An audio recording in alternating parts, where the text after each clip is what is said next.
Good morning, ladies and gentlemen. I don't know if everybody has arrived in Las Vegas yet. Chancellor, are we waiting for some folks to arrive? We're doing good. I know. Oh, here we go. We've got the senator with us. I think there's a few people that are running late today, and they'll be joining us a little bit later on. Such as member Fretwell will be coming in late. And then also, as I had mentioned to Crystal, Amy Stevenson will be joining late as well today. Okay, and I think Stacy Wallace as well. All right, let's see if we have a quorum, and if not, we'll have to delay our start time. But for now, I'll call the meeting together.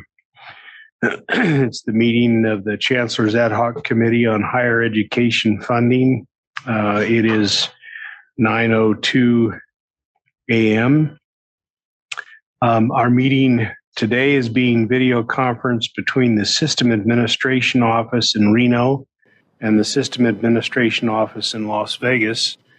I want to thank the legislature and their staff for making their facilities available to us.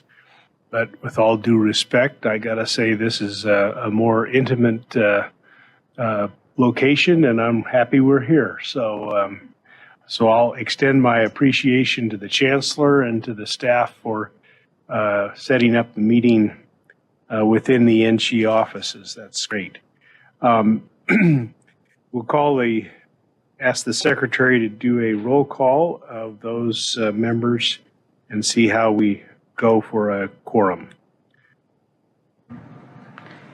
Chair James Hardesty. Yes, present. Vice Chair Patricia Charlton. Present. Regent Byron Brooks.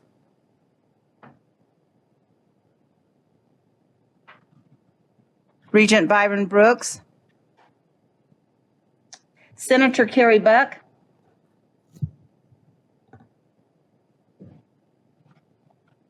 Mr. Glenn Christensen. Here. Mr. Richard Combs. Here. Regent Carol Del Carlo. Here. Senator Marilyn Dondero Loop. Senator Marilyn Dondero Loop. Here. Miss Betsy Fretwell will be late. Assemblyman Ken Gray.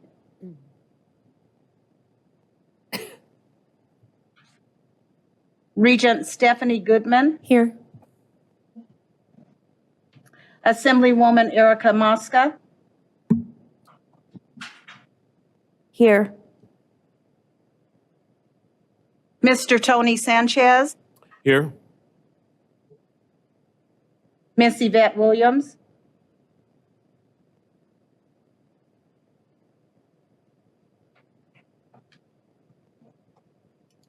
Dr. Kyle Dalpy. Here. Dr. Peter Reed. Present. Miss Lindsay Sessions. Here. Miss Susanna Stancute. Here. Miss Amy Stevenson has been noted as being late. Mr. Chris Fatone. Here. Miss Stacy Wallace.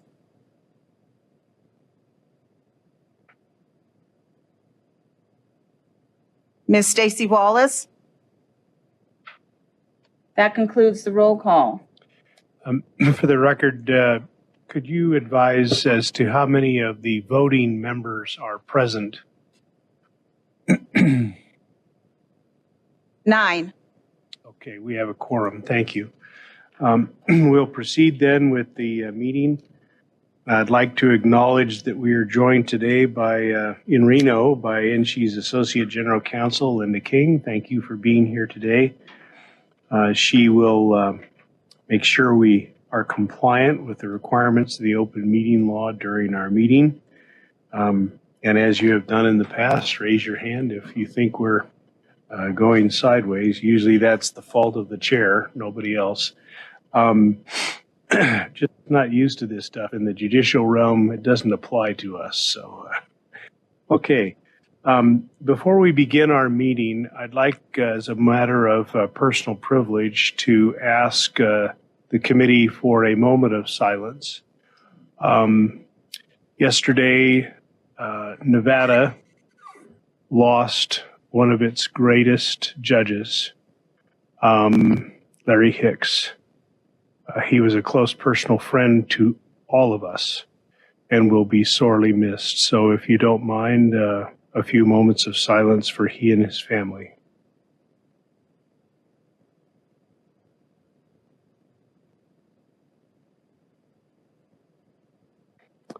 Thank you. Okay, we'll begin our meeting as we do with public comment.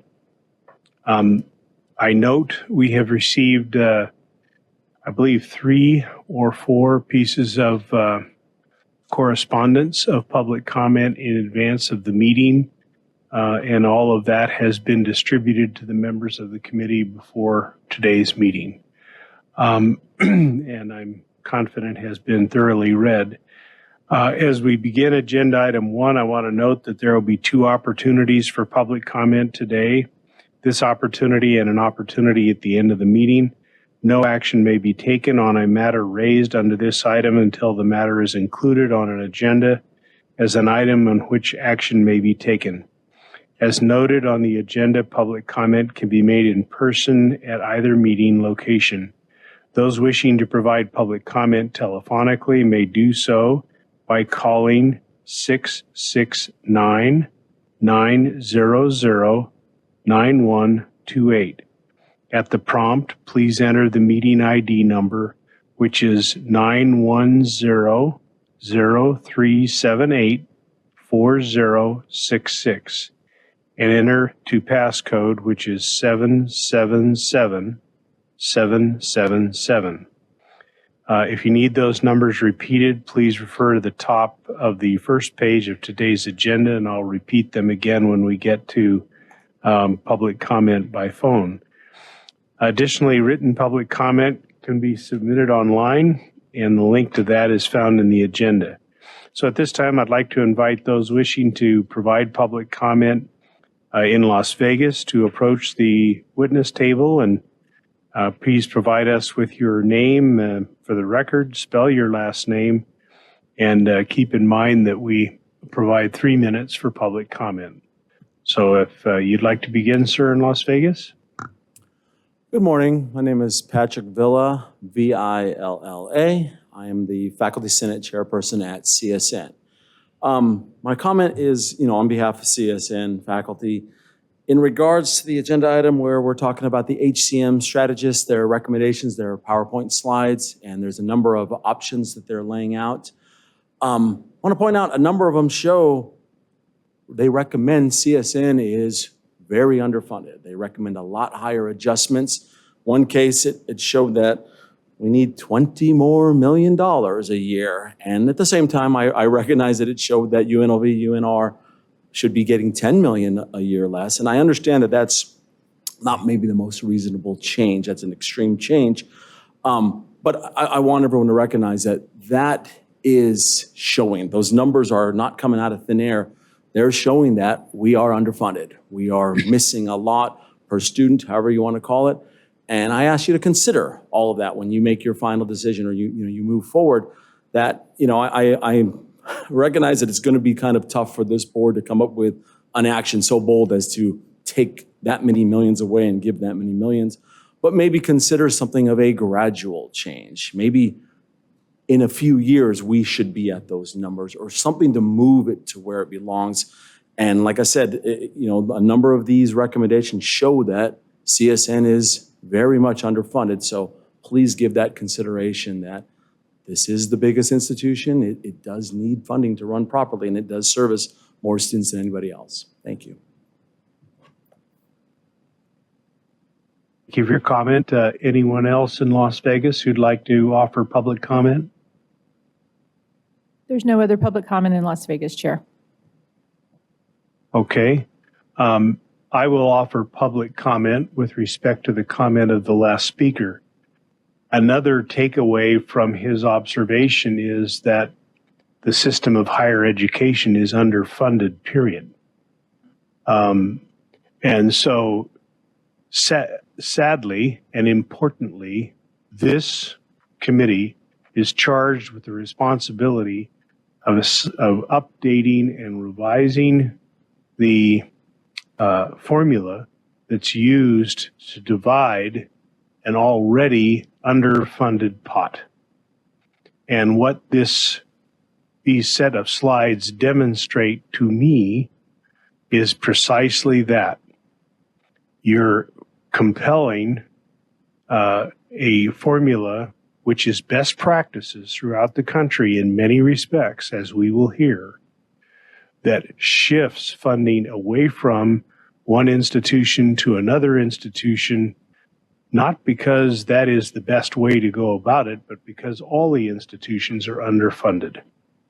And I hope, although our charge is limited to assessing the formula, our committee will also make a comment in our report about the consequences to higher education generally and all of the institutions resulting from that situation. I'll invite public comment then from Reno.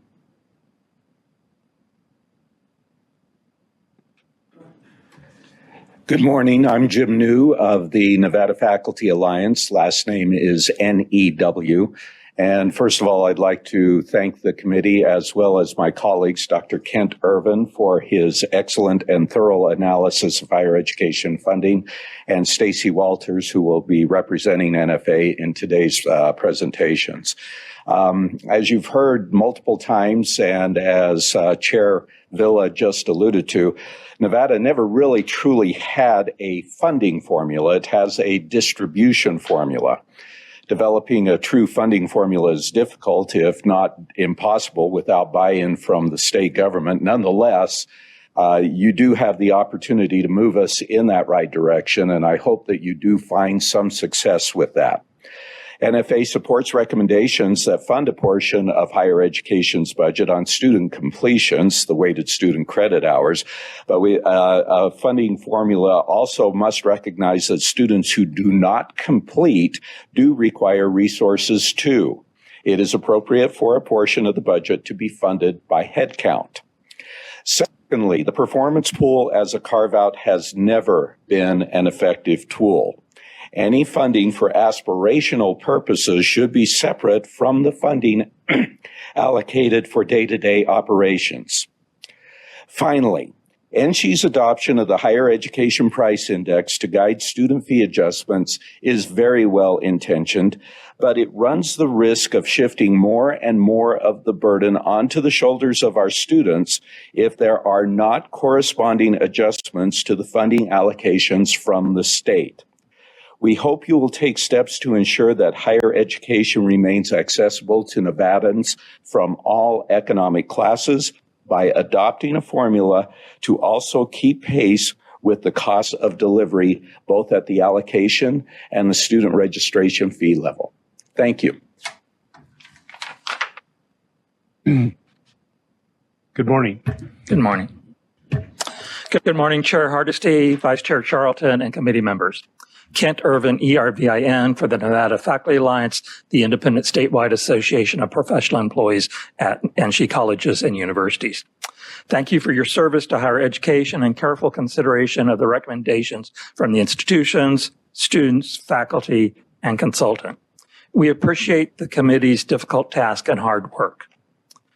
We have submitted detailed analyses of various recommendations that have been discussed at meetings up to now, along with our recommendations to reimagine the formula as a true funding formula rather than a distribution formula with institutions competing against each other for a fixed appropriation. The recommendations from NFA in Part 6 of our written submission are presented in good faith as ways to improve the funding formula and meet achievable goals.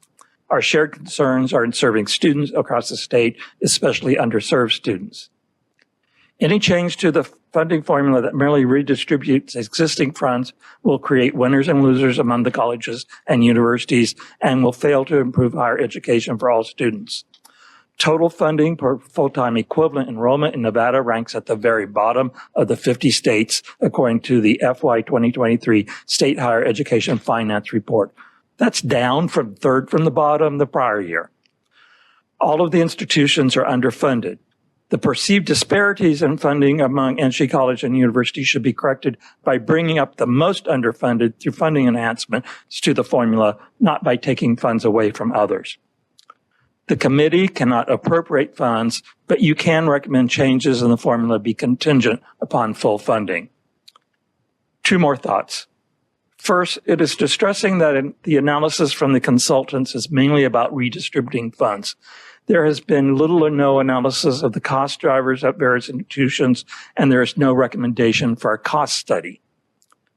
Second, the recommended percentage shifts from weighted student credit hours to 40% headcounts and 20% relative outcomes growth are way too large.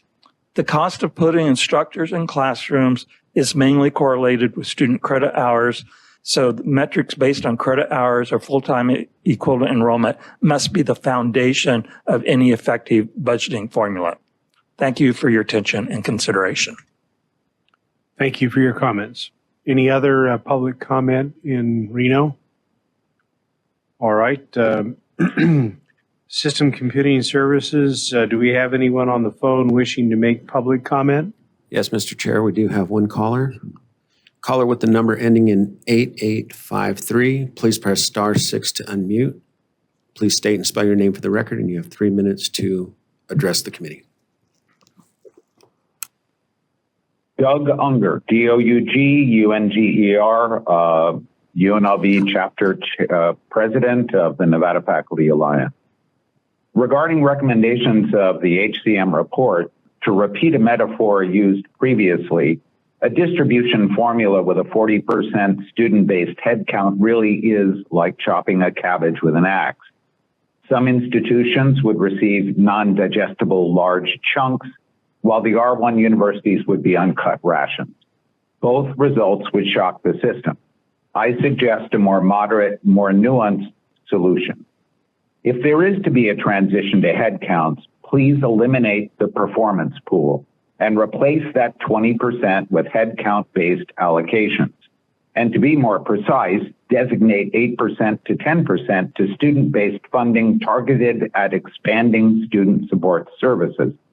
I suggest weighting student-based allocations for not only 2, but 4 categories: Pell Grant, underserved minority, first generation, and disability resource students, with modest added weights for students who overlap categories. Weighting headcounts would better reflect the added investments our institutions need to help these students succeed. The remaining 10% to 12% could be allocated as suggested by the HCM consultants.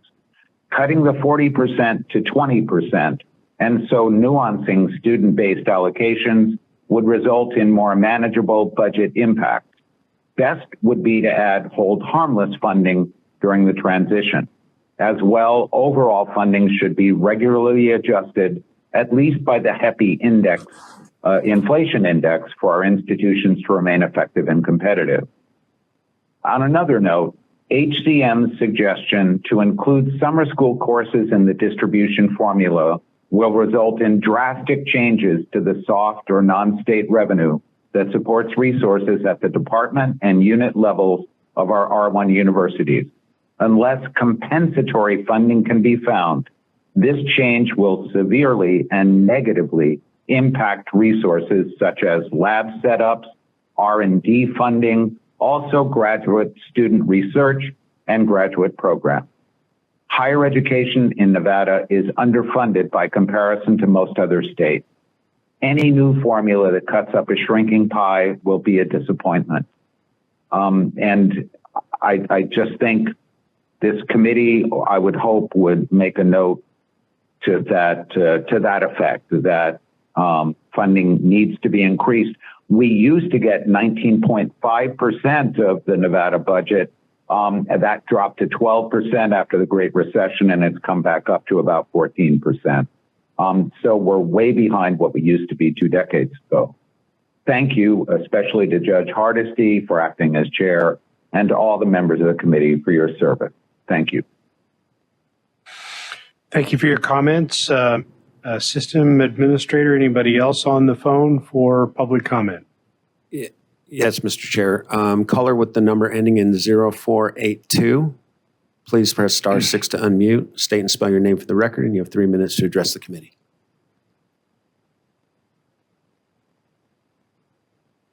Hi, my name is Chantel Marshall. Last name is Marshall. I'm an associate professor at Nevada State University and vice president of NFA. I wanted to reiterate my colleagues' comments about the underfunding of higher education in Nevada. I appreciate the chair's comments as well, that note will go into their recommendations. It's very clear that we need more funding in Nevada for higher education. And I also wanted to reiterate the idea of funding part of higher education, specifically on student headcount. I'm at Nevada State, where a large proportion of our students are part-time, but even though we have a lot of part-time students, they don't need part-time support. If anything, they need more support than full-time students because they're often part-time for very real and valid reasons. They are working, they have families, they are responsible for bringing in money to their families.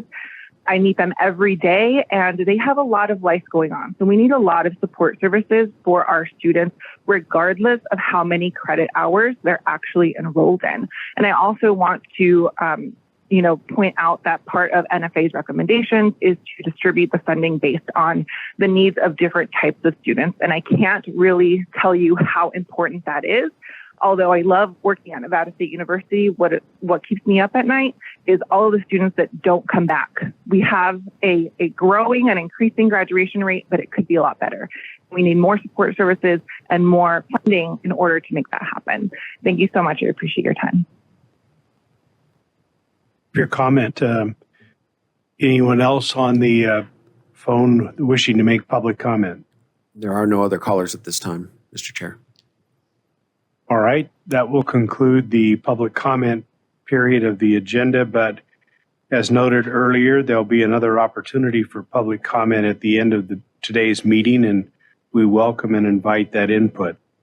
Let me turn to agenda item number 2, the minutes of the April 24th meeting. Are there any edits, comments, or corrections? Regent Del Carlo. Thank you, Chair Hardesty. I do have a correction. On the very first page, it lists the members present, which is the entire committee. But then on the second page, after you call the meeting to order, it gives excused absences for 2 members. And I think that's stated wrong. Okay. Okay, so if that could be corrected, thank you. Any other corrections or edits? All right, can I have a vote or a motion, I should say, on the minutes with the corrections suggested by the Regent? Yes, Regent Del Carlo. I move to approve the minutes with the correction as noted. Thank you. Is there a second? Second. Who seconded? Tony Sanchez. Thank you, Mr. Sanchez. All right, any comments or questions on the motion? All in favor say aye. Aye. Aye. Anyone opposed? All right, it passes. Anyone abstaining? All right, it passes. Then we'll proceed then with some opening remarks by myself as well as the Chancellor. Today is a really critical meeting. It's the second to the last in our scheduled series of meetings, and vitally important, frankly, to provide some guidance for our work session coming up on July 25th. Based on our work plan, this final meeting will develop the outline for our work session, which will result in the development of our final recommendations to be submitted to the Chancellor, the Board of Regents, the Governor, and the Legislature. The goal for today's meeting is to review a detailed level of recommendations provided by HCM strategists and the corresponding impact of the redistribution of funding across the NSHE institutions. As we continue this, it's important to remain focused on the committee's ultimate charge, which has been mentioned during public comment frequently, to determine whether other funding allocation methods would be appropriate for NSHE, whereby different missions of research universities, state universities, and community colleges are appropriately considered. I think it's important to get everyone's input now on the various suggestions that are made, and I'll be reaching out to you throughout the meeting, asking for your observations so that we can all give to staff some direction for the agenda for the July 25th meeting. To assist us in maximizing our time today, I asked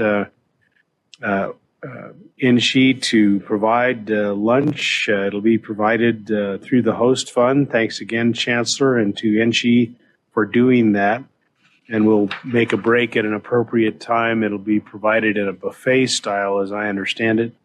And then we can have a working lunch throughout today.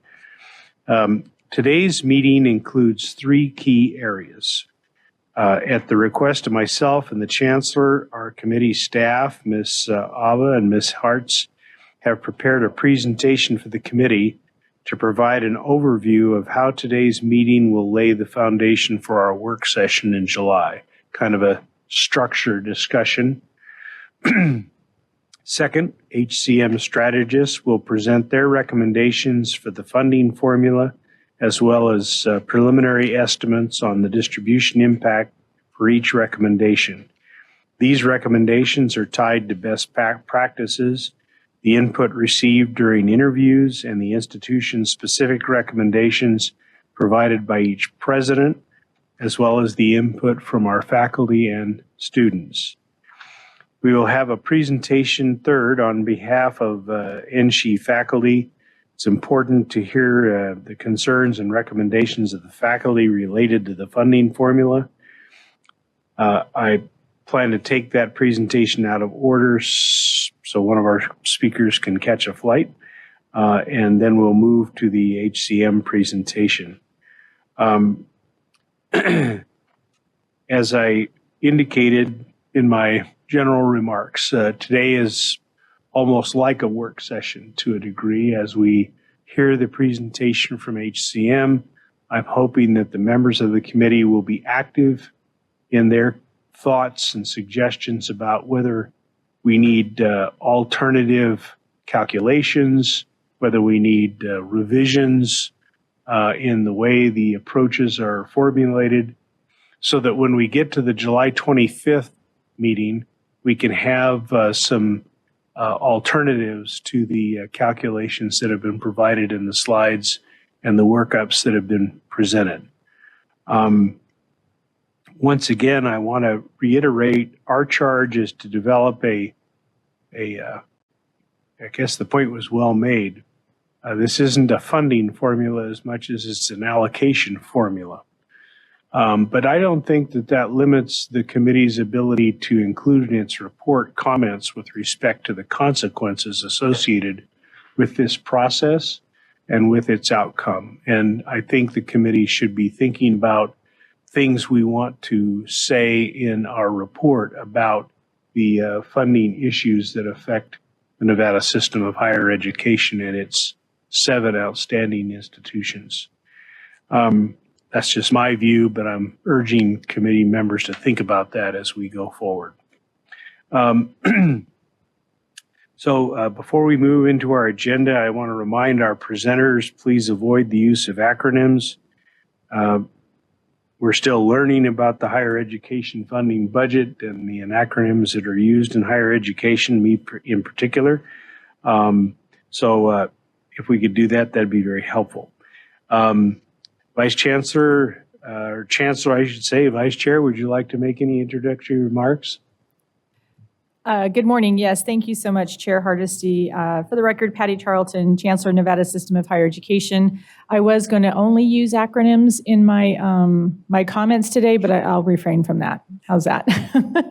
I think I know a whole plethora of them. But again, I want to just thank everyone for being here today. And as you are aware, this is our last meeting before our committee's July 25th work session. My, how time has flown by.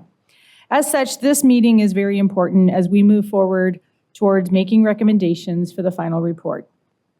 I urge everyone that is participating today to please be vocal. Please share your perspectives, your concerns, and your thoughts, as we recognize that these important issues all need to be considered as we get ready for the final recommendations. And I recognize from our last meeting the realization that the opportunity for new investments in higher education because of the current budgetary language may have dampened some people's spirits a little bit and their enthusiasm. But let's not let that deter us, and let's keep forward in doing this important work. I also want to say that I respect the comments of those that spoke in public comment regarding the need for new investment in higher education. However, I do also want to remind the members in the committee that we are talking about the funding formula, and each of the institutions does also have other priorities that they have been presenting that will also be considered as part of the budget process. And as we bring those forward to our board, that represents already over $200 million of more investments that are needed in support of our system. So as we approach today's work with our consultant, you will see that for every HCM recommendation based on the feedback from this body that's presented, it does include the distribution impact. So there's a cost associated with each of those actions, and you'll be able to actually see what that cost looks like and then how that is deployed as it is moved through the current funding formula. We have been extremely fortunate in Nevada to have both of our universities achieve that very important R1 research status. And the current funding formula clearly recognizes the need to support research at our institutions and our universities. But unfortunately, the current formula has, outside of the small institution factor, has not provided that targeted, ongoing, and important funding for the community colleges. It is my hope that the work of this committee will ensure that as a state, we are doing the best to invest our existing funding in a manner that supports every one of our institutions, whether it is maintaining our R1 status or supporting the underserved and at-risk populations of both our state university and the community colleges. I know it is uncomfortable at times to recognize that as we consider how our state funding should be allocated, that inevitably that may mean that some institutions will see reductions as others will see increases. Unfortunately, that is the nature of the distribution methodology and the one that we have in place currently. I urge you to stay the course, be patient, and as we discuss potential revisions today, seeing how and understanding how that pie is divided up and as we form our recommendations. And finally, as I begin today, I have to say and extend my gratitude to each and every one of you for all of the time that you have put in to this important process. Our work is not done. I want to also thank our staff, Heidi and Crystal, as well as Linda King, for all that they are doing behind the scenes tirelessly, as well as our Vice Chancellor, Chris Fatone. And also, I want to thank HCM for their work and the support over the last several months in bringing a national perspective of best practices to us. HCM are the experts in this field, and I am grateful for Nevada's opportunity to tap into that expertise on behalf of our system. But I appreciate, again, everything that everyone has done and all those that have been participating throughout the process. Thank you. Thank you, Chancellor. We'll move into agenda item number 4. As I mentioned in my opening remarks, the Chancellor and I asked Ms. Ava and Ms. Hartz to provide us with an overview of the upcoming work session for the July 25th meeting. Perhaps more importantly, this presentation will give us context for how our discussion during the HCM presentation, agenda item 5, will guide development of the work session document and the work session itself. So, Ms. Ava, thank you. Thank you, Mr. Chairman. For the record, Crystal Abba, committee staff, and I'm here today with Ms. Heidi Hartz, also staffing the committee. As the chairman indicated, the chancellor and chair requested that we take a quick moment at the beginning of this meeting and kind of look at where we're at and where we're going. And so with that, we have a brief presentation here. I do want to note for committee members and also for the presenters that will follow me, we are not controlling the slides from the Reno location. So as uncumbersome as it can be, we will be requesting that each slide be advanced by SES in Las Vegas. It makes me crazy, but that's what we have to deal with today. So next slide, please. I rest my case. There we go. Okay. All right. So again, we're here today and we've only got one more meeting to go, but next to the work session in July, I think that today's meeting is probably the most important meeting of the work that this committee will be doing, because today is when the rubber starts to hit the road. Today is when we need to hear more from the committee in terms of the direction that you would like to take in regards to recommendations. So the nice part about what Heidi and I are going to attempt to do is to essentially share with you what the process will look like a little bit in July to prepare you, give you some guidance in terms of how to provide direction today, because you'll note for agenda item 5, that language clearly indicates, and we've done this very specifically under the open meeting law, that HCM will be presenting their recommendations, which bring together best practices in other states, and also take into consideration what stakeholders have recommended to this committee. So that includes the faculty and the students. Your job today, as noted in the agenda, is to provide direction. We're not going to be polling members. We're not going to be asking where you are in terms of a vote. But what we will be asking you is, how do you feel about this recommendation? Is there other information that you'd like to see? And you're not necessarily giving a head nod, but you're providing direction to Heidi and I so that we make sure as we draft the work session document for July that we're getting as close to as we can in writing to what the intent of the committee is. And then when we get to the work session in July, we'll have a great deal of leeway to make revisions during the course of those discussions. But today is when we need to hear from you in terms of what direction you want to go in on the discrete recommendations that HCM will be going through individually during their presentation. So as of right now, we've got 55 days to go, and there's a lot that's going to happen between now and July 25th. But as a reminder, you heard this at our very first meeting, which now seems like a really long time ago, but it was in November. The final recommendations of this committee will be put into a formal written report. It will include all of the materials that have been presented and the recommendations of this committee that will then be transmitted to the Board of Regents, the governor, and the legislature. Very consistent with legislative studies, even though this is not actually a legislative study. And so during today's meeting, we're going to spend a lot of time, and you'll notice that that agenda item number 5 is slated for 150 minutes. So HCM is going to meticulously walk us through their recommendations, and after each one, they will turn to you and say, all right, what direction would you like to go in? And remember, the purpose of where we're at today is we're moving towards a conversation on what is a sound methodology for the distribution, like it or not, of a limited pie.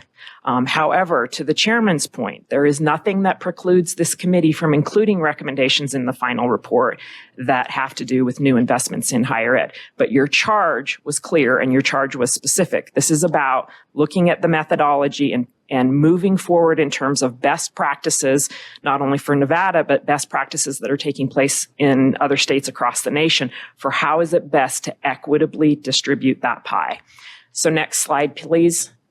Just very briefly, the committee charge.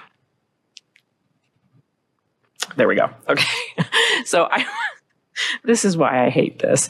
Okay, so the charge, I'm not going to read this to you because I think we've already talked about it a lot under public comment, but I'm going to start from the bottom. So the issue of reviewing and making recommendations related to the state-supported operating budget, check, all done. So we did everything we could. HCM did their job on that. I'll talk a little bit more about that later. But our focus today is going to be item number 1 and item number 2 under the committee charge, which is looking at funding formula models in other states and then figuring out for what everybody else is doing around the nation, what makes sense for Nevada, particularly given the fact that we're a system that has tiers. We've got 3 levels with the research universities, state universities, and community colleges. So we have our own unique circumstances. And I think what you're going to appreciate today is the approach that HCM is taking in looking at best practices across the nation. And they even call it a balanced approach. How do we move forward in terms of that distribution by taking a balanced approach and looking at something that goes beyond just the performance pool and the weighted student credit hours, which is what our model is predominantly based on now. So next slide, please. So what have we done so far? In November, we reviewed CFO Vuitton presented on the NSHE funding formula. And I would like to remind the committee that as you move forward and as you prepare for the July work session, we have a committee website that is essentially a repository for all the information that you have heard to date.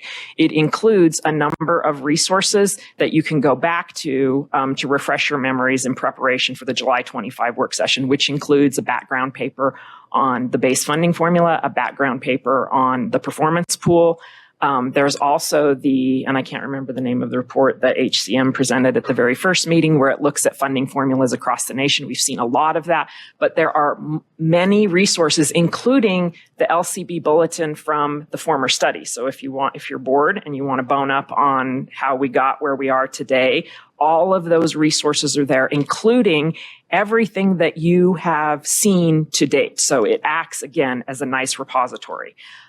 We've considered institutional mission and funding priorities as recommended by the institutions. So we spent a great deal of time, and this goes back to the February and March meeting, of hearing specifically from the institutions to what are their challenges and how in particular do they use their institutional mission to allocate funding once they know what their share of the pie is. And of course, that's where we kind of went down this road of where do we need additional investments in higher ed. With respect to HCM strategists, they've spent a great deal of time reviewing the formula, looking at best practices, comparing us to other states, and I'm going to get into that in just a second as a quick reminder that when you go back to the charge, we've checked all the boxes. So in addition to the committee meetings, HCM conducted 31 interviews, and we also had the 102 recommendations from the presidents. So again, lots of fact-finding and information gathering, which puts us in an ideal position today to begin having the difficult conversation of where do we want to go in terms of ensuring that as we move forward with revisions to the funding formula, it is indeed a sound methodology. Next slide, please. So now I'm going to break apart the committee charge and just cover see how it does this slow. Okay, so looking at the first element of the committee charge, which was to evaluate what's happening in other states. So in terms of the base allocation, at two meetings, February and March, we heard a great deal from HCM, and they shared with us information on best practices and how that base funding model works in 7 other states. Then on what they refer to as the outcomes-based funding models, which we often refer to in Nevada as the performance pool, we spent even more time, which is 3 meetings on that, where they reviewed practices in 11 states. Next slide, please. So the second part, in terms of determining, based on the different types of institutions in Nevada, whether other funding allocation models would be appropriate for NSHE. Going back to the earlier presentations of HCM, they basically said that our current model generally works. However, there's always room for improvement, and that's kind of the road that they're taking us down now, which is what are those best practices in other states that make particular sense for Nevada in terms of how we are positioned.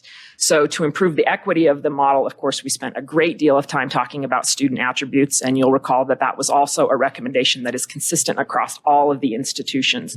And to that end, today, you are going to be able to see from the work that HCM has done what including student attributes in the base allocation does in terms of changing the distribution. And remember, when you change the distribution under public comment, they use the statement winners and losers. And that's the reality of this. You're cutting up the pie, which means you're going to shift funding from some institutions to other institutions. And again, remember, those student attributes, just to remind the committee what that student attribute is. That's a characteristic of the student, because right now, when you look at the majority of how the formula works, it's based on weighted student credit hours, which has a cost basis to it. But moving to student attributes, we're looking at the unique needs of student populations and saying, all right, shouldn't that be considered when we allocate funding? So that gets to the issue of part-time students, low-income students, and underrepresented students. And then finally, our favorite topic, which is the performance pool. We have spent an inordinate amount of time talking about the metrics related to the performance pool, and HCM has indicated that the metrics are adequate, but the structure and application obviously can be improved. And so they will spend a considerable amount of time today talking specifically about that 20%. So when you hear them talking about the 20%, they're talking about that performance pool and how we can change in a balanced approach the way we utilize those metrics to measure outcomes and reward institutions based on that. Next slide, please. So finally, going back to the issue of self-supporting accounts. So HCM's finding, and I just want to read this into the record because I think it's important given where the system has gone in regards to the scrutiny for self-supporting accounts and the audit that the system went through and the policies that were adopted by the Board of Regents. They found, and this is included in a letter that they wrote to the committee that was distributed to the committee, is on the website and will be in the final report.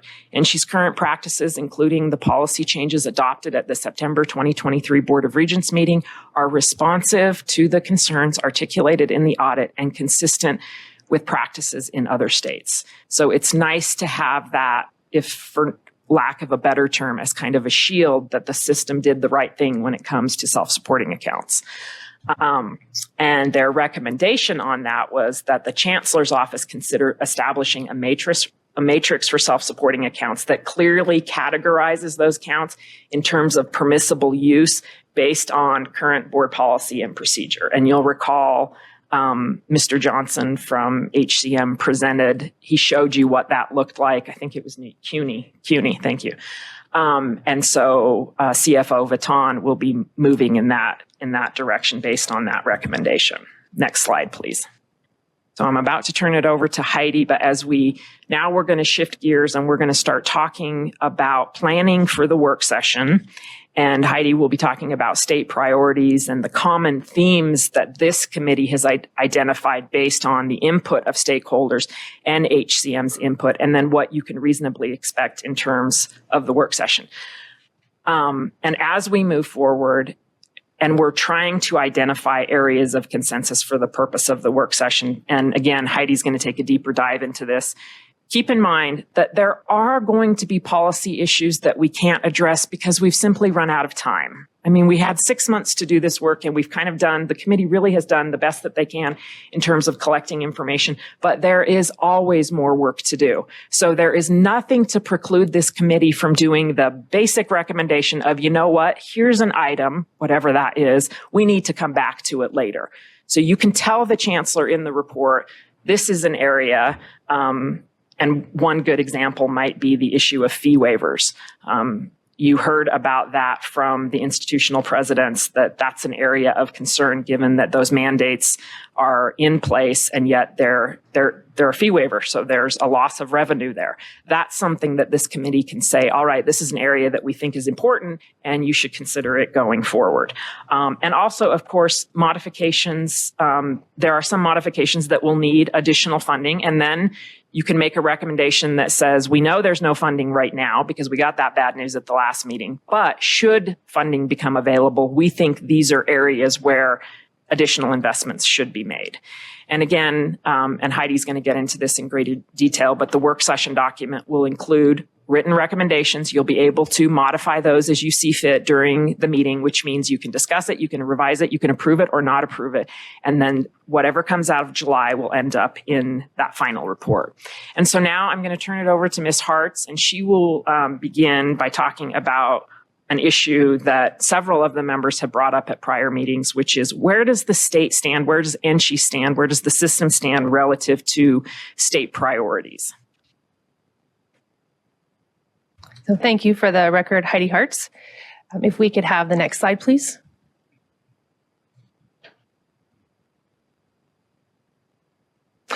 So as Crystal and I have been thinking about how to best frame the final recommendations that will be developed by this committee as they are submitted to the Chancellor and in turn the Board of Regents, the Governor, and the Legislature, as well as how to frame the work session document to support you in your work, we realized that there are a lot of commonalities that exist between the various recommendations that have been discussed or presented, both from HCM as well as the input received through the interview process, and then the recommendations received from the presidents when they were asked to provide institution-specific recommendations, as well as the faculty and the students. So we've listed here the Board of Regents goals, which are focused on access, success, workforce development, closing the achievement gap, research, transparency, and accountability. Many of all of the recommendations thus far can easily be linked to the Board of Regents goals. Similarly, many of the recommendations discussed this far can also be linked to Governor Lombardo's 3-year plan, which is really very important as NSHE considers including recommendations in a biennial budget request, whether it be the upcoming biennium or a subsequent biennium. In order for enhancements to be considered, they have to be tied to the governor's strategic plan. So it is ideal for many of these recommendations to already be coordinated with these statewide priorities. Next slide.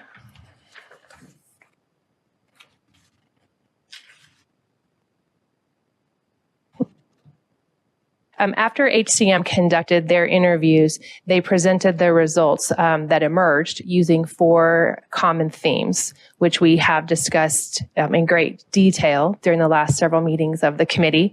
Those include the student attributes, the weighted student credit hours, the performance pool, and mission differentiation. This is why Crystal gave me this slide, because I can't say that word. Interestingly, as Crystal and I were reviewing the recommendations that were provided by the presidents to address their institution-specific concerns, we also categorized those by common themes. And you can see from the slide that many of the themes we identified line with the themes identified by HCM. As Crystal noted, when the presidents provided their institution-specific recommendations, and as the chancellor noted earlier in her remarks, many of the institutions have identified funding requests for the upcoming biennium. Many of those recommendations require are dependent on receiving additional funds to support those activities or the attainment of those goals. We left those categories on the slide. While that is perhaps outside the charge of the current committee, it's important to maintain a record of those should additional funding become available, or should NSHE determine that additional research needs to be done or analysis done before moving forward with a request for additional funding. Next slide, please.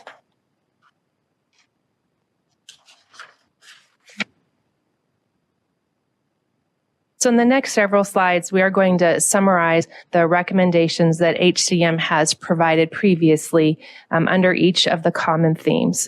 I do want to remind everyone that the recommendations provided by HCM were developed based on their evaluation of NSHE's current funding model, a comparison of the current funding model with other states' models, as well as expertise in best practices in higher education finance.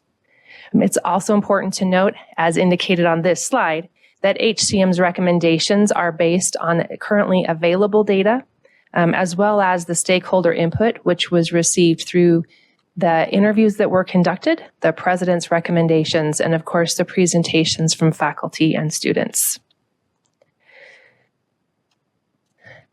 I do want to reiterate, as Crystal has said a number of times, it's really important to remember that the recommendations that come forward can be best executed if there is readily available data.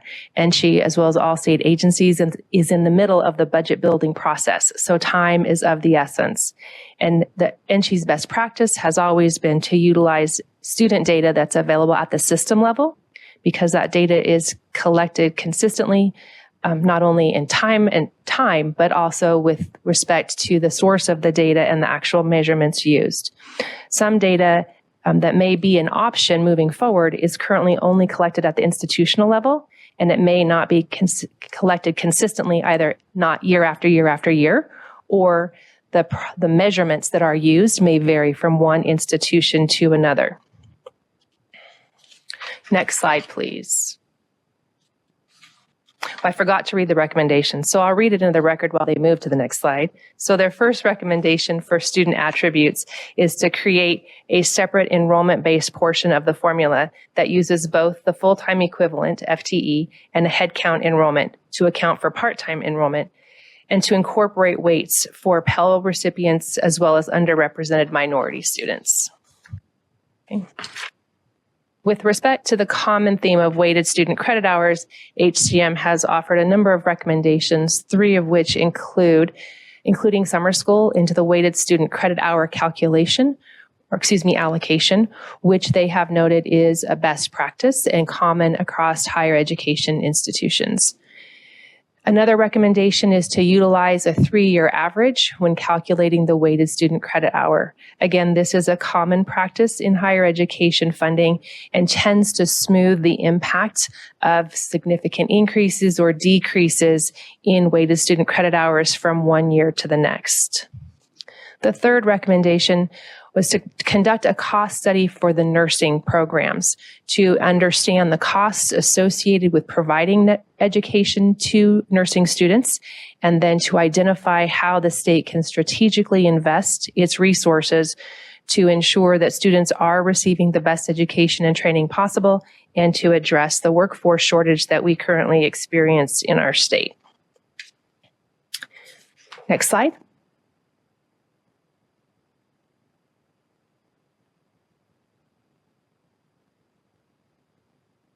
While the performance pool is an undeniable common theme, how to address it has been quite challenging.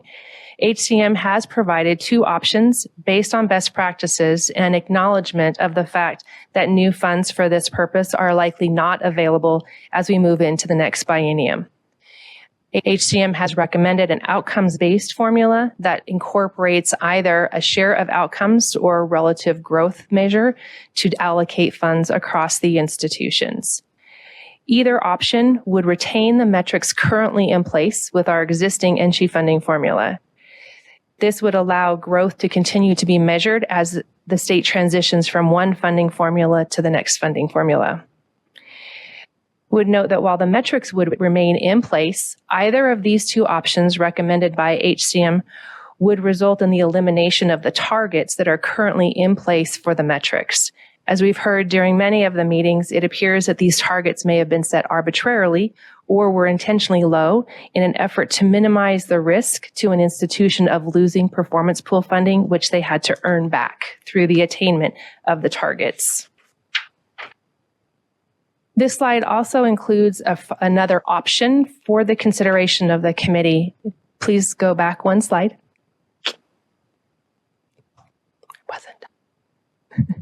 That option, and I want to stress, it's an option, it's not an HCM recommendation, is to retain the existing performance pool, but to rebaseline the targets.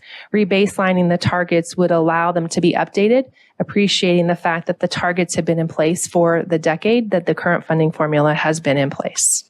Now, next slide.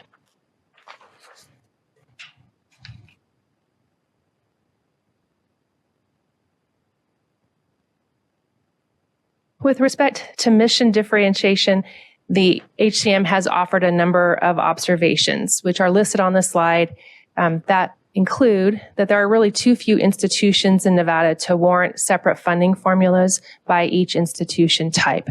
That was a recommendation that was made by various institutions when the presidents were given an opportunity to provide their respective recommendations. HCM has also observed that the current funding model does include several items that target mission differentiation features, which would include research O&M, the small institution funding, additional weights for graduate and professional degrees, and differentiated metrics for each institution. It's important to note that there are other funding sources that are available throughout each institution's budgets, particularly at the R1 universities that support mission differentiation. And the proposed recommendations that HCM has provided would further enhance the differentiation across institutions. For example, headcount and inclusion of student attributes could accommodate some of the unique needs of each institution type. Next slide, please.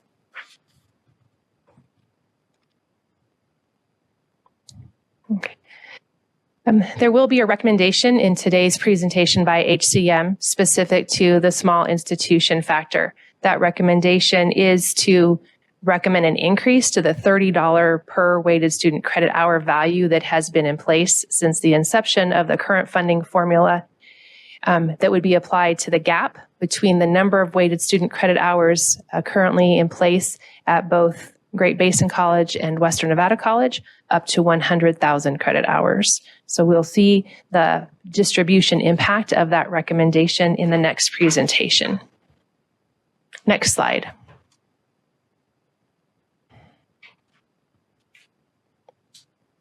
So as they're bringing up the next slide, we wanted to take this opportunity with the committee to give you a preview of what will be included in the work session document so you know what to expect. And if you have questions or concerns about it, we can discuss those today so that we can try to best meet your needs for the July meeting. The work session document would include a possible recommendation for your consideration, and we've included one here as an example. Certainly, when we get to the work session, the recommendation can be adopted, it can be modified, revised, it can even be removed from consideration.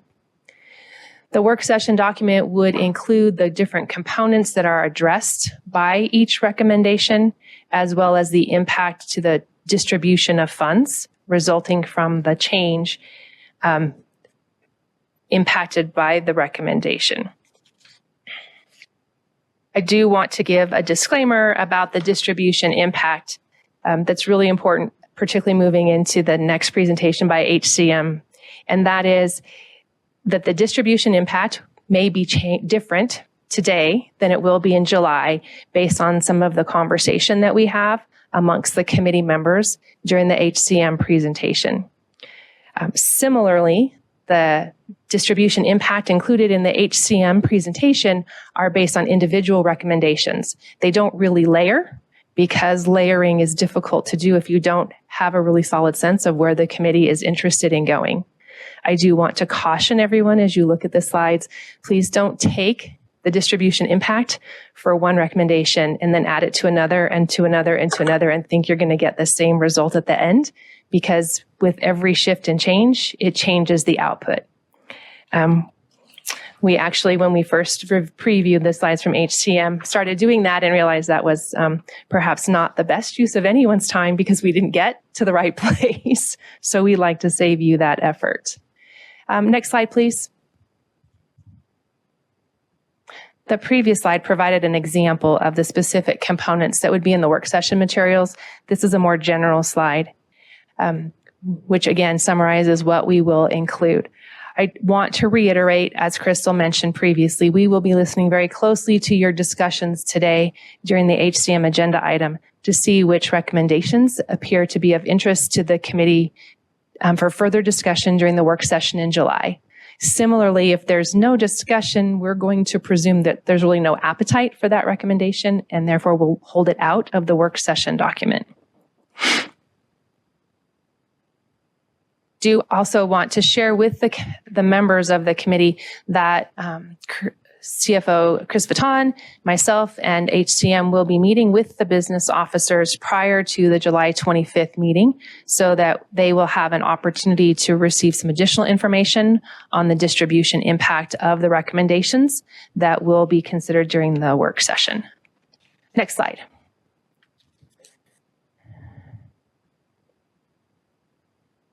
So as we wrap up our presentation, I want to take this opportunity to see if the committee has questions, either specific to the work sessions, regarding the common themes that were identified, or any questions regarding the expectation, the hope for discussion during the HCM agenda item.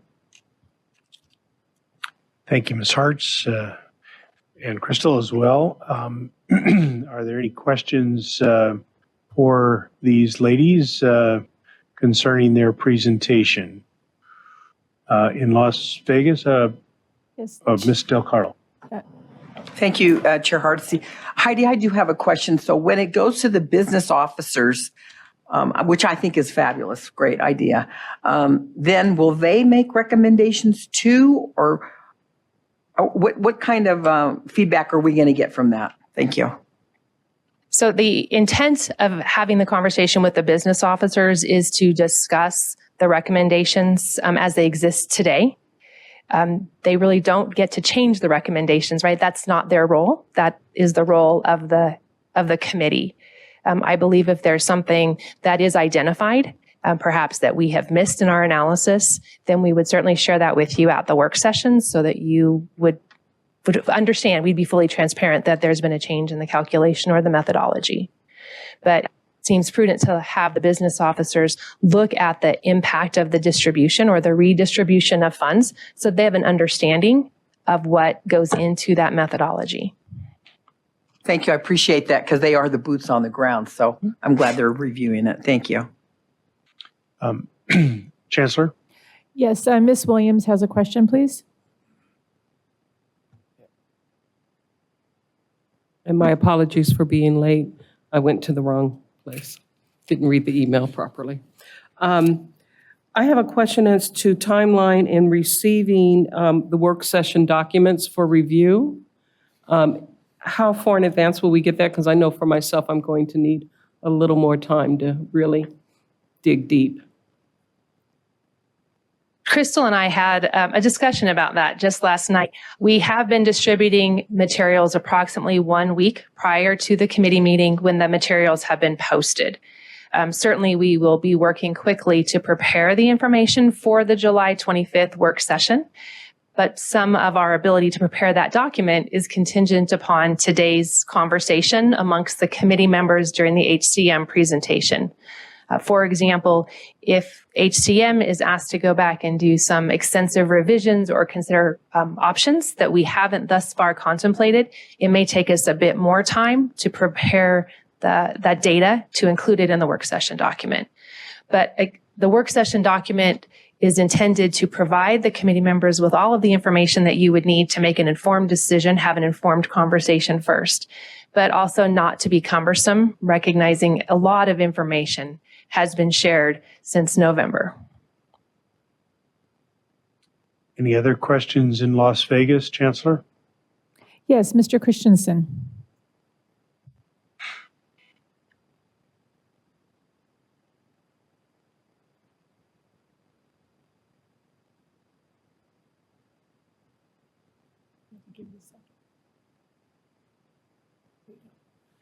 Yeah, Glenn Christensen for the record, I'm sorry. 2 questions. One, could we at least set a target of maybe 10 to 13 days before the meeting? So we have, as much time as possible. I recognize there's a lot of information that's coming together, but it is really hard to go through these materials, even with a week. There's a lot to think about in that interim period. So maybe set a target of 10 days, and if we don't get it, we don't get it, but at least try. Secondarily, will we be getting a draft of something, of what we think that recommendation document will look like at the July 25th meeting? Heidi Hartz for the record. We will absolutely set a target for ourselves to try to have that information available to the committee and the members of the public approximately 10 to 13 days prior to the meeting. Again, that I have to give the disclaimer, that's contingent upon the conversation that occurs during the HCM presentation. With respect to the draft of the I think it's the recommended report, perhaps you're asking about at the July meeting. The intent is that the final report will mirror in the work session document. It will be cleaned up to be a more readable document, less of a working document. I lost Crystal, but the report would be provided to the committee before it's submitted to the chancellor, though there would not be a formal opportunity for the committee members to provide feedback in a public setting.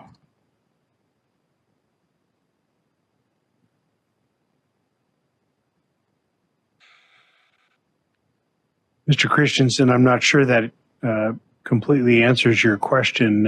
I think what the intent is, though, is to have the wording of the recommendations clear in the meeting on July 25th.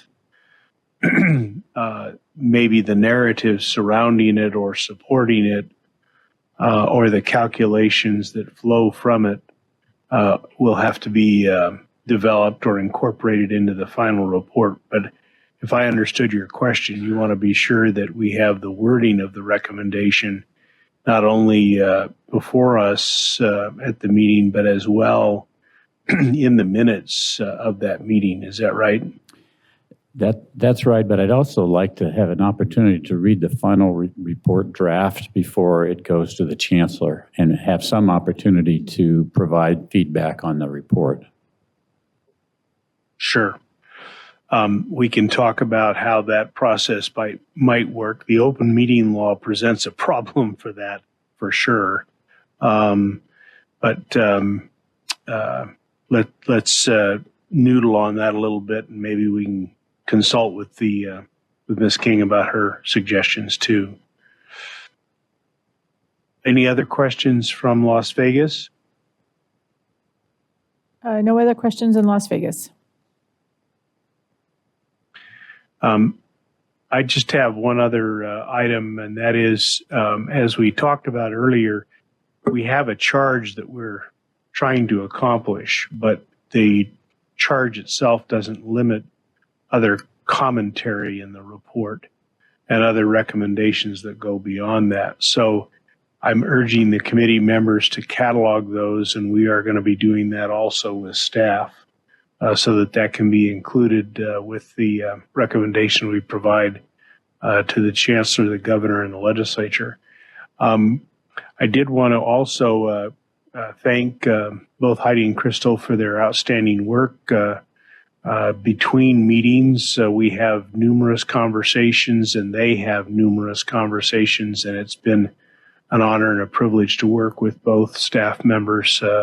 They're real professionals. We really appreciate your effort here to keep us on target, but also incorporate the input from so many different sources. Thank you.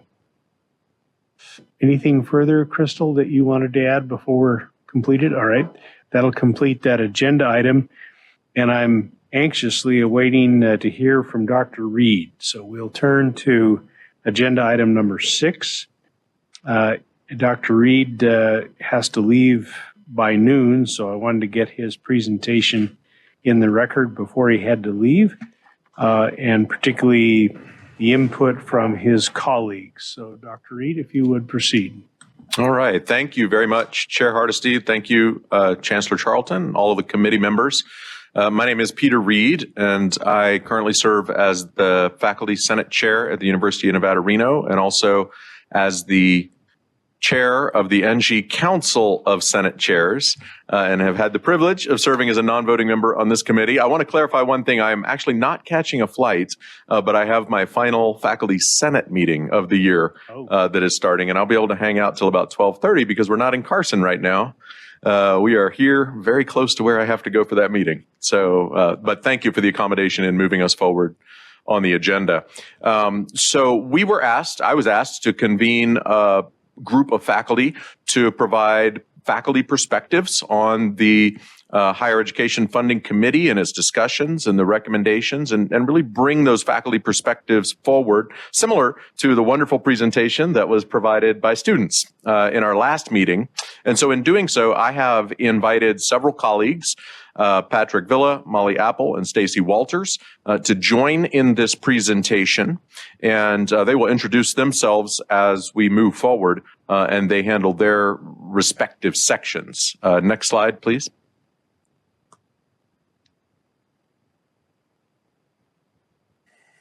There we are. And so the way that we've structured our time today is to be sure that you hear the full diversity of perspectives.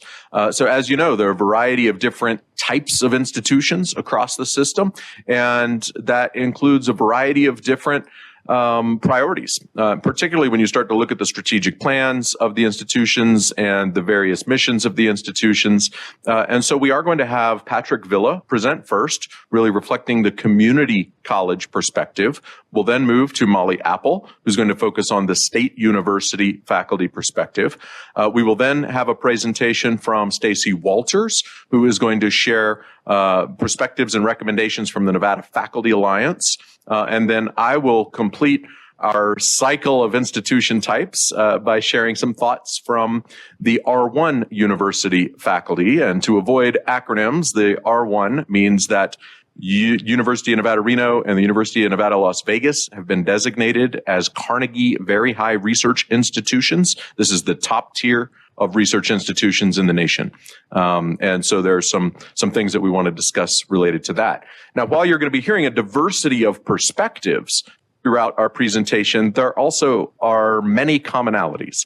And so one of the things that I want to share right up front is that with due deference to the charge and to the boundaries of that charge and looking at a distribution model and not sources of funding, a lot of what we're going to talk about today is the fact that we are underfunded as an institution, and that, to Chair Hardesty's point, in addition to looking at the distribution model, to the extent that this committee can make recommendations about the potential for the state to fund its system of higher education at a level that's commensurate with its goals for having a high quality education system, that's something that really needs to be considered.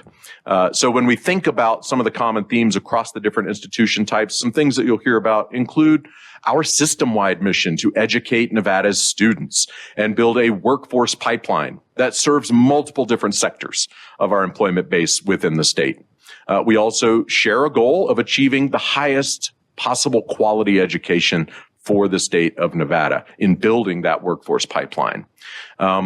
Further, our institutions are underfunded, and we need additional resources to realize our potential. There's tremendous potential, wonderful professionals working within the institutions, and if they are sufficiently resourced, we can see a dramatic return on investment in a lot of different ways, but particularly around building student experience that leads to our workforce pipeline. And finally, the faculty drive the student experience and the outcomes that they are achieving through the faculty teaching, scholarship, and service. So the role of faculty in these discussions becomes really important. Next slide, please.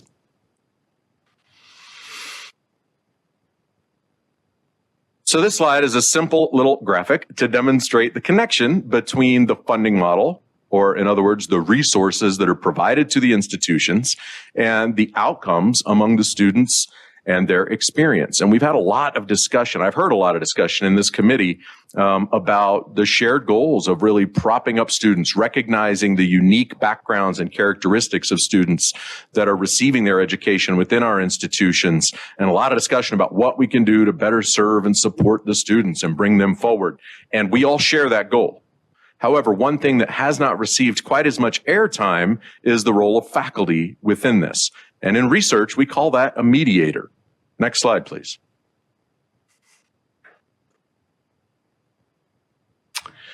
Student outcomes and experience do not happen without the faculty engagement. And the funding model, as it is outlined, provides support to the institutions to pay for the salaries and the resources and infrastructure that the faculty need to be able to support the students. So we're talking about using these funds to support faculty capacity. That's what classes are offered, what programs are offered, how many students can we enroll in these classes? We need faculty capacity. Faculty productivity, it's their excellence in teaching, in supporting the students. It's their excellence in grant writing and publications and contributing to the larger field of knowledge within their respective disciplines. The faculty experience and well-being of the faculty directly translates into the student experience. So I, in my career, do work in the field of long-term care. I've done a lot of work looking at quality of care in assisted living communities and in nursing homes. And one of the phrases that we use in thinking about how to improve quality is that how you treat the staff treat the residents. And I think that same principle applies here. The manner in which you support the faculty is the manner in which the faculty will support the students. So you cannot think about the funding model in driving student outcomes without putting the faculty front and center within that equation. Just want to make that point. Next slide. And so at this time, I'm going to invite my colleague, Patrick Villa, to share the community college perspective.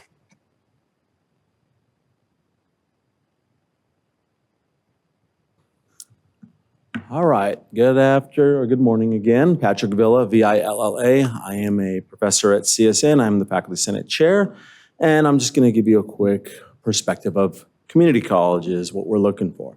So as already been stated, we know the charge of the committee. We know that in a distribution, it's a zero-sum game. And in order for one institution to get properly funded, we know that means someone else is going to get a cut in money. There's just no extra money out there, but we're going to reiterate what we asked for is that we need more. We need more funding from the state. Hopefully this group can help us in that aspect, or as the chair has mentioned, putting these comments in a final report is a step and go in the right direction. Inequity for community colleges. I've said this a few times. You heard me earlier yap about this. We look at our funding for our students in our programs. We look at the part-time instructor compensation. These are just a couple things I want to look at in terms of inequity.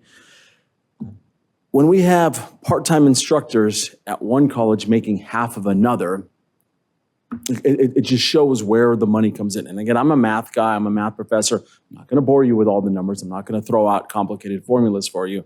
But you look at it. If you do a deep dive, I know you don't have time, but if you look at it, how much an instructor is making at one community college to teach one course, an identical course at another college, it's sometimes double in the other one. And, we're looking at this and we're getting funded. It's the same course. It's the same result. I'll make the argument that we teach better at a community college, but I won't go there right now.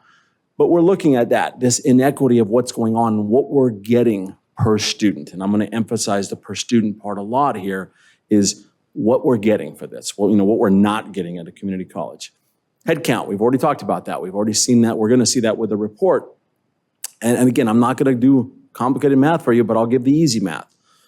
Look at how much funding an institution is getting, divide that by the headcount, and you get a simple division, a simple formula of this is how much funding each student is getting. And theoretically, it should be about the same. They're all our Nevada students. They're all getting an education. They're all at different levels, but they deserve the same, or they at least deserve similar. And you'll see that that's not even close. Why is there a disparity? It's sort of over the years. Some of it's political, and a lot of it has just been, well, we had budget problems. We couldn't fund community colleges one way.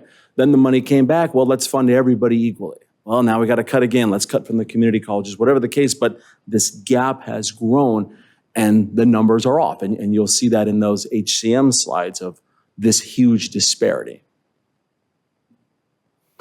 Okay, what I call the uncommon denominators here.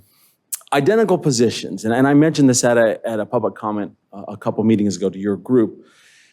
You look at identical positions, identical departments, and I always have to ask the question, why is there different? Why does it cost more for one versus the other? Why does a Department AA of math at one university have to be funded higher than a Department AA of math at CSN? They're doing the same work. Some cases it's more at some community colleges, but why is it that there are AA4s here, there's AA2s or 3s over here? They're doing the same work. And a lot of this is they can do it because they've got extra funding. They've got all this funding. And I almost feel if this is a business, a lot of you are business people, it should work backwards of what do you need? Not what extra money do you have and what would you like? What needs to be there to fund these? Course section funding, I look at that as well, same kind of thing. Again, I'm picking math. Got a calculus course. I'm teaching it. I'm getting paid my salary. And we're getting an appropriate funding at CSN or a community college. If you have a part-timer teaching it, they're costing the college a lot less. If you have a student assistant, a teaching assistant, they're getting a lot less pay, but the college, the institution is getting the same input of money. So I have to ask that question, why is it that, because my salary is more than a part-timer, why are we getting the same amount? Why doesn't it reflect more of that? Why isn't there a compensation for that? And this goes across the board. For other departments, again, I'm not trying to pick on my my colleagues here at other Senate chairs, but I have to always point out in the Faculty Senate office, for example, at CSN, I have a single AA2. That's my helper. That's our person. At another institution, they have an AA2, they have an AA3, and they have a full-time manager running a smaller Faculty Senate than we have at CSN. Two things: either we need more, or we're showing that we can get by with less, and maybe there doesn't need to be as much funding over there. So these are these uncommon denominators I'm talking about. It's the same end result, but why is one costing more? Why is one costing the state more? Last part, let me go back, sorry. There was mention of summer school. And again, we're kind of against that, because adding summer school to this equation, our summer school headcount, our summer school numbers, that's going to devastate a lot of unique budgets at all the institutions. And if it is coming from more appropriation, more state funding, that's a different story. But if it's just a case of let's throw that in the mix to redistribute, that's already been used. That's already part of what's going on. And that's going to be something you see across the board, that's going to hurt all of these institutions out there. So I ask you not to look at that one, even though that is one of the recs in there. Earlier, there was a slide brought up with Governor Lombardo's 3-year plan. Number one was education and workforce. So I'm going to mention workforce real quick, because workforce is the big thing that community colleges have. That's the governor's number one priority. That really should translate to workforce being funded and appropriately funded at the community colleges. I'm not going to say it's the same as a research component. That's important. That gets funded. That is important for the 4 years, the R1s. Ours is just as important for a different group of people, and a lot of people it hits. So that's something that we feel should be part of this big grand plan. And my last part, again, double down on the idea that we need more funds. And I'll point out the makeup of this committee. Okay, there's a reason you are a part of this committee. It is not just NSHE people. There are a lot of outsiders, political people, business people. My mind, the reason is you're expected to go help us and ask the state and the governor and the legislature for more money. If that wasn't the case, we would just have the chancellor and a couple of presidents and a couple of vice presidents of the colleges. There's a reason it is outreach and it's gone out to more people. Is we're hoping for your help in pushing this for us if you can, and I hope that you'll see we are all underfunded, every one of these institutions, and hopefully we can all make some good, heavy recommendations. Thank you. Oh, sorry, go back. Thank you, Patrick. And we're going to hold questions until the end of all of the presentations. And now I'll invite Dr. Molly Apple. Hello. Thank you so much, Chair Hardesty, Chancellor Charlton, for the opportunity for this input. Thank you all so much for your dedication to finding solutions to this enigma. And thank you out in Reno to Peter for his outstanding representation on this committee so far and his leadership as our chair of chairs. So I'll indulge quickly in telling you a little bit about myself, give you a snapshot. So I'm an assistant professor of English. That means I'm on the tenure track. I teach 4 classes every semester along with my scholarship and service. And I've been in Nevada now for 5 years. I moved across the country to take up my dream job here, working in higher ed at a place like Nevada State. And I couldn't be more proud to be working where I am. And so thanks for the chance for me to give you a little snapshot of faculty at our institution today. Oh, I have the control. Here we go. Yeah.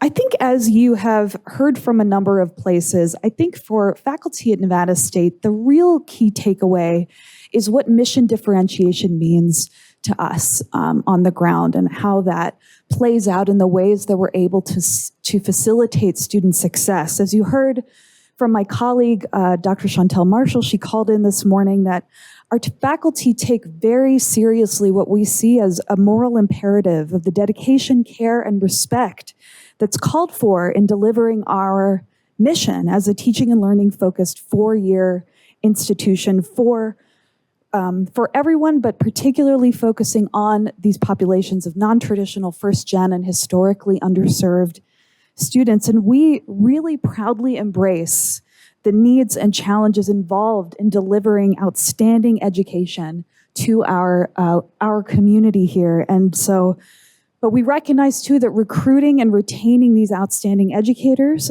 is a consistent challenge. And so really, if I were to sum it up in these two sentences, we want a funding formula that respects and reflects the work that we do at Nevada State, and we need a funding formula that enables this work. So if I were to kind of highlight the recommendations that stand out most to us, it is the ones that take that higher cost of sustaining the support for facilitating student success and makes them more of a reality. And so these include ones that you've heard from, shifting the factors that have been mentioned this morning out of the performance pool and into the weighted enrollment themselves. And I think considerations of how that performance pool is actively enabling these supports in its current form, or if it needs to be redesigned to be more of a bonus and not a carve out of the base budgets if targets are not met. Accounting for summer classes is major for us. We serve students all year round, and we need to be able to serve students all year round. I think things that celebrating the partnerships of enhancing degree attainment, so recognizing the partnerships that we have with institutions like my colleague Patrick's at CSN in particular are important for us, and the role that dual enrollment has in retention, especially to the end of graduation. And as well as factoring in our growth and at-risk degree completion. And so the final perspectives and considerations I'll offer for you is how importantly we've been feeling, I think, at faculty at our institution, because we have grown so rapidly, we feel the need acutely, the 2-year delay that we see in the funding formula. And so if there's a way to really rely on projected enrollments or mitigate that delay, that can make a huge difference for how that plays out for us with our students in our classrooms. We also, I wanted to make sure and address that we are very committed to our work, enhancing our workforce needs, addressing the needs of our region.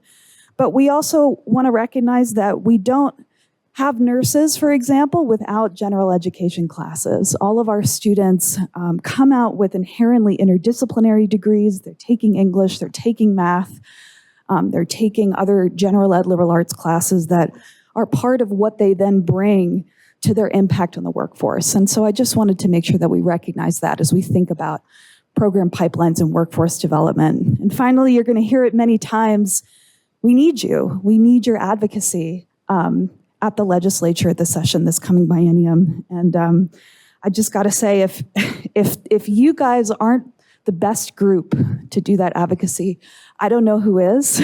And I appreciate and hear very clearly your leadership, Chancellor Charlton, on the scope of this committee. But I think to Chair Hardesty's point, we really need you to return to each of your arenas, if not out of this committee, but to where you do your work best and help advocate with your knowledge for us and our needs. So thank you again for the chance to speak with you all today. I'll pass things to my colleague, Stacy.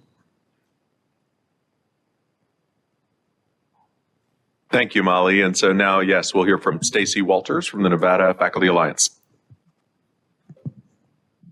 Hello, thank you for inviting me today. My name is Stacy Walters. I serve as the NFA State Bargaining Chair. Thank you for inviting Nevada Faculty Alliance. Oh, thanks. I also teach in the Fine Arts Department at CSN, Theater and Entertainment Production and Design. So I'll be presenting portions of the NFA 6-part series on recommendations for NSHE's funding formula. Hopefully you've seen that in your email or at least in the public comments section. So NFA represents faculty members from across NSHE colleges and universities. We reviewed the information from this committee from a holistic perspective and believe our recommendations benefit NSHE and its institutions across the board, with input from a wide variety of faculty engaged in the budget analysis. My presentation shows a benefit to keeping all NSHE institutions under the same funding formula with specialized enhancements for INCHE-wide priorities. The current formula creates a win-lose situation for institutions, and it forces them to compete with one another for the same funding. Some of the recommendations from HCM strategists create worse win-lose scenarios. So in this slide, funding per weighted student credit hour is lower than in 2014 after adjusting for inflation. A funding formula that doesn't keep up with inflation means continual cuts to the ability of our colleges and institutions to serve students and to compensate faculty and staff fairly and competitively. From the table, you can see that the amount of funding institutions have received when adjusted for inflation is actually lower since the implementation of this funding formula in 2014. Yet we know that demands on institutions for services have risen. No additional funds have been given per weighted student credit hour than when we started this funding formula, which baked in the severe cuts in state funding for higher ed after the financial crisis. So NFA proposes that all future formula factors be adjusted for inflation using the most recent 2 years of the Higher Education Price Index for each biennial budget. 2-year adjustments offer minimal delays in funding and align with the biennial budget of the state. HEPI adjustments ensure institutional funding at flat rates. But let's reimagine the distribution formula as a funding formula. A true funding formula first determines the cost of providing higher ed per weighted student credit hour, and then budgets that amount for each institution's weighted student credit hours. This minimizes the idea of distribution of existing funds or competition between institutions who otherwise should work together for the best of the students. The current formula comes up with a total funding amount and divides that by weighted student credit hours. But since we know what the current cost is to deliver instruction per weighted student credit hour, NFA proposes that we instead build a base budget we instead budget that cost amount for each institution and multiply it by the institution's actual weighted student credit hours and attach the higher ed price index to that. A weighted student credit hour formula to fund academic support creates flat and stable funding for stable academic support at the institutions. NFA proposes funding student services using headcount metrics. This idea would fund student service allocations away from the weighted student credit hour formula metric and instead use a headcount formula metric only for student services. This provision is why NFA does not recommend separate funding formulas for institution types. A student services headcount formula would reflect the cost of providing each student the services they need outside the classroom. Currently, INCHE institutions spend $644 per student in the student services category, which is an average of 8% per institution. An allocation of this amount, adjusted with HEPI inflation rates and based on actual headcount, incentivizes retention and increased enrollment at institutions. It also means INCHE is funding its priorities, with student services funding allocated specifically with assurance that the money is spent on the services intended. Creating funding enhancements with academic support allocated per weighted student credit hours at the cost of instruction and student services allocated per headcount at the cost per student, this committee can then recommend additional changes to the formula contingent upon full funding.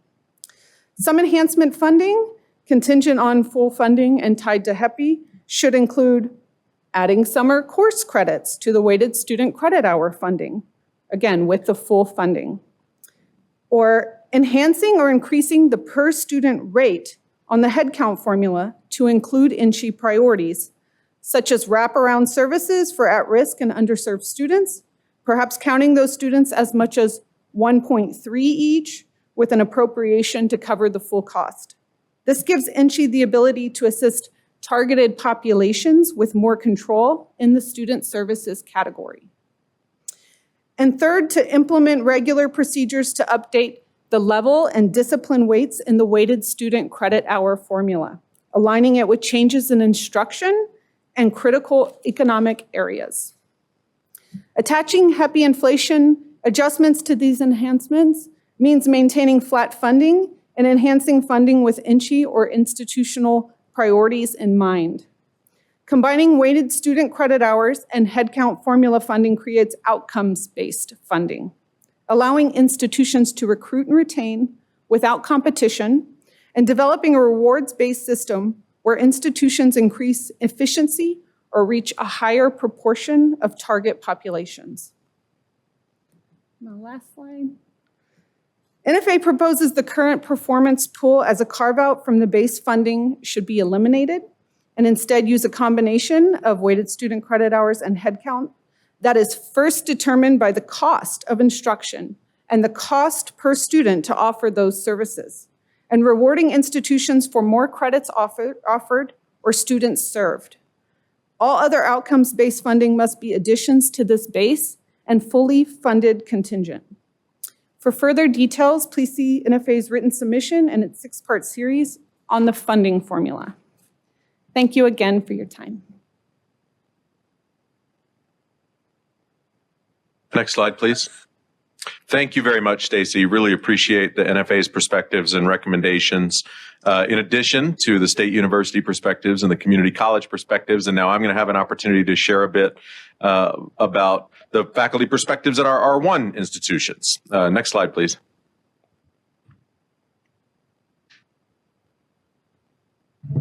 I do not have control over this. So one thing to recognize is that while certainly there's tremendous diversity across all of the institutions within Nevada, the R1 institutions in particular have both highly diverse student populations and highly diverse faculty populations and highly diverse missions across the various aspects of the things that we do as Tier 1 universities. And so certainly I know there's been a lot of discussion of the diverse student population. Some of these aspects of the student body are reflected in all of NSHE's institutions, such as first-generation students, the full socioeconomic spectrum, and Pell students, racial and ethnic backgrounds. And then as you move into the R1s, we see more transfer students, out-of-state students. And I just want to point out, some people will say, well, the out-of-state students aren't counted in the weighted student credit hours, right? And that's because you get this out-of-state tuition. But we're part of a Western university exchange in which those students from the West, who are the bulk of our out-of-state students, receive reduced tuition. So we're not seeing that full component on that piece. So this idea of headcount really starts to make good sense. Also, we have our graduate students, professional students, and then lots of continuing education as well. So there's a really diverse student body that we're serving through our very diverse faculty. And we cover a wide range of different disciplines. I think the best way to illustrate this is just to share that I am a professor of public health in the School of Public Health. I lead a center on aging in the School of Medicine. Our incoming faculty senate chair will be an associate professor of oboe and saxophone. Our past senate chair is a professor of civil and environmental engineering. And so you can see there are a wide distribution of different fields of study that we're engaged in, and the experiences of faculty within those differ pretty dramatically. Beyond the disciplinary diversity, there's also the types of faculty, both academic and administrative. There are multiple different roles happening within these. On the academic side, you have your tenure track faculty, tenured faculty, you have non-tenured teaching, non-tenured research, you have clinical faculty, each of which have different experiences and different salary bases aligned with those different experiences and different roles.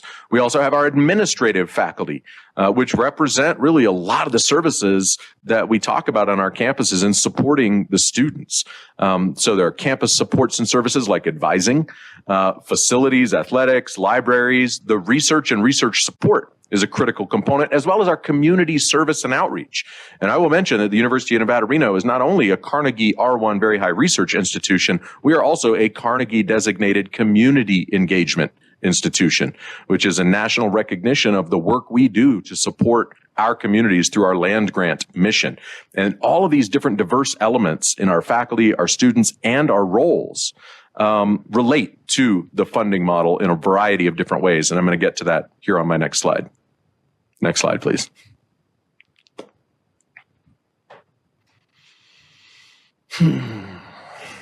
ROI, that's an acronym for you, return on investment. The higher the funding, the higher the impact. And that's just the case, right? You want to talk about a performance pool. You want to talk about performance. Our faculty and our institutions are performing up to, and in many cases beyond, the level of the resources that they are provided. And if you want higher impact and you want higher performance, you need to increase the funding. We have interconnected roles within this. It differs by person and by discipline, and it really varies when you think about the role statement for any individual faculty member. But it's very common that academic faculty have a role statement of 40-40-20, 40% teaching, 40% research, 20% service. And our state funding model is built exclusively around the weighted student credit hours, right, with some other enhancements and supplements. But those weighted student credit hours are funding that teaching element of the mission. But these state line funded positions, as we call them, have a research component to them as well. So the more state line funded faculty we have who are writing grant proposals, the more funding those faculty are bringing into our state from federal agencies. This last year, I believe the number, Klinger's back here. I believe the University of Nevada, Reno had about $189 million in research expenditures.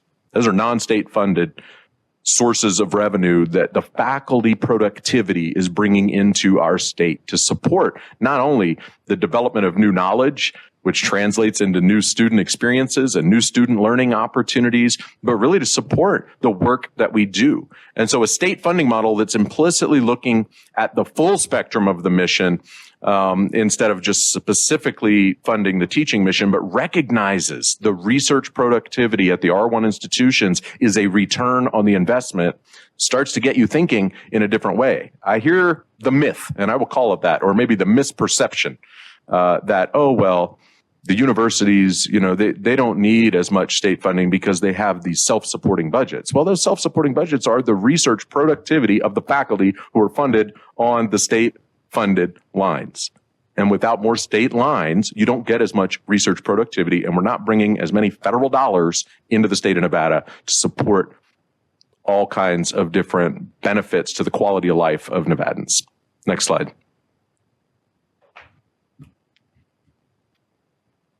So now I'm going to shift with the next slide. Yes, to some of the recommendations and areas of focus. And so I had the opportunity to speak with the Senate chairs across NSHE, also with the senators and my executive board at the University of Nevada, Reno. I reviewed the president's recommendations, both from President Sandoval, President Whitfield, took those into account in developing this faculty perspective.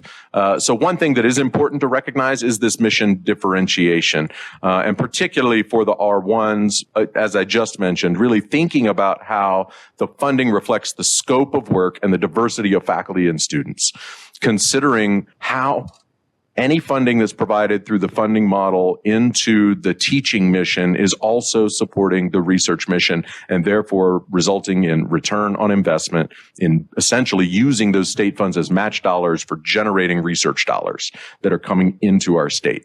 Also, we really need to look at a cost-driven model, and that would be ideal, not a cap-driven distribution model. And I did take note, Crystal and Heidi, in your presentation and looking at the charge, and in charge number 1, there is an element about assessing and understanding the costs associated with the delivery of this.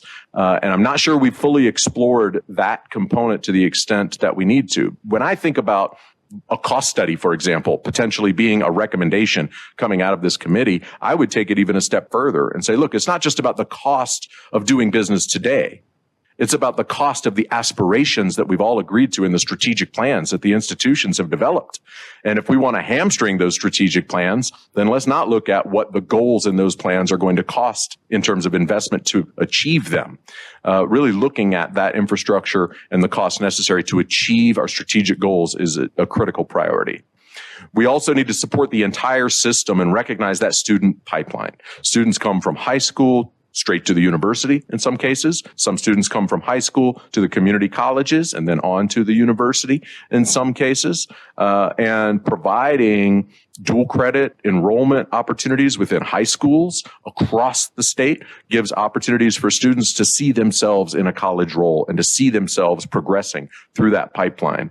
And Picking up on my colleague Patrick's comment that the community colleges support workforce, I would just add to that the universities do as well. The folks graduating from our universities are definitely going into the workforce in the state of Nevada in a wide variety of different roles, and particularly leadership roles within the workforce. The performance pool. Let's talk about that. So our recommendation is to eliminate the performance pool, or at a minimum, fully fund the base and have the performance metrics be an incentive on top of that. I can tell you, and with all humility, our faculty and the folks that work in all of the institutions across this system have been high achievers their entire lives. And they are highly productive, and they are self-motivated and self-directed. And frankly, we do not need external encouragement, certainly not punitive encouragement, for us to be able to do good work.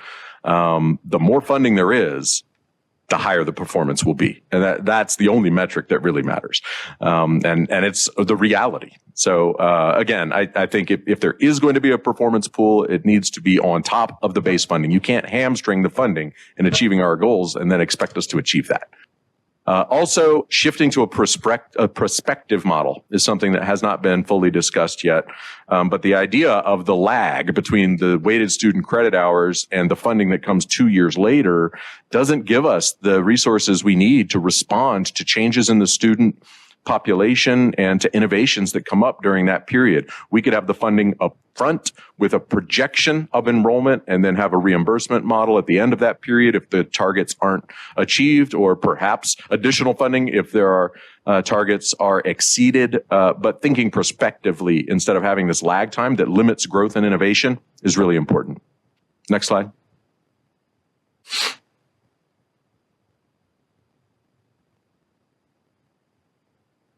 Again, I agree with my colleagues earlier that we need to tie this to inflation. The HEPI index, or perhaps some other metric that's used, but at some point we need to be responsive. There was a slide that the NFA shared that showed that the cost or the revenue provided to the institutions per weighted student credit hour has remained flat and even gone down over the last 10 years. And that's just unacceptable. That is not providing sufficient funding for our system to be able to educate our state. And so tying that to, just as the student fees are tied to inflation, to some metric that gives predictable growth and predictable models is important. Also, directly support the full scope of the mission aligned with strategic goals, and that includes enhancements for student services, facilities, research support, and community engagement. And thinking about that additional funding for those elements beyond the teaching mission are as critical to the full scope of what we do as universities. Fully funding the COLA, gosh, that should be a no-brainer. Right now, I would suggest that if the state mandates a cost of living adjustment for all employees, that they fund 100% of that.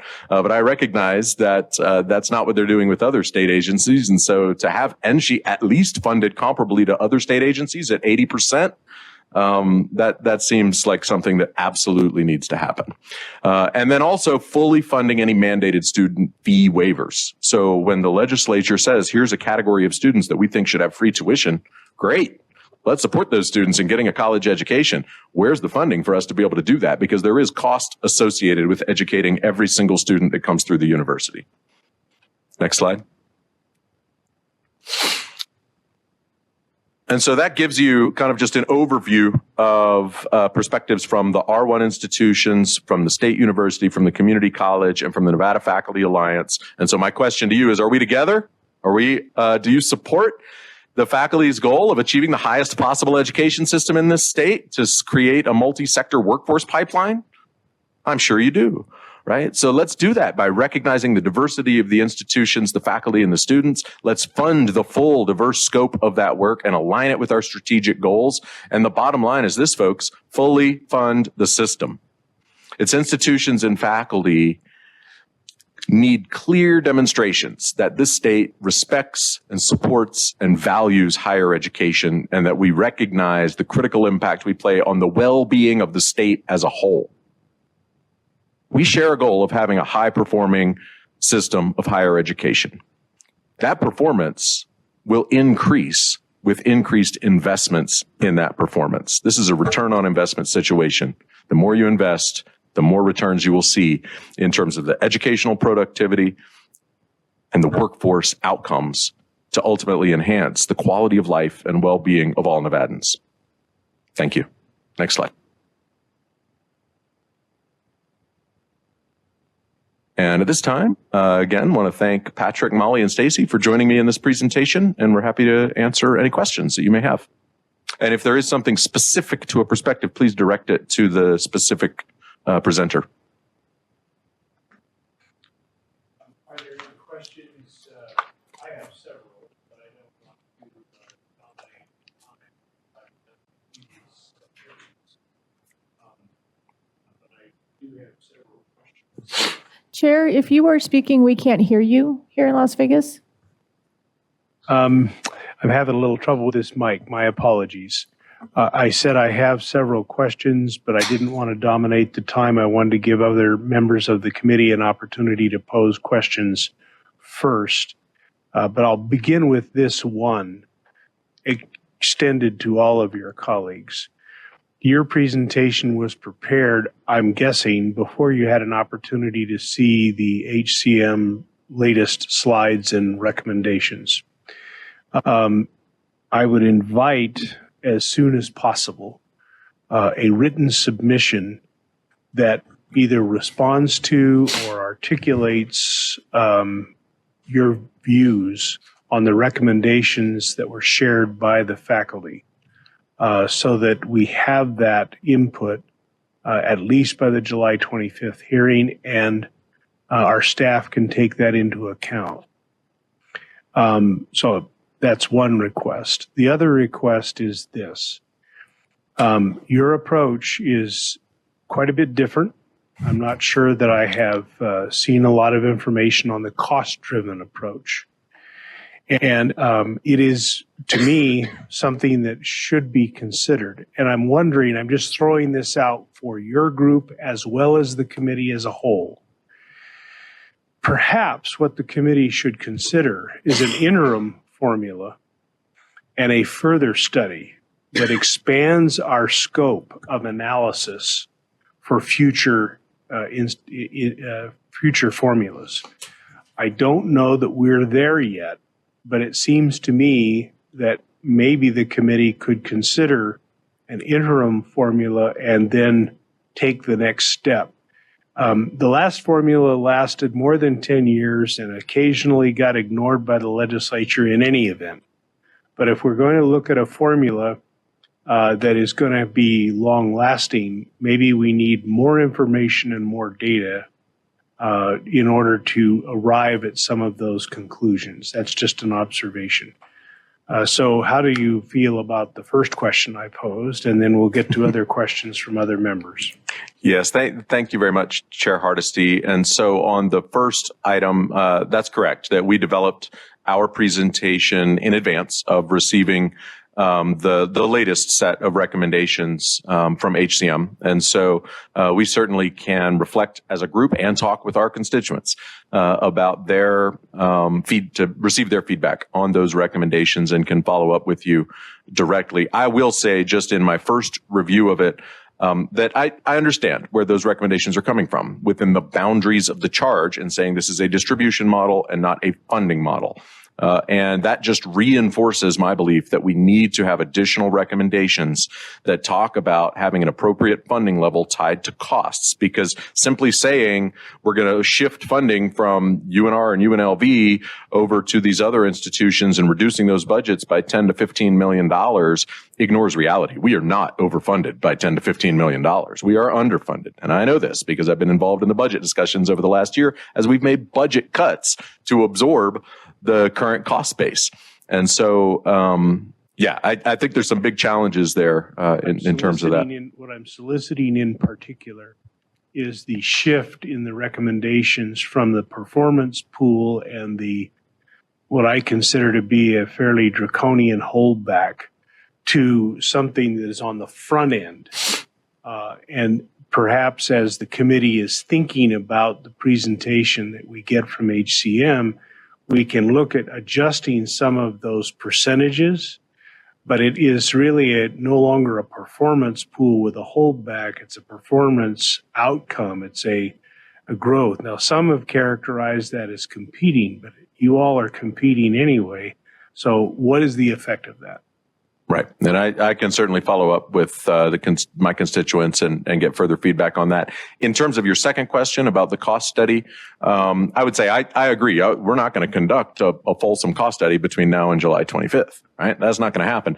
But if one of the recommendations to come out is to do that work, I think it's really important. I think it's important for us to understand what it costs for us to fulfill our missions today and what it will cost prospectively for us to fulfill the strategic goals that we've all agreed to for our respective institutions, and then come up with the numbers on that can then drive the models that are providing the revenue to support the fulfillment of those costs. I'm just saying maybe we should be looking at an interim recommendation. Sure. And then a more permanent adjustment going forward is my thought. I think that's a reasonable suggestion. Okay. Questions from Las Vegas, or excuse me, Reno first. Any questions? Yes, ma'am. Thank you. First of all, Susanna Stinkute for the record. I just wanted to say this was a fantastic presentation, and thank you so much. When we finished our student presentation, we asked for the faculty as well, and I think that this was a really great overview. I saw some things that we had also mentioned, including, inflation, summer classes. I really liked the projected enrollment idea, and I think that might be something we need to pursue because, projected funding, because, getting our funding in that delay is not working very well. I did have a quick question for kind of all of the presenters is what was the method that was used to collect this data? Was it different between community colleges and the R1s, and how was this all collected so that we can better understand, how you came up with this? Thank you. And so you mean in terms of the perspectives that we shared in the slides when you refer to data? Yes. Yeah. So I can tell you that what we did as a group is that when we were invited to share the faculty perspectives, as chair of chairs, I discussed that with all of the Senate chairs in our council of Senate chairs and invited them to talk with their senates and with their faculty and to share their input. And then I did that at my university. I spoke with my senators and invited their input, and then we drew upon all of the data that had been generated in this committee thus far. So HCM's perspectives, the president's 102 recommendations, the reports and data that we've been receiving from the Nevada Faculty Alliance, and tried to look for those common themes and overlap, but also to recognize the differences between the different types of institutions so that we could each share those perspectives. And I would invite Patrick, Molly, and Stacy also to chime in terms of specifically how they gathered faculty perspective to include in this presentation.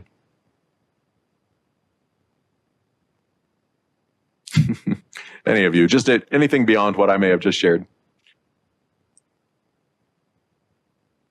I think you got to hit the button. Hello, this is Stacy Walters for the record.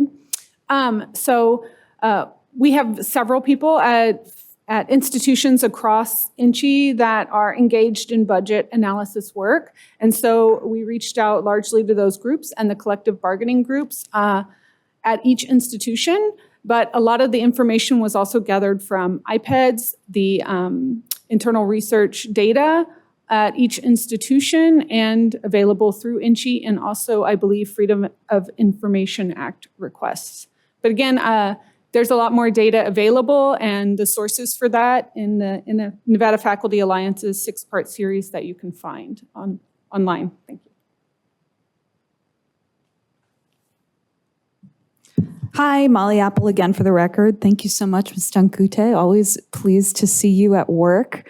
And yes, I would echo. I think for our part, Nevada State is also, we work a lot in conversation with our colleagues at NFA, having conversations again, as Dr. Reed did among my constituents, and talking with our upper administrators, and kind of having those transparent dialogues about where we see the needs surfacing most and how we can kind of make sure to amplify that. And Chair Hardesty, I would also just add, in consideration of your second recommendation, I I'm going to say it may not be a popular statement, but I think if based on what you found in the process of your research and in the process of your investigations into what's needed to this funding formula, if the current scope is limiting your ability to make the best, most lasting recommendation you can, then I think your proposal is certainly worth discussing in terms of seeing what an interim to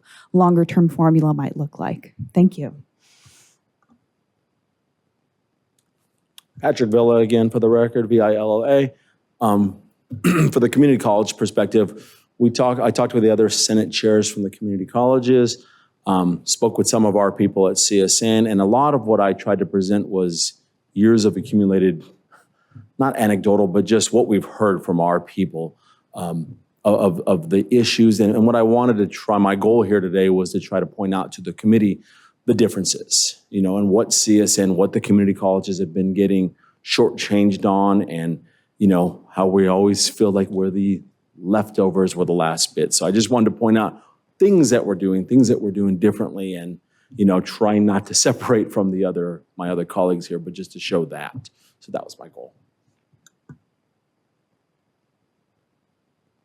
Yes, Doctor.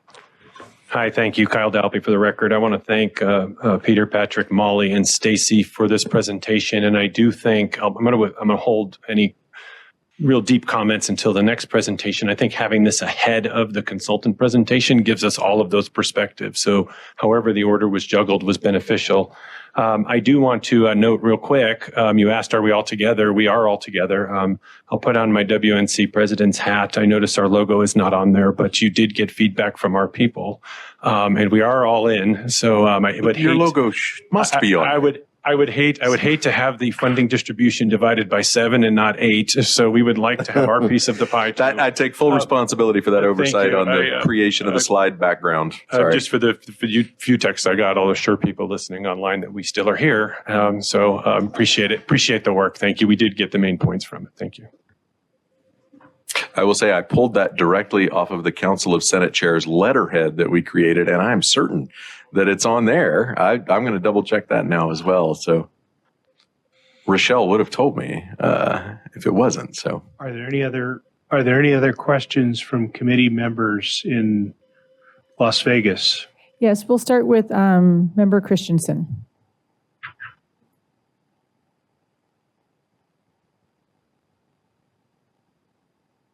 There we go.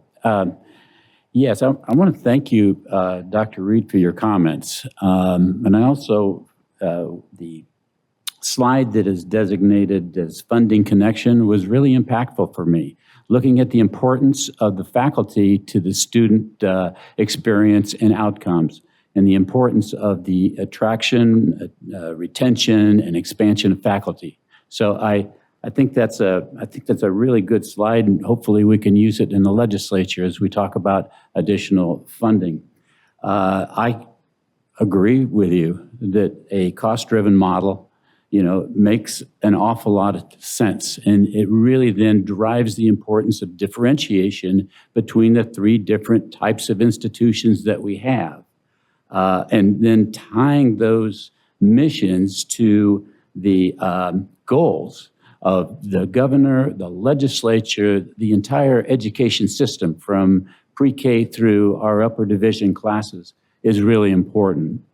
I had not thought about the chair's comment regarding maybe the work that we're to do today is kind of an interim step to something that we could look at a much larger scale, because I've been uncomfortable from the beginning of we're trying to cram a lot of stuff in a short period of time. And to get the education funding right, I think may take longer than the time that we had here. But I appreciate your comments, and I definitely appreciate the chair's thoughts. Thank you. Thank you. So, Any other question? Oh, yeah, sorry. so Go ahead. Chair I'm sorry. Hardesty, for the record, Patty Charlton, Chancellor of the System of Higher Education. I wanted to thank the faculty, Peter, Patrick, Stacy, and Molly as well for their presentation. I do have an observation, however. One thing that seems to be pretty consistent from what I've heard from faculty is a lack of agreement regarding summer school. I think that has been pretty consistent. I've heard, yes, we need to account for summer school in our state funding, to be careful about that approach because institutions rely on that. We heard even comments last week from Dr. Reed, from your counterpart at UNLV, as we had a special board meeting. Those institutions do rely on that revenue to fulfill a lot of needs as well, particularly professional development for faculty, as well as operational support in programs and departments. And so I just would don't need an answer, but just wanted to consider that as we hear from HCM as well, because there is a very different perspective as it pertains to summer school. And I think we've gotten it right so far as it pertains to focusing on specific priority needs such as nursing and education. And I think that's one thing that we saw in one of our presentations was the high level that, for example, Nevada State has of already funded summer school. So just something for the record for us to consider as we move forward. And Chair, just wanted to reflect for the record that Ms. Fretwell has joined us at 11:10 this morning. Welcome, Betsy. Ms. If Williams. I may, thank you very much. Oh, if I may actually first, thank you very much, Chancellor Charlton. And I think you did point out one area where there is a wide range of perspective in terms of the summer school element. And I think particularly in the NFA presentation, their recommendation around the summer school component, I think, is what makes the most sense to me. And so you're right. If we simply add the summer school weighted student credit hours to the overall funding model and by default then stop having the independent student fees go to the departments as a result of that, that's going to very dramatically and negatively impact the budgets of the revenue that's generated during the summer. So there really needs to be, as was suggested, additional funding. So if you add those summer student weighted credit hours, then the overall funding level has to go up to account for those additional weighted student credit hours. And by my rough guerrilla math here, if we think about 9 months versus 3 months, you're talking about up to a 33% increase in the funding to be able to sufficiently cover what would be the summer load. And again, that's not an exact number, but if you think about it roughly, that's kind of the scope of what we're looking at. But additional funding is needed to support that summer component. Absolutely. It can't just be put in without the additional funding. Correct. And I think we've seen what the cost would be, but there's also the alignment of the student fees that go with that. It has to go along with the cost share of the total funding. So it's not 100% from the state, but it's a mix. So with that, Ms. Williams.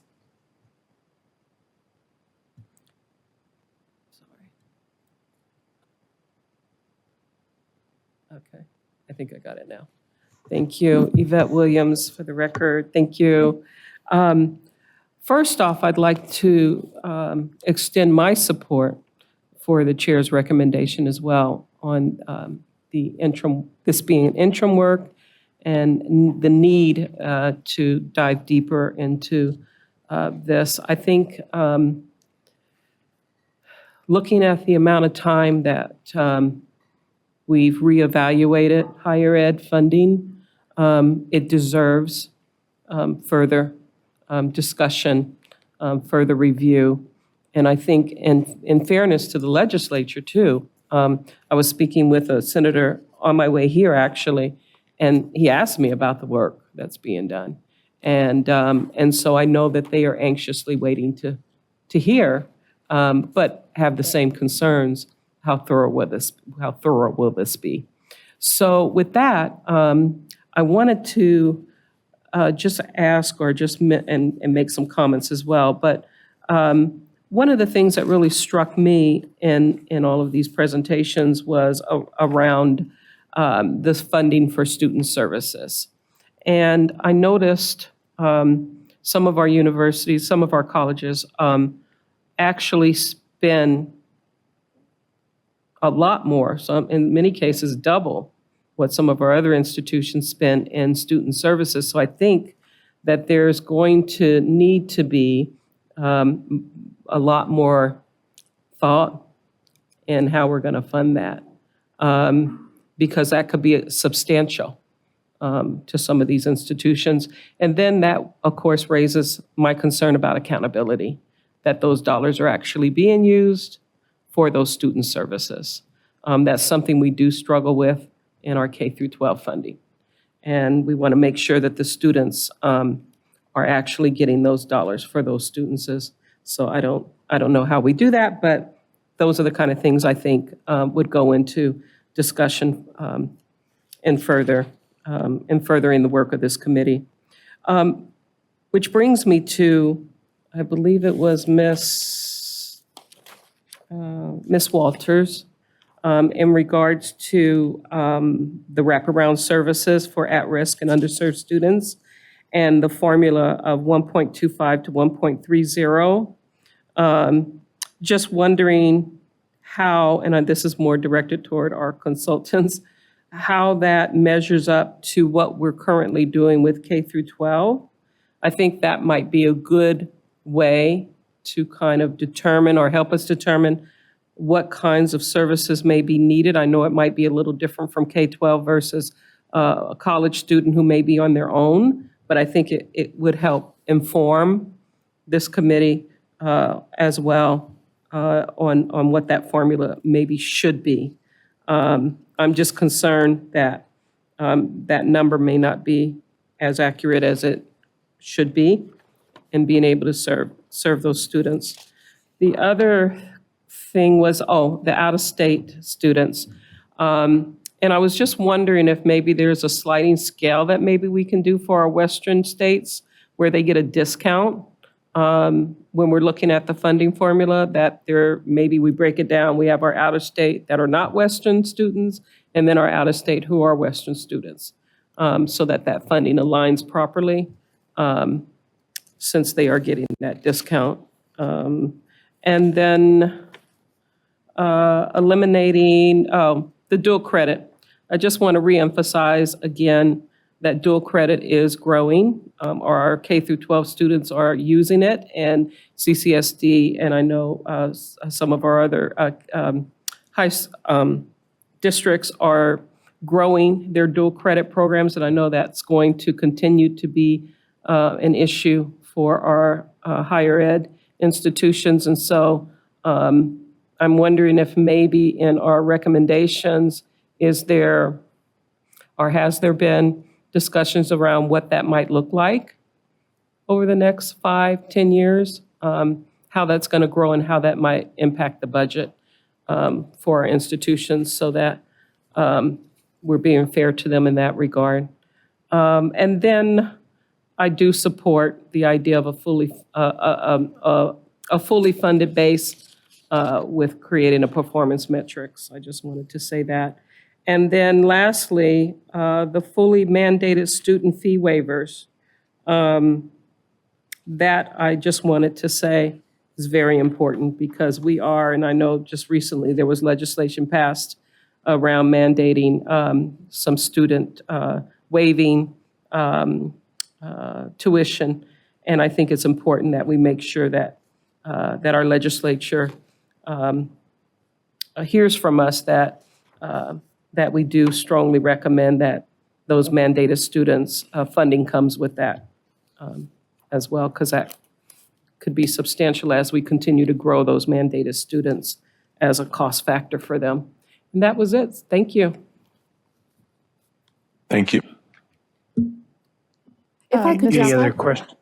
Hi, thank you, Molly Apple for the record. And if I could just speak briefly to your comments, Ms. Williams, thank you so much. And I appreciate Mr. Christensen too, and the way I hear you thinking about, and I've heard you saying this on this committee before, this sort of holistic K-20 sense of what we're thinking about in terms of caretaking for education. And I just wanted to kind of affirm in terms of what the need for student services looks like. I'm a former K-12 teacher myself, actually, and I see a lot of alignment in terms of the model of thinking about how students do not learn if their well-being is not accounted for. And I think particularly at NSU, again, and with recognizing in Nevada the opportunity that education brings for people who don't come from that kind of traditional college idea background of their sort of 18-year-olds going out on their own and living in dorms. There's so many of our wonderful, brilliant scholars and future professionals who just don't live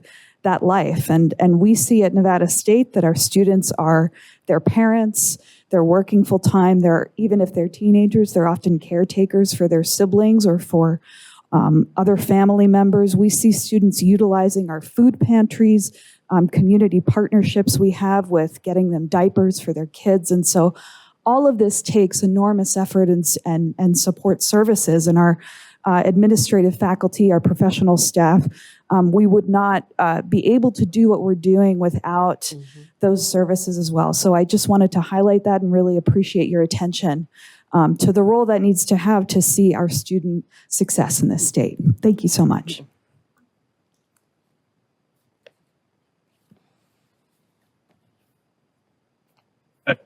Chancellor Charlton, we have a question up here. Do you have other questions in Las Vegas? No other questions in Las Vegas. Thank you. Okay, Regent Del Carlo. Thank you, Chair Hardesty. And I just want to thank the faculty members for an outstanding presentation. This was really a key component, I think, of this whole funding formula. Our students are our largest constituent, say, but our faculty and staff are second, right there. And one, you can't have one without the other. So I thought your points were really, really good. And one small point that I have never even considered as a regent in my 8th year is this out-of-state funding part, because you're right. A large part of them get a reduced tuition. So I think we need data on all that. Mm-hmm. That would be really helpful to have, because that's got to be considered in the formula too. Mm-hmm. And I was one of those that was very disheartened within the framework of this charge, because I really wanted to be on this committee, because from the time I ran in 2016, I really felt that our whole system has been severely underfunded, and that our state as a whole just does not appreciate education. And I know the last session of the legislature, the governor and the legislature worked really hard to help K through 12. They're trying to get the averages up, but 10 years is a long time not to look at things. So I feel much better. Chair Hardesty, you're a brilliant man. I have to say that, because for you to come up with an interim formula today, I have hope. I really do, because there's so much more that needs to be done that we can't just do in this limited scope. To have a cost study, to me, I went back when Andrew Klinger was our CFO for the system. I remember going and talking to him how important I thought it was to have a cost study for our smallest institutions, because even with that small institution factor, they were still struggling. And Western Nevada College is in my district. It may not be on this piece of paper here, but it is near and dear to my heart being in my district. And I just so fully support the mission of the community college that this cost study is so important, because how are we going to know what we really need to ask the legislature if we don't even know what the cost is? Mm-hmm. That's really where it starts. So I appreciate you, Glenn, bringing that up too. And one of the things the regents did, I can't say mandate because we haven't been able to reach it, but one of our goals was to have 350-to-1 advising for our institutions. And that needs to be brought up. I mean, because some have not been able to achieve it due to the budget constraints. And it's so important that our students get the proper advising. It's a core component of higher education, is the student advising, not to waste their time or credits or money on things they frivolously take. So there's really so much more to all this. And I love the idea of the interim funding formula to where we can continue the work at some point. So thank you very much. I'm hopeful now. Any other questions? Yes, ma'am. I'd just like to add a quick comment regarding Ms. Apple and Ms. Williams' comments regarding student services. I think that we definitely need to start looking at how those can be included in the formula or funded by the state, because if they are not funded in that way, it's going to be through student fees. And that's a huge burden to put on our students. And so you've heard how vital it is for student services for our students, food pantries, we have advising, financial aid. These different services help our students continue. And if we don't have them, many of our students will not, especially at a community college. This helps our students continue on and do great things. So I think that student services needs to be something that is in the forefront of our minds so that it does not go back to the students. Thank you. Any other questions from members of the committee before we let Dr. Reed sit down and we take a break? I think I'm sorry, Chancellor, go ahead. Yes, Ms. Williams has a comment or a question. And I realized my mic was on. My apologies. We were talking about student services, and it dawned on me just now, and so I apologize I didn't say it earlier, but it just dawned on me, have we even looked at students who have left their institution because they could not afford to stay or they didn't have the services that they need to stay, especially those who may go from here to UNR or from up north and come down here to an institution? Because I know we have in our community a large percentage of students who go away to school, to UNR in particular, and they come home because they need to come home. They can't stay. And I'm wondering how many that may be, or how our students are really impacted by a lack of the services that they can to get at their institution, especially when they go away. But even those who are here locally, because I know I have had many conversations even with CSN, and the number of students that don't finish and have to leave because they need to support themselves or there's some reason. And so I don't know, is there a number? Does anyone have any data on that? Are we collecting that data for you all at the university, at the college level? Are you collecting that data? I mean, are we screening and asking, why did you leave? For the record, thank you. Yeah, for the record, Patty Charlton, Chancellor, Nevada System of Higher Education. Our institutions, and I would say our presidents in particular, do focus on those students that stop out and maybe drop out. They are constantly trying to get those individuals back.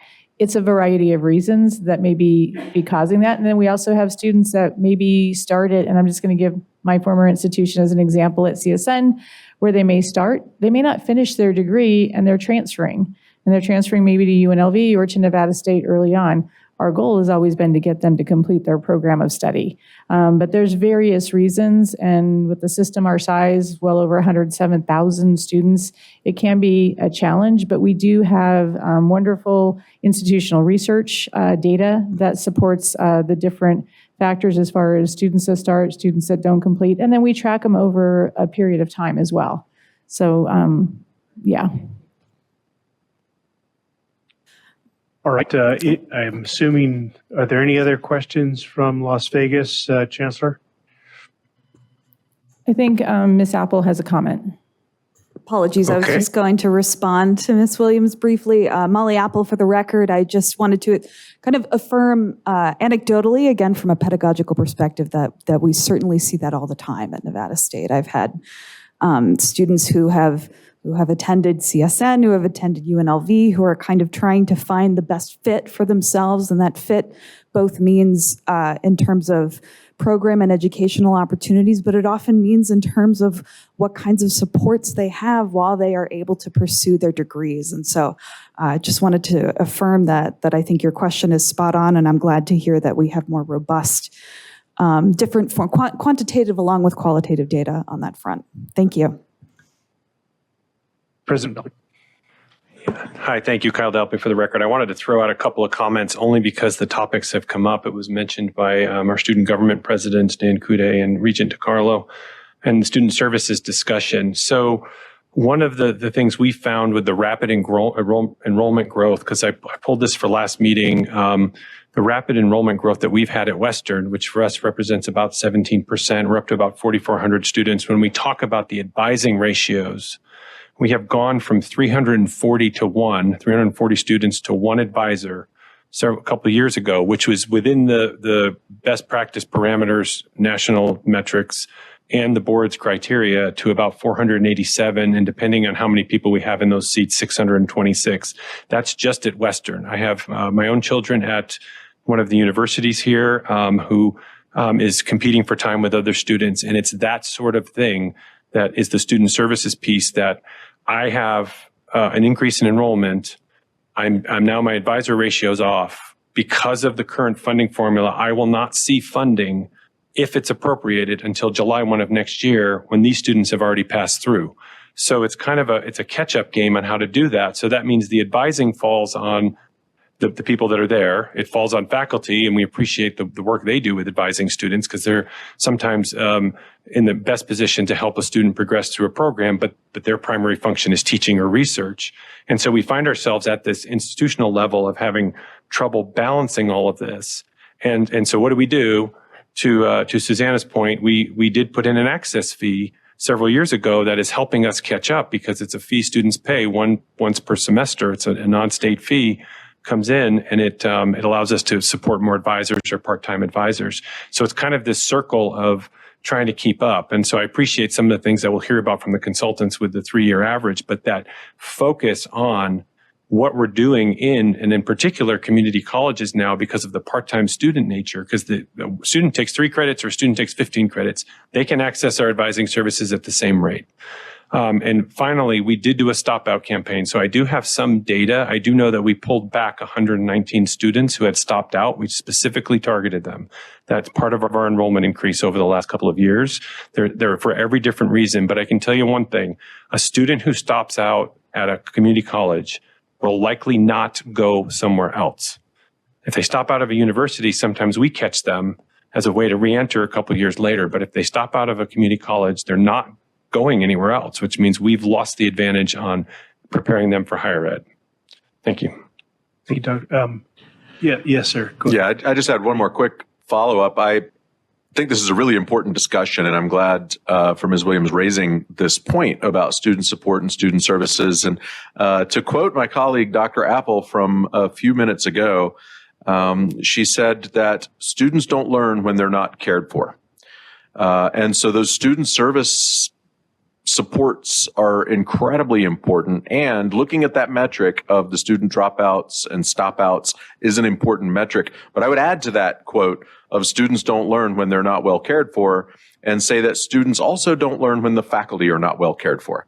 And another metric to look at is the faculty retention rate, because when faculty leave our institutions to go somewhere else in another state for a modest increase in their salary to be more highly compensated, that requires a lot of cost and expense. It reduces our ability to teach the students, and then we have to invest in the recruitment for their replacements. And so there are costs associated with our ability to retain our highly qualified professional employees as well. And so the student dropout is important, but also the faculty departure rates are critical to this discussion.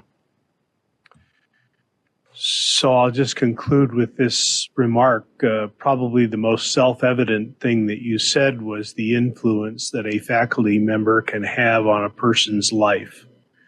I think all of us on this committee and all who are watching this proceeding can reflect on that person in our life who was a faculty member, a teacher, whether it was kindergarten or graduate study, that changed our lives. Certainly that was true in my case, and I'm sure it's true in many others. And so the point is very well taken. I think at this point we should take a break. Chancellor, I think lunch may be there in Las Vegas, or no? Not yet. Sorry. Not yet. Okay, well, let's take a break for about 10 minutes and catch a breath, and then we'll return. I don't want to interrupt HCM's presentation, so I'd like to maybe we'll take a break a little bit longer, and hopefully lunch will catch up with us, and we can take maybe 20 minutes and grab a bite and sit down so we can take this all in one session. Would that be all right? Okay, let's go 20 minutes, and hopefully lunch shows up. Chancellor, is this a convenient time to begin, or would you need some additional time for everybody there? We are good to go. Let's get her moving. Okay, yes, ma'am. Marching orders from the boss. Okie doke.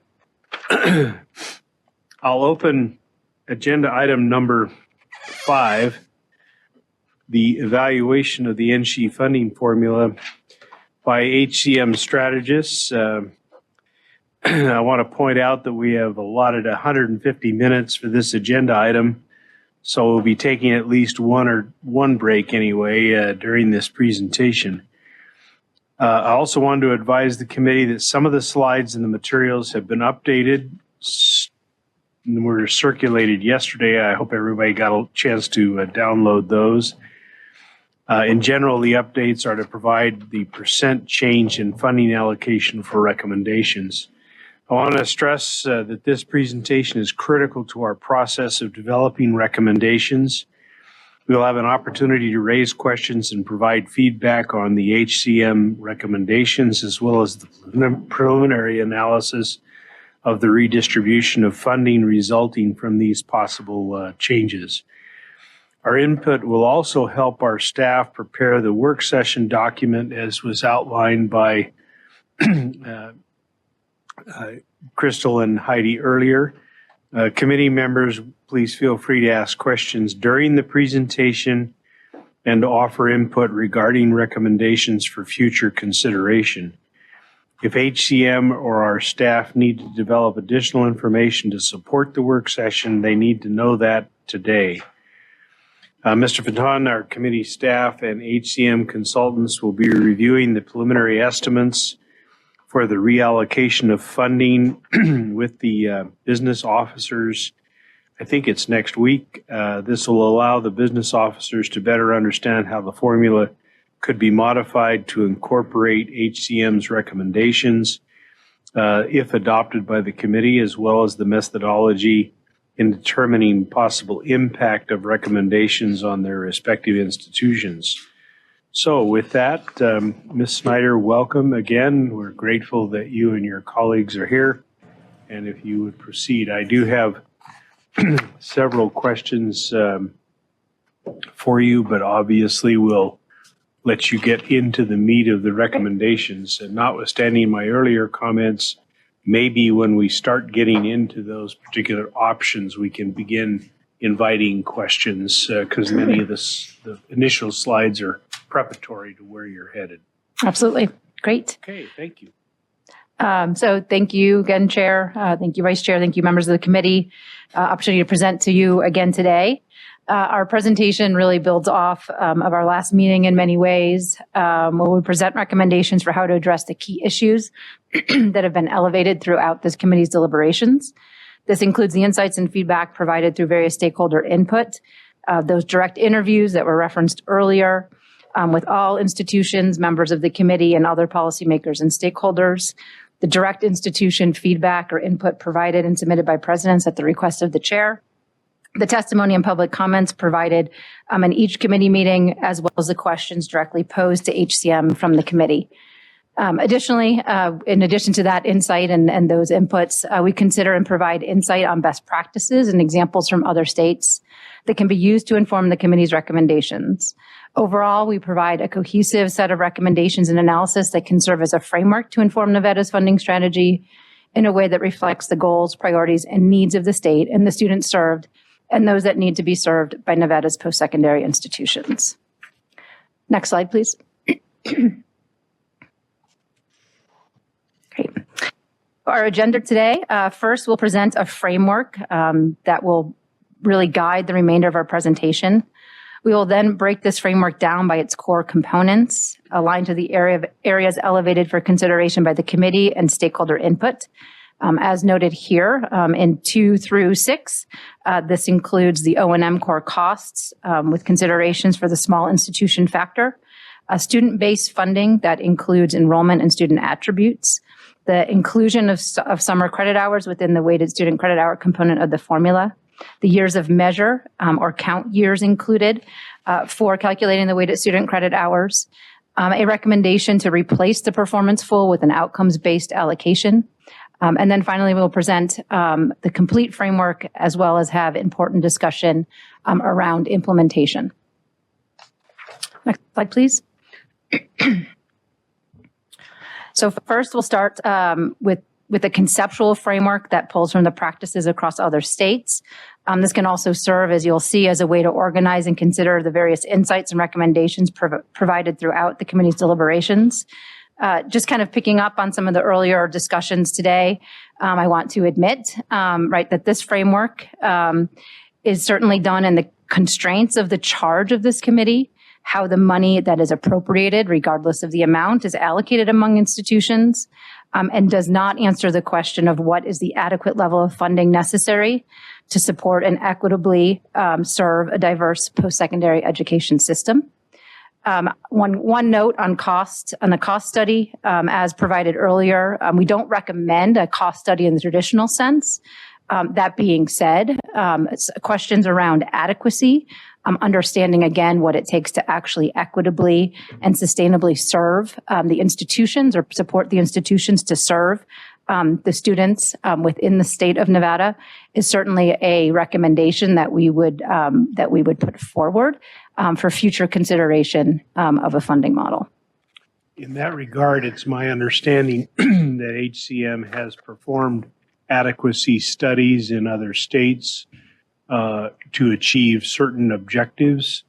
Is that right? That is correct.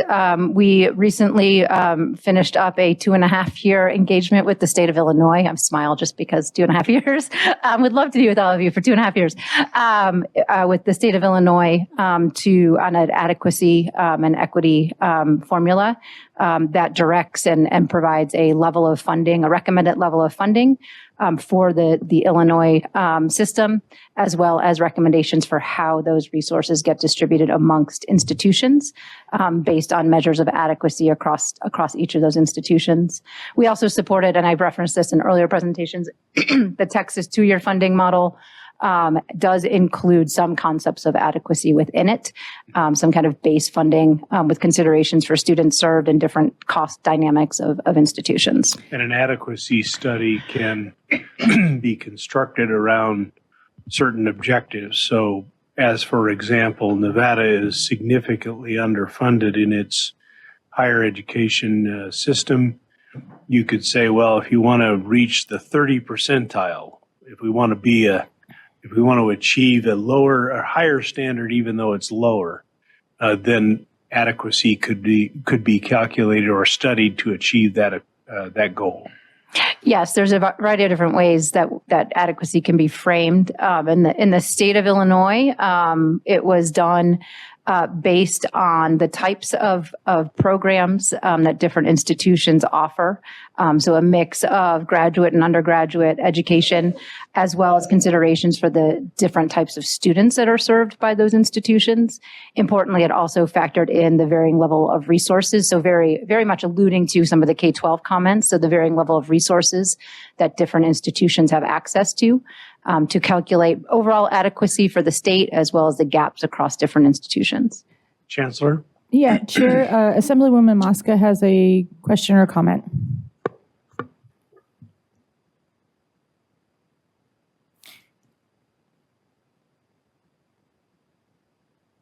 I don't know if the microphone is on.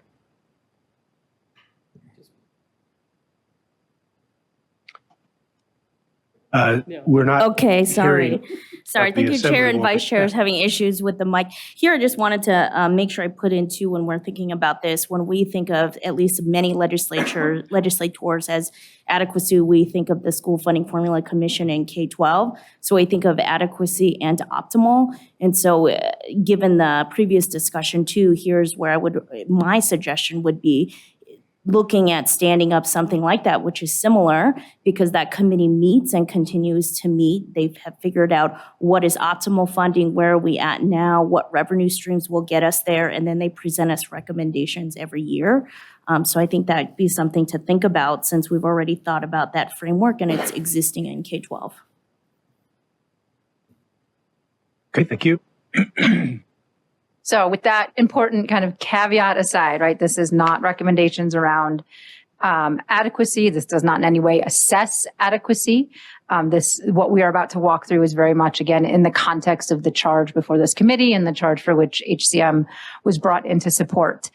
So with that, this balanced approach is a comprehensive formula that reflects, and we'll break down each of these parts again, but some level of state support for core costs of an institution, so that O&M and core costs, an enrollment component that is a combination of FTE headcount as well as the kind of existing student credit hour component. We also incorporate into this, or would recommend incorporation, adjustments for student characteristics to account for those additional supports provided, necessary to provide to students from underserved backgrounds. It includes student progression and outcomes that are aligned to the state need for increased completion and attainment. Also, with adjustments for increased funding or adjustments for higher levels of funding for the success of underserved populations and the completion in areas of high demand and value. So that piece of this framework would be the re-envisioning of the existing performance pool to something that is more formula allocated and outcomes driven. And then certainly mission differentiation as an important component. We will break down this, and you'll see this in our further presentation, that mission differentiation is reflected within different components of the O&M, the enrollment FTE, as well as the progression and outcomes. And just one thing before we move on, I think going back to the earlier presentation that presented particularly the priorities laid out for the Board of Regents goals in Governor Lombardo's plan. I think conceptually, again, absent the discussion of adequacy, this framework certainly would be aligned to and provide a funding formula that is aligned to that spectrum of priorities laid out: access, success, workforce development, closing of achievement gaps, as well as research. Next slide, please.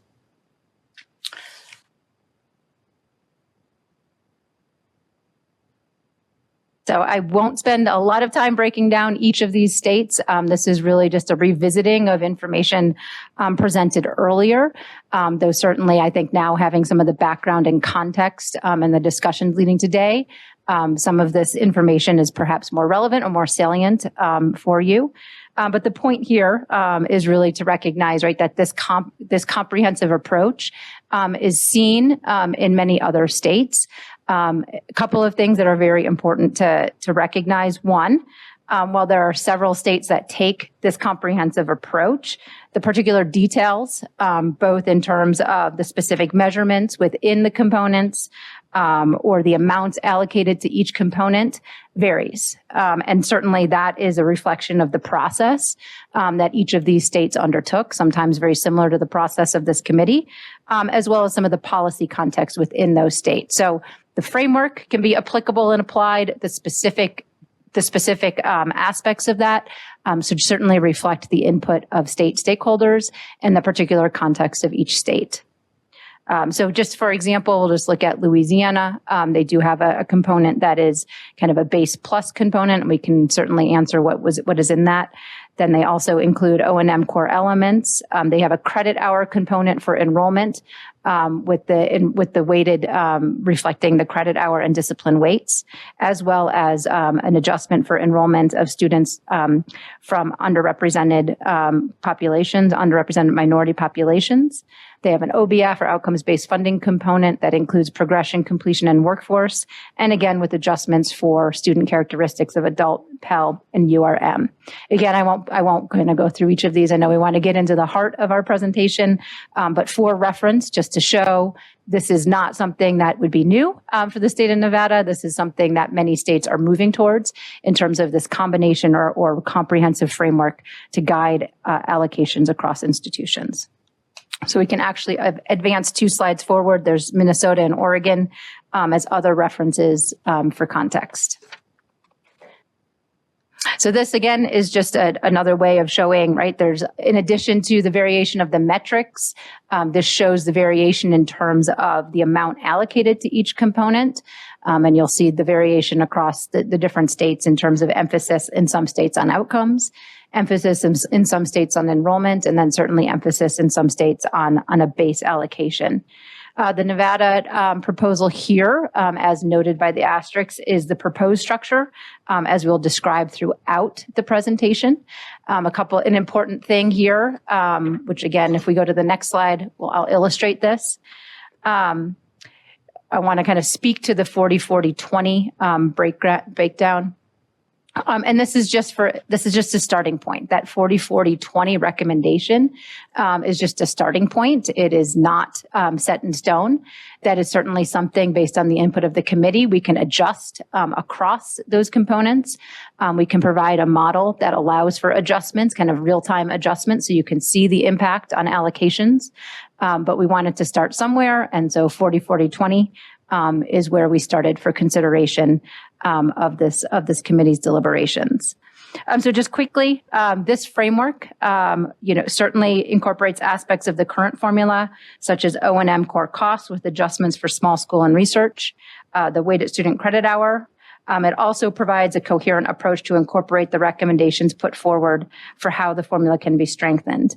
And so if you can just click, whoever is guiding the slides, if you can just click to get that next feature of the slide, that would be great. One more, please. Maybe one more. Sorry, tough when we can't control the slides. So this includes increasing the small school institution factor, incorporating a more direct enrollment metric. Again, a combination of head count to capture the part-time students with adjustments for URM, underrepresented minority, and low-income students. This includes a recommendation in the weighted student credit hour for summer, as well as adjustments to how the weighted student credit hour calculation is calculated to avoid those bumpy years of measure. So our recommendation is an average over 3 years. And perhaps, again, most significantly is the elimination of the performance pool as a carve-out of the weighted student credit hour calculation, and instead as its own formula-driven component of the funding formula, using a relative growth approach that was discussed, or at least initially previewed, at the last meeting. So finally, again, as noted, this is really a division of the existing pie. This is not anything about the amount of funding that is adequate to serve Nevada's institutions and its students. But if we go to the next slide, you'll see the actual breakdown of this. Sorry. There we go. For within each component. So the core costs and O&M are actually off the top, which represents about 2.1% of the total existing allocation. The enrollment student-based funding would then be 39.2%. The enrollment weighted student credit hour would also be 39.2%, and then the outcomes would be 19.6%. Next slide.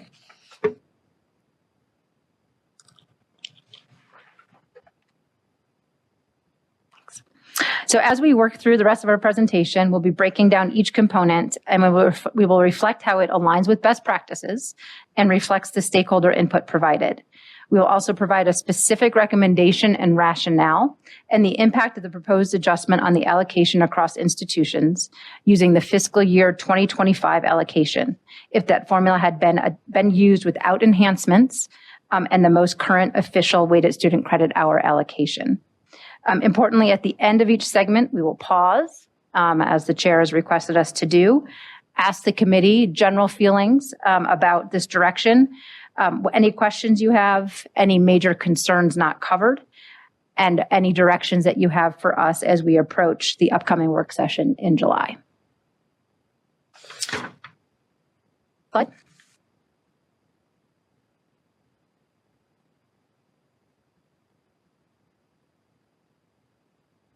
So while we provide an analysis of how the individual adjustments as well as full implementation would impact allocation across institutions, it's also important to keep in mind another of our recommendations, and that is that any adjustments to a formula be phased in.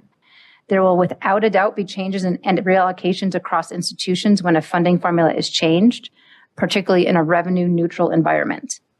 This should not be a reason for avoiding change, particularly if that change enhances the alignment of the state's funding approach with the state goals and/or addresses specific identified limitations of the existing funding model. You want to actually get that part right first, or at least more right, recognizing that no formula is 100% perfect. But you also want to ensure that any shift to a new funding model is phased in over time to provide stability and avoid any major disruptions in institutional funding. There are a variety of ways states have phased in the implementation of a new funding formula, including time, hold harmless, as well as new allocations or new money. Additionally, these shifts in funding are not reflective of what will happen. They are projections using existing data.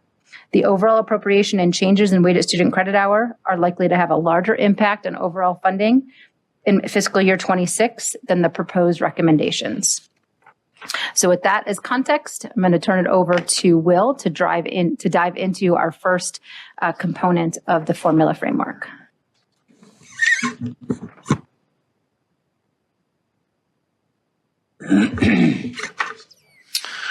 Will Carroll for the record.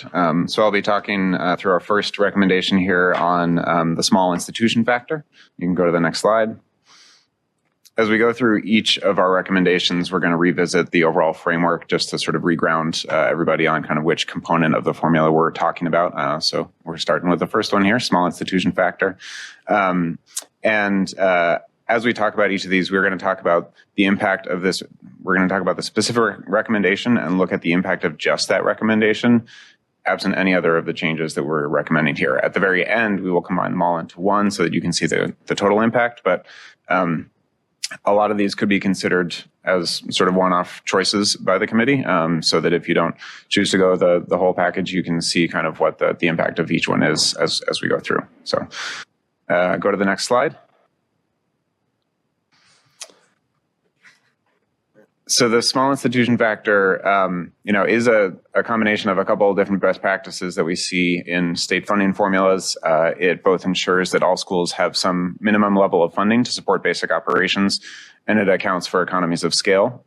Many states that we've both worked with and just see across the country have a similar adjustment in their formula for small schools.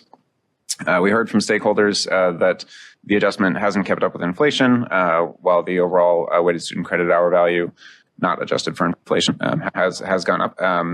This is an important mission differentiation factor in the funding formula. It helps small colleges keep their class sizes small, which we've heard is a very important student success strategy from the presidents of those institutions.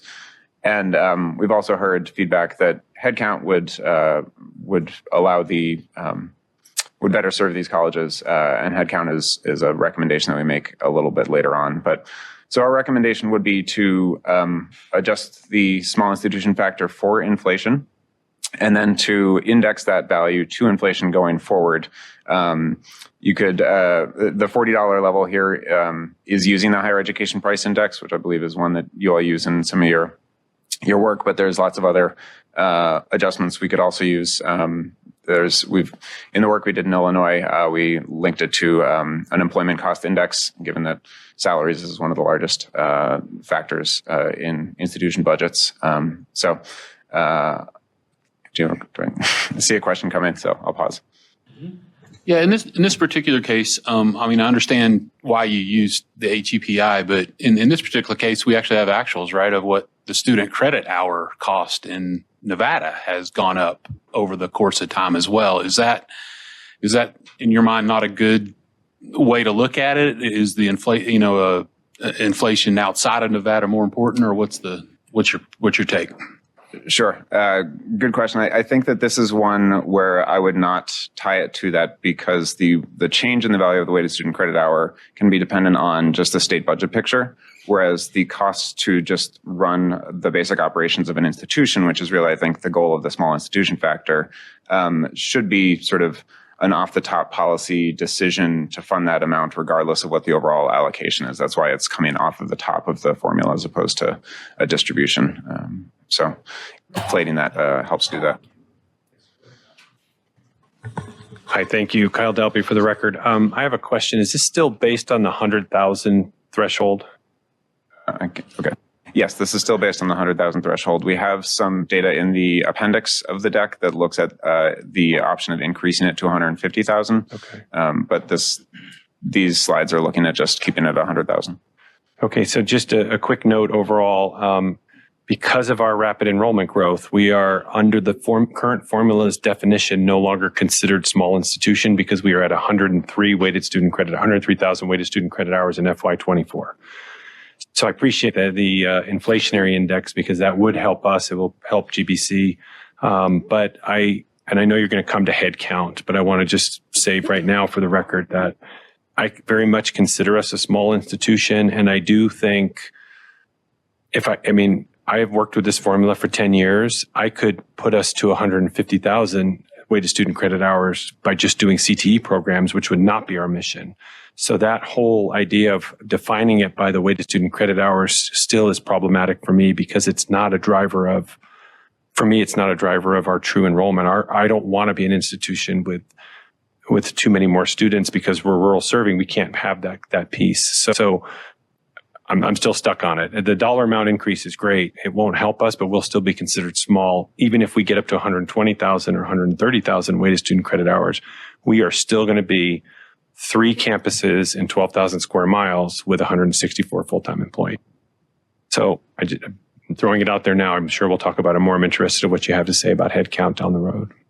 Yeah, and I think that's a really strong point that tying it to weighted student credit hours, tying the small institution factor to weighted student credit hours can maybe distort the concept of what a small school is because it depends on the program mix. And given that weights have changed in the weighted student credit hour matrix over time because of the CTE adjustment, like that we were going forward with this recommendation because it sort of aligns with the original policy intent of the small institution factor most closely.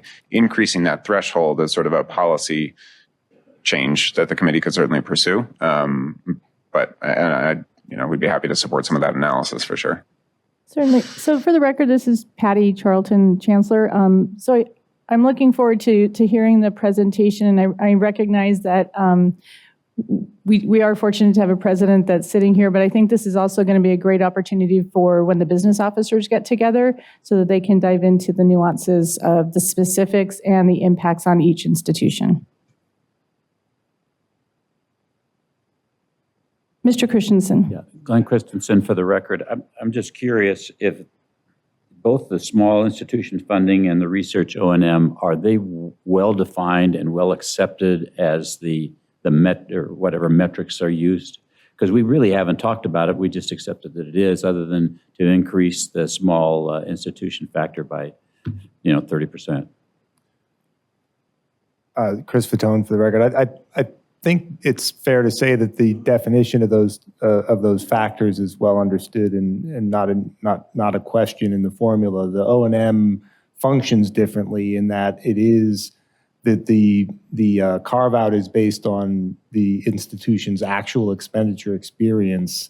So where the institutions are spending more on O&M, that translates into an adjustment on the O&M factor versus the small institution factor that is set at that $30 per WSCH and has not been adjusted. So that I think is the difference between the two and why you're only seeing one reflected in the recommendations as being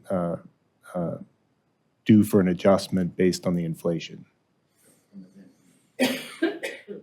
Then from a transparency standpoint, with these O&M costs, is anybody looking at those to see if is there an incentive for keeping those costs down? How does that work? Chris Fatone, so I guess if the question is, given the carve out, is that a contra incentive to keeping the cost down? I think there's other incentive for keeping the cost down besides the carve out in that the institutions have to allocate their budgets and are limited by how much funds they have available for all the institution functions. So institutions are looking for ways to save on their overhead. The carve out doesn't drive their interest in spending on O&M. They have too much at risk otherwise on their overall budget to keep those costs down. So if they're actual, we don't need to consider inflation adjusting those costs. Yes, the actual spending, where the actual spending has been affected by real inflation, that cost is reflected in their expenditures, and so it's built. Yeah. Okay. Thank you.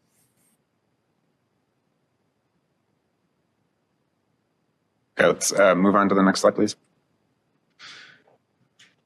So this next slide is going to show you a little bit of some of the calculations that go into the impact estimates for each of the different components, but you can see here what the impact is on the two institutions that currently, under the data that we had, would receive the small institution factor, increasing their allocation from 865,000 to 1.154 million.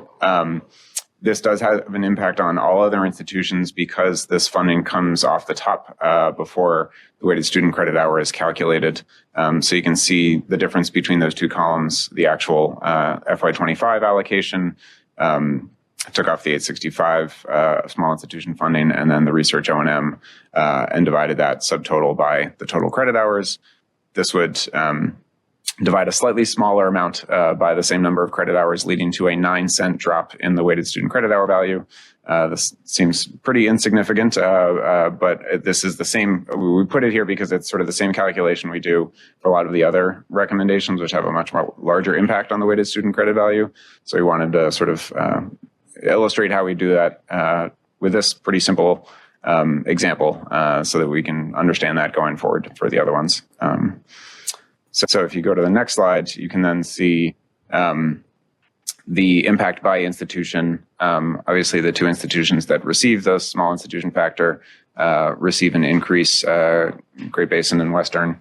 But the structure here is next to the institution names, you see their FY25 total allocation. So that is the actual funding that came through the formula, includes the small institution factor, includes the research O&M, and the weighted student credit hour allocation, and the percent share of the total funding that they received. The next set of columns is what their 25 allocation would have been with this policy recommendation change. So in this case, the increase of the SIF value. And then the final three columns are the impact. So the dollar change, the percent, the change in their share of the total funding. And then the final one is the percent change in allocation. So how much that institution's funding actually changed from year to year, or from pre-recommendation to post-recommendation. So the impact on the share of total dollars is very small here. You can see nothing is above a 0.03% change, but the change in any institution's allocation, Great Basin sees a 1.2% increase in its funding level compared to the baseline. So, on the next slide, we did kind of want to just provide the context for, well, a lot of these recommendations that we're putting forward, I guess I would say all of them, are intended to be considered in a cost neutral no new funds environment. And that's what all of the analysis in the previous table was. We do want to give the context for if you were to try to implement it with some version of a hold harmless per policy, or as an enhancement, what those costs would be as well. So you have that information. So here, if you were to implement the small institution factor increase, but sort of backfill the institutions that receive a slightly lower level of funding, that would be $272,000, or you could fund it as an enhancement for $288,000. So that's, again, we'll sort of revisit this structure for each of the different recommendations, but for the small institution factor, I will pause there and look for the committee's questions, direction, any areas of interest or discussion. So, Chair, anybody in, go ahead. Yeah. Yes. Yeah. So for the record, Patty Charlton, we just wanted to confirm, we had a question here that this is an annual cost, so it's per year of for this number, correct, Will? Yeah, so this would, I mean, the numbers would change as the years go on, obviously, as enrollment and weighted student credit hours change. But assuming everything is constant, this would be the annual change, yes. Thank you. Any other questions or comments in Las Vegas? Yes, Ms. Williams has a question. I have a question going back to the chart where, towards the beginning, where you have O&M core costs, enrollment student weights, enrollment course weights, and progression and outcomes. And I know you updated this particular slide. Oh, it's page 8. Sorry, I didn't see that little number, page 8. And in the update, you took out different matrix and weights. And I wanted to ask why that was the case, or why was it there? I'm trying to understand the significance, because how I'm reading it, I may not be reading it correctly. The way that I'm interpreting it is that under progression and outcomes, you were considering different matrix and weights. I'm assuming the student weights, and tying those outcomes to those, achieving those goals, basically. Can you explain to me why that came out? Yeah. And am I wrong sure, in what I'm thinking that it is? Sure. Will Carroll, for the record. I think that slide was sort of adding bullets as we went through, and I think the final bullet, which showed the different metrics and weights, just didn't get clicked through to the end. So on your screen, what was showing may not have shown the different metrics and weights, but the version that I think you all got sent and distributed should have that in there. So Yeah, it is and- not meant to have been Okay. it was not meant to be left out. It just was not sort of displayed properly on the PowerPoint that you saw. So Thank you. sorry for that. That helps me feel better. I was going to ask about that. Okay, because if we don't have, weight or measurements, your goals really don't matter, right? Okay, thank you. And then Assemblywoman Mosca has a question.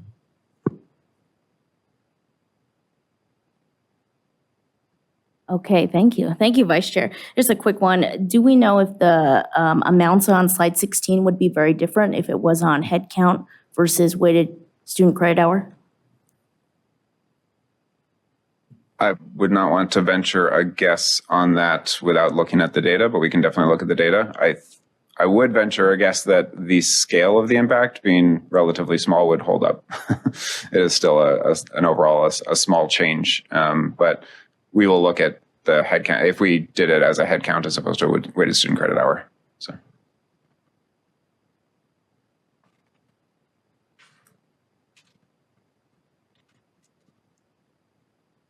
Any other questions from Las Vegas? No other questions in Las Vegas? Any questions in Reno? So as we discussed before, these options are presented as HCM has laid out as a result of information they've received in previous from other input and the like. Is it the feeling of the committee that you'd like to see this on the January 25th presentation with any modification? Or does anybody have any feelings about this?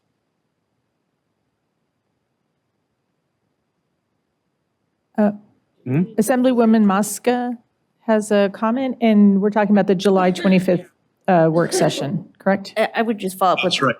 I would just follow up that, in general, I'm fine with it, but would like to see if it could be sent to us the head count amount too ahead of time. Okay, so that's an option that can be calculated. Yes, sir. So Kyle Dalby, for the record, the other thing too, if it's too difficult to untangle the head count, or another option would be to continue to look at increasing that threshold for a small institution factor, possibly to the 150,000 weighted student credit hours. And that might be easier, actually. Okay. Yes, Regent? Thank you, Chair Hardesty. I agree with President Dalby. I'd like to see a couple iterations, maybe a couple of different 125 or then 150. Because, when you work hard, as he has since he's been the president, to get the enrollment up, I hate to see him penalized, because to me, it's still a very rural college with the 12,000 square miles that it covers and the 3 different campuses. Okay. Thank you. We can add some calculations to the agenda of that item. All right. Any other general comments by committee members about this portion of the presentation? Okay. Then we can move on then to the next portion. Yes. Next slide, please. So we're going to dive into the student-based funding recommendations. If we move to the next slide. This Again. is slide 18. Yes, thank you. Slide 18. I guess now, yeah. 18. So just to revisit the framework that was presented at the beginning, as Will noted, we're going to reintroduce this each time we get into a new topic area. So looking here at the enrollment, a new enrollment component with adjustments for student weights. This would be, again, a new enrollment component. Component reflects the costs associated with providing supports and services to students who enroll part-time, which are not captured, as has been noted, by the weighted student credit hour calculation, and or students who need additional academic or non-academic supports to provide more equitable access and success. This certainly supports and enhances the mission differentiation because it reflects the institutions that might serve larger numbers of part-time students by using that head count measure. Next slide.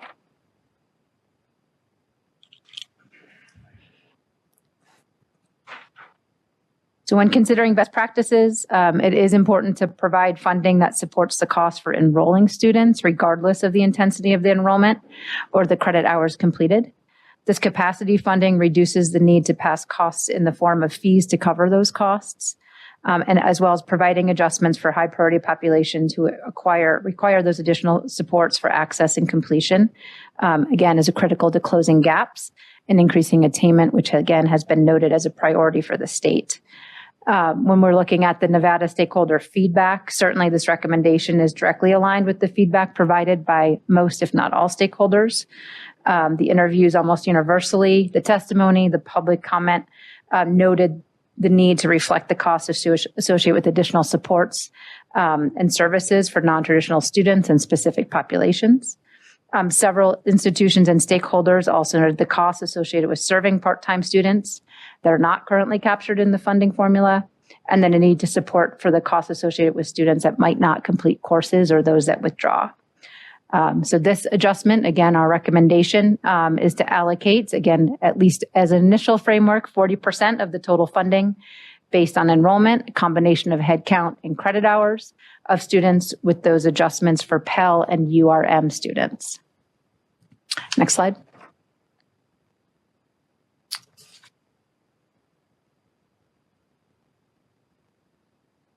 So just to break down further what goes into the student-based funding component, the initial recommendation is based on the most recent 3 years and includes a combination of the headcount enrollments and FTE total, the URM headcounts and FTE, Pell student headcount and FTE, and a 50-50 split between headcount and FTE.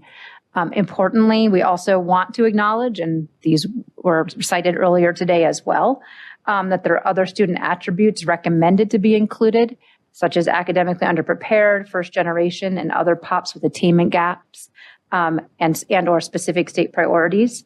These are certainly important considerations. However, for many of these populations, there is not consistently collected data at the state level.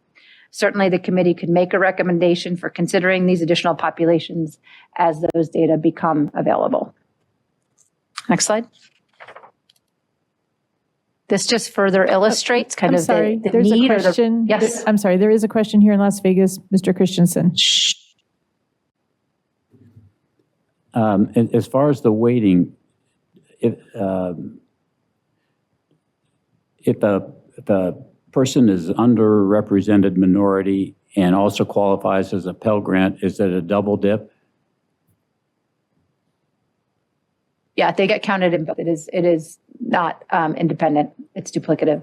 Okay.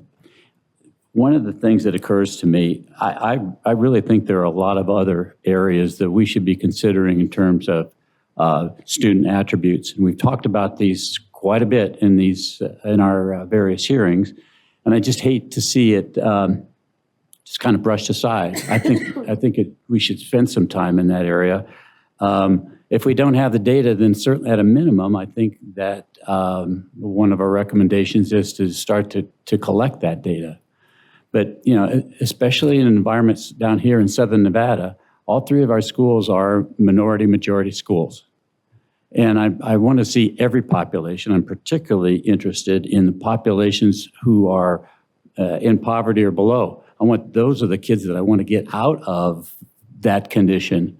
So it just seems to me to only have two attributes here, with Pell Grants and underrepresented minority that we're missing some folks there.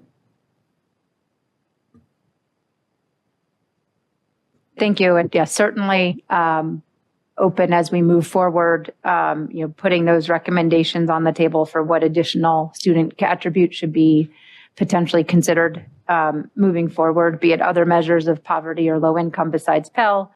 Certainly first generation, I know special students with special needs has been referenced as well. So certainly think that is a valid point as part of a potential recommendation of this committee to set up a framework for beginning to collect that data. So we have an additional question from sorry, Ms. Williams. Go ahead, yes. And thank you, Mr. Christensen, for bringing that up. Really appreciate that. I do want to just draw some attention to our academically underprepared students. In particular, we have underrepresented minority groups, but there was a lot of effort made by our state legislature around those students who are least proficient. And I'll say it again on the record that the U.S. Department of Ed mandates that a priority be made to historically student groups who are historically least proficient. And I know we have here under your one of your bullet points is other student populations with attainment gaps are high state priority. So I will assume that that's what we are talking about. But I also feel very, very strongly that we need to dig deep on who are these students and what are what are those indicators that these students come to college with, and really make sure we're helping them. It's not just about economics, because the studies that I've been involved in within Southern Nevada show that it doesn't matter what school you may go to, could be at a 5-star school or a 1-star school. Geography doesn't always dictate students who are least proficient. We see that happening in our very best schools and are also our schools that are struggling the most. So I just wanted to say that and just reemphasize that again. Thank you. Yeah, Glenn Christensen for the record. I agree with that. What gets frustrating from a taxpayer perspective is we've paid for it in K through 12, and then we paid for it in remedial work and all this, but we're never going to get these people where they need to be if we don't help them. So this is another attribute that I think is something that we should be thinking about. I just wanted to add for the record, Patty Charlton, Interim Chancellor, that there has been a great deal of work in the higher education space, particularly around co-requisite math and English, where we specifically find perhaps where a student is not academically ready. And so we've done some very comprehensive work and have yielded great success in that factor. So we'd be happy to share a presentation that was just recently given by our Vice Chancellor for Academic and Student Affairs in that regard. I think you'd be pleased.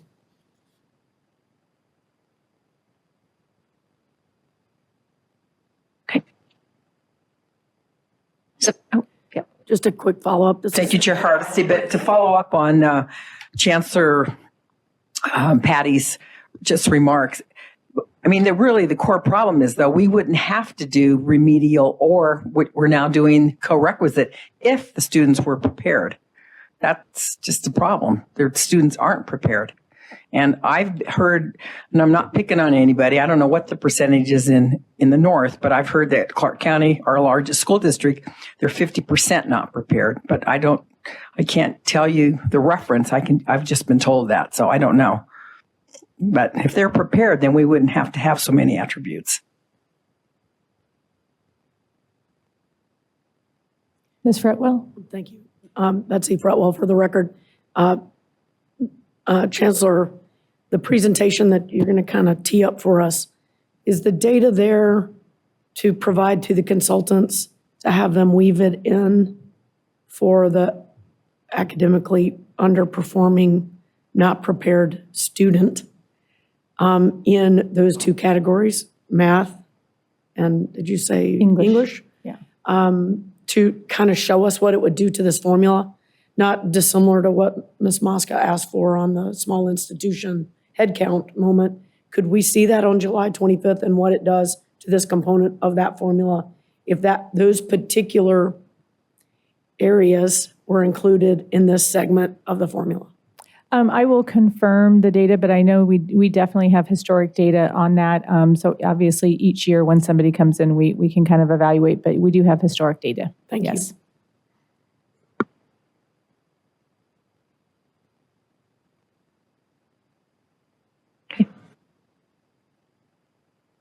So this slide, in some ways. Mr. Chairman, I'm sorry. Can I just clarify a data issue on the record? Because I'm looking at our IR director in the back of the room who is nodding our head that there are some challenges with that data. So I think on all of these issues, if you can give staff a little bit of grace as we go back and look, because the key to this is the data has to be in a certain format that is student record level and compatible with what we have given them for these other elements. It can't be aggregated in any way. So there are a number of challenges related to that, but we will absolutely have the conversation. And if we can't do exactly what's being discussed, we'll try to figure out if we have a proxy for it. So I just want to make sure that everyone's aware when you state it on the record and say, we want you to go down this road, we're going to try to go down that road, but we may end up doing something slightly different depending on the availability of data that is compatible with the course taxonomy that we use for generating these figures for the formula. So thank you, Mr. Chairman. Okay. Any other comments or questions before we move on?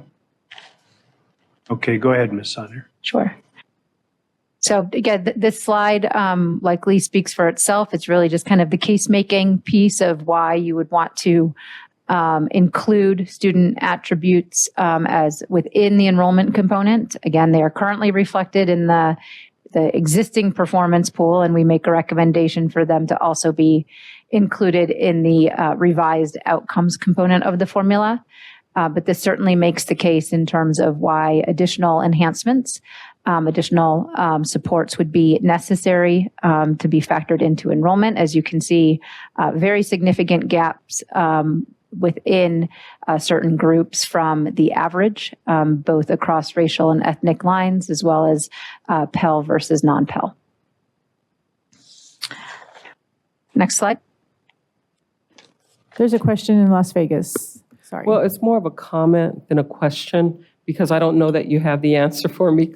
But again, looking at our Hispanic and our Latino number versus our Black or African American number, I bet if we were to pull out our Black Hispanic students, we'd see those numbers change dramatically. And so I do see that we did disaggregate Asian and Native Hawaiian or Pacific Islander, and that proves my point right there. Whereas if we had just reported that as Asian, Native Hawaiian, and Pacific Islander, the numbers would be not accurate and would not show us that we need to pay particular attention to our Native Hawaiian and Pacific Islander students. So I just, again, the importance of disaggregating this data by race. Thank you. Sure. Any other comments or questions? Okay. So this table shows the shares of each aspect of this recommended enrollment component across institutions.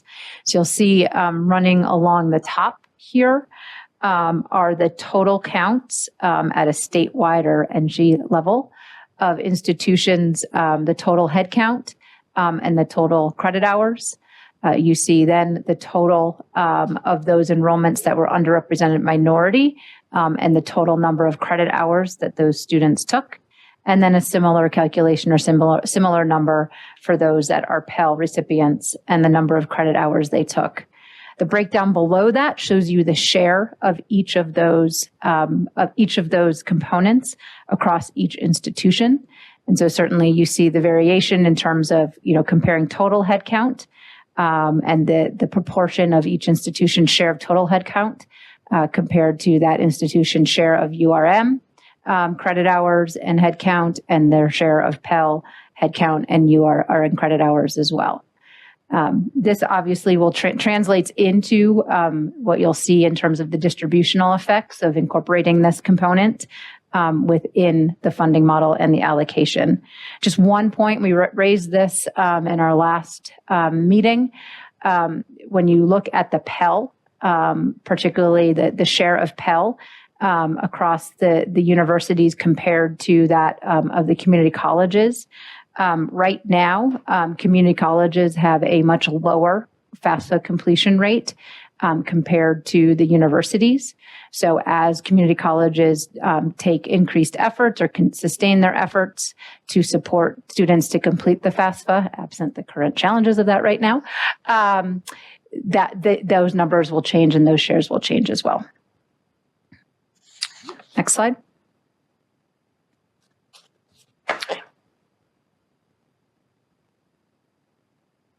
So as Will noted, we are isolating the impact of each of these. So this is isolating the FY25 impact. If 40% were to be allocated through this combination of student-based funding, again, that combination of total FTE and headcount, URM, FTE and headcount, and Pell, FTE and headcount. You see increases in the shares of the total allocation and the total amount of funding, with the most significant being for CSN. And similarly, you see reductions in the share and allocation amount for some institutions, with the most significant being for University of Nevada, Reno. Again, I said this just moments ago, but really want to emphasize that this is isolating only on the impact of one piece of the formula. And perhaps most important is that this should not be what influences decision-making about making these changes to the formula, but how to implement these potential considerations. So with that, we can look into the next slide in terms of the kind of cost options for this component. So the cost neutral are the prior effects that were presented just in the last slide. A hold harmless would be $24.6 million. And again, that would backfill the reductions for those three institutions that lose in a cost neutral scenario. And then an enhancement would be $210.3 million, which is an increase of 40% to the current appropriation. Again, we will pause for general comments, questions, requests for additional information, etc. Is there a request for? Yes, we have questions in Las Vegas. Mr. Christensen, first. Glenn Christensen with the record. I just have a hard time wrapping my mind around the concept of taking that kind of money out of our research institutions, which can really drive dramatic change in our state. And as much as I would like to give it to all of them, I understand what Dr. Bill is saying. They're underfunded, but I'm not sure this is the way to do it. And if we needed example one of why we need more money, maybe this slide is one of them.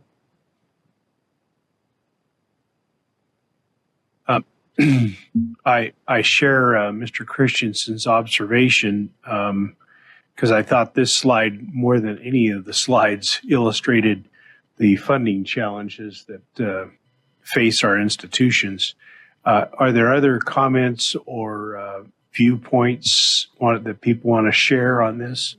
Kyle, did you want to offer something? Yes. Yeah, we will have questions back here in Las Vegas again. Okay, go ahead, Chancellor. Thank you, Vice Chair. My general thought is just we had such a long discussion previously around the student support services. So I don't think this is the right place where you mandate that, but just a discussion point of how do you then make sure that the money helps students in student support services?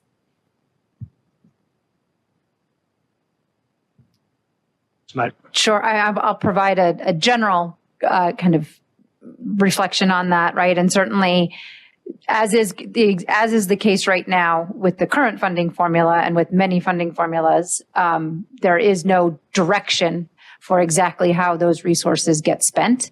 That is a choice of institutions in terms of reflecting and supporting the needs of their institution and the students they serve. Certainly, there are ways to either directly require that those resources are spent on X, Y, and Z, or ways of monitoring and reporting how those resources are being spent. And that is certainly a policy decision for the state. For the most part, states take here's your resources, you should be spending them in ways that best serve the needs of your institution, with expectations that those needs are being met and resulting in outcomes and improved outcomes, in particular for students. I'd like to request, you indicated that at the July 25th meeting, we would have an ability to make calculations on the fly, so to speak. I'd like to get calculations for this particular item if there were adjustments in the allocation percentages, either upward to 50% or downward to 30% as examples. Because I think this is driven in part by the 40-40-20, and I think we need to see what that looks like if you adjust those percentages or eliminate some of these percentages altogether. So I think my view is there is wide support for the noted student attributes for sure, but whether or not it's to this degree on this allocation needs to be evaluated.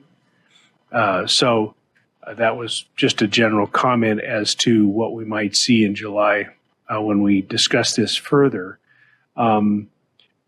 Rick, did you have a question or comment? You basically took the words out of my mouth. I would like to see for the work session some scenarios, because I think moving away from weighted student credit hours is a big step. And we don't, I think moving to weighted student credit hours 10 years ago was a good move.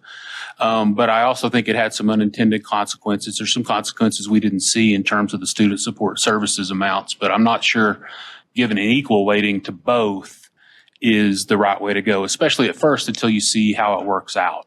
Right. Are there any other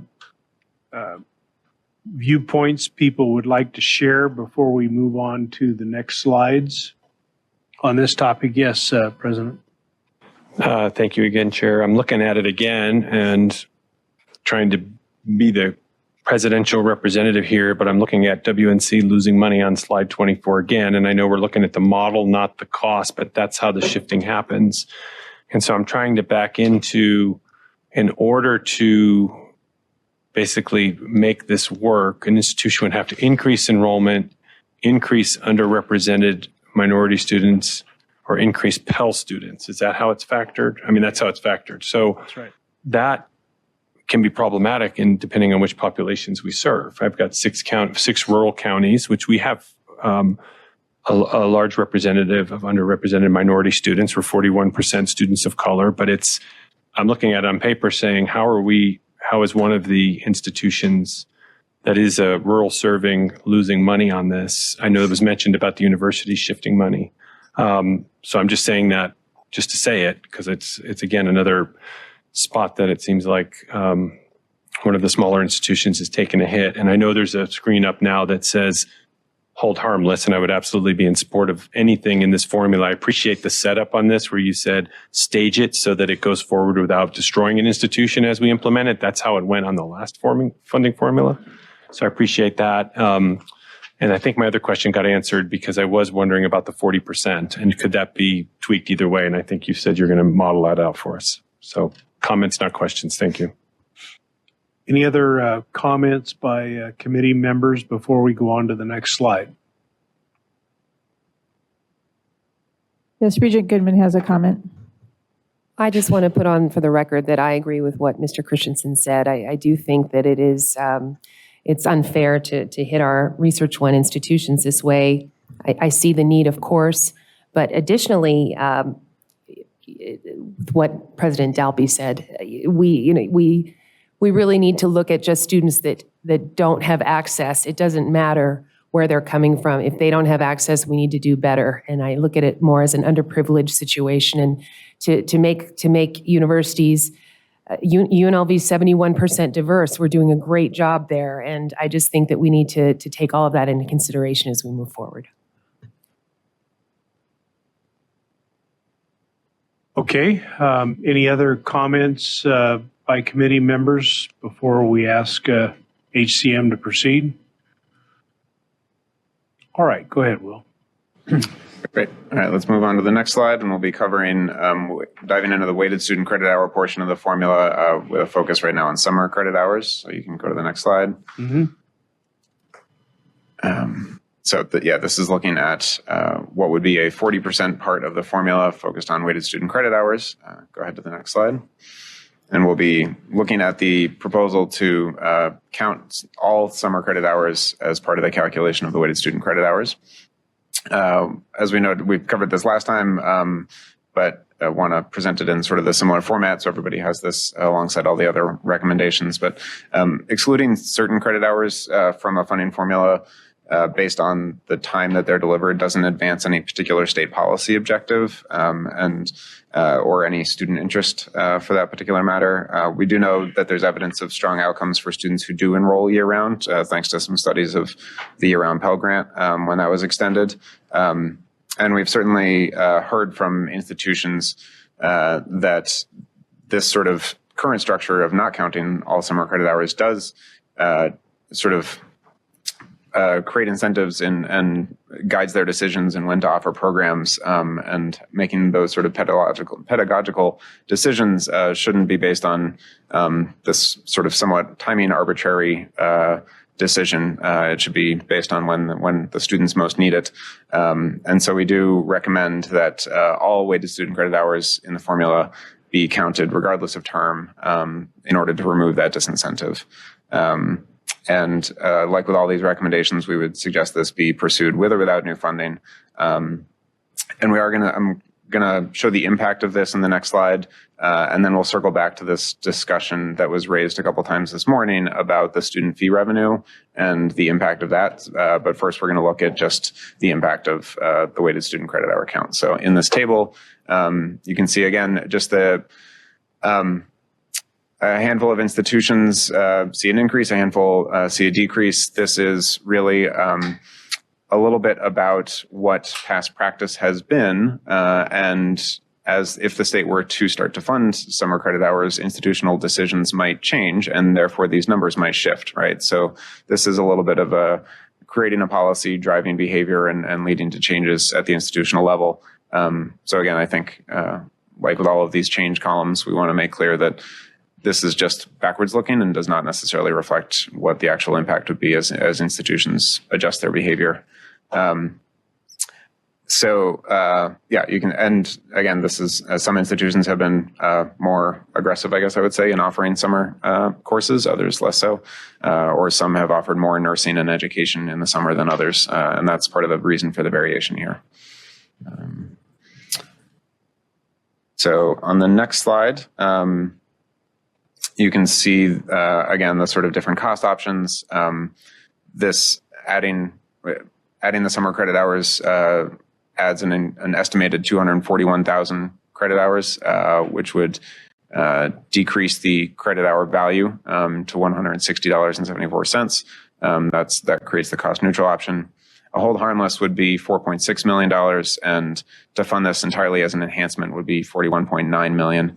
In the April presentation, I think we showed a number that was 48 million. The reason for that difference is because we were using FY20 weighted student credit hour values for that presentation. To be consistent throughout this presentation, we've been looking at FY25.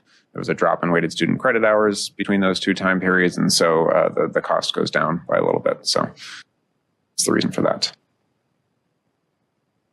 And we do have a table on the next slide that shows if it were to be funded as an enhancement, what exactly that enhancement amount would be for each institution, and what percent increase in funding those institutions would receive. So you can kind of get a sense from the percent numbers on the far right column, the number of the institutions that are offering the most summer credit hours that are not being counted in the formula right now. That would be CSN as the largest, UNLV as the second largest. So, could you cover the next slide before opening this up for a comment? Absolutely. Yep. So, sort of one of the factors to consider on the next slide is the treatment of summer course revenue, which folks have noted. There it is. Okay. Currently goes into revenue that the institutions have control over, as opposed to going into state-supported operating budget. The making summer credit hours eligible as part of the weighted student credit hour count may raise the question of whether those student fee revenues should be treated the same as all the other student fee revenues in the fall and the spring, even if no additional funds are allocated. So the committee could certainly consider to just not include summer credit hours in the count in order to sort of avoid addressing that issue. But we would actually say that you can have them be a separate decision. You can go ahead and add summer credit hours into the formula and leave the treatment of that summer fee revenue as is for now, and then pursue a sort of more rational policy on how to treat student fee revenue on a longer term, right? So just as we think it's not necessarily best practice to have a little bit of a timing arbitrary policy on which weighted student credit hours are counted in the formula, we think the state should also sort of revisit the concept of like which fee, if you're going to then count all the credit hours the same, you should have a non-time based approach to which student fees are held at the institution versus sort of put back to the state operating budget. So on this particular subject, I, for one, would express the opinion that there are other issues surrounding summer school that are summer monetary, summer managerial, that I don't feel we have enough information about to make that determination. And I'm concerned about these issues. I'm really interested in hearing what the business folks have to say from each institution about this. And I haven't heard from the presidents about the issues regarding flexibility in the use of those funds under the current regime. I personally would defer this topic out to a future discussion by a future committee. That's my own view. But for purposes of looking for direction by our staff, that to me is something that is an important topic, but I don't think that it's something that I'm in a position, at least from my perspective, to carry forward going forward. I'm open to other people's points of view. If it's going to be something that is important to the legislature, then perhaps an enhancement is the best way to approach this, and the Board of Regents can make that call. But I think in terms of how it influences the funding formula, I would prefer not to carry forward this topic and its fiscal impact. That's my view. Others? So, Chair, for the record, Patty Charlton, Interim Chancellor. So I think there's a couple of ways that we might be able to at least continue that conversation. And I think one is the one that you had indicated about hearing from the business officers and then also the Council of Presidents regarding the use of those funds. And then I think the point that that HCM had set is that we could always look at what that policy implication is and continue a dialogue. But I agree that, looking at it as an enhancement would be something that we could pursue. But again, I think even if we brought back to the July 25th work session, if it's appropriate, based on the feedback from the business officers, and I can certainly do it with the Council of Presidents as well, even if we wanted to continue to explore it. Other committee members, any comments? Yes, President. Yeah, I would agree with what you have said, and the Chancellor as well. I'm looking at this. I appreciate the work done on this because this shows us the numbers.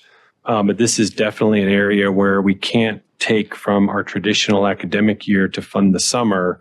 It needs to be handled as an enhancement. Otherwise, we will have to thin out the other 2 semesters. And as much as I want to get away from the 2-semester, be a 365 campus, it needs to be done with new appropriation. And so I appreciate that the work's a lot of the work's been done here to look at the numbers. And I think that that discussion can be carried forward, like the chancellor said, with the presidents and business officers in the systems. Okay. Any other comments? All right, then let's move Assemblywoman forward. Muska, then Ms. Williams, sorry. I'm sorry. Thank you, Go Chair. ahead. Thank you, Chair and Vice Chair. And if we're going to continue to look, I think it would be helpful if we do have the data to see how many students are completing faster because of summer school, or what is the ROI and for students taking those courses.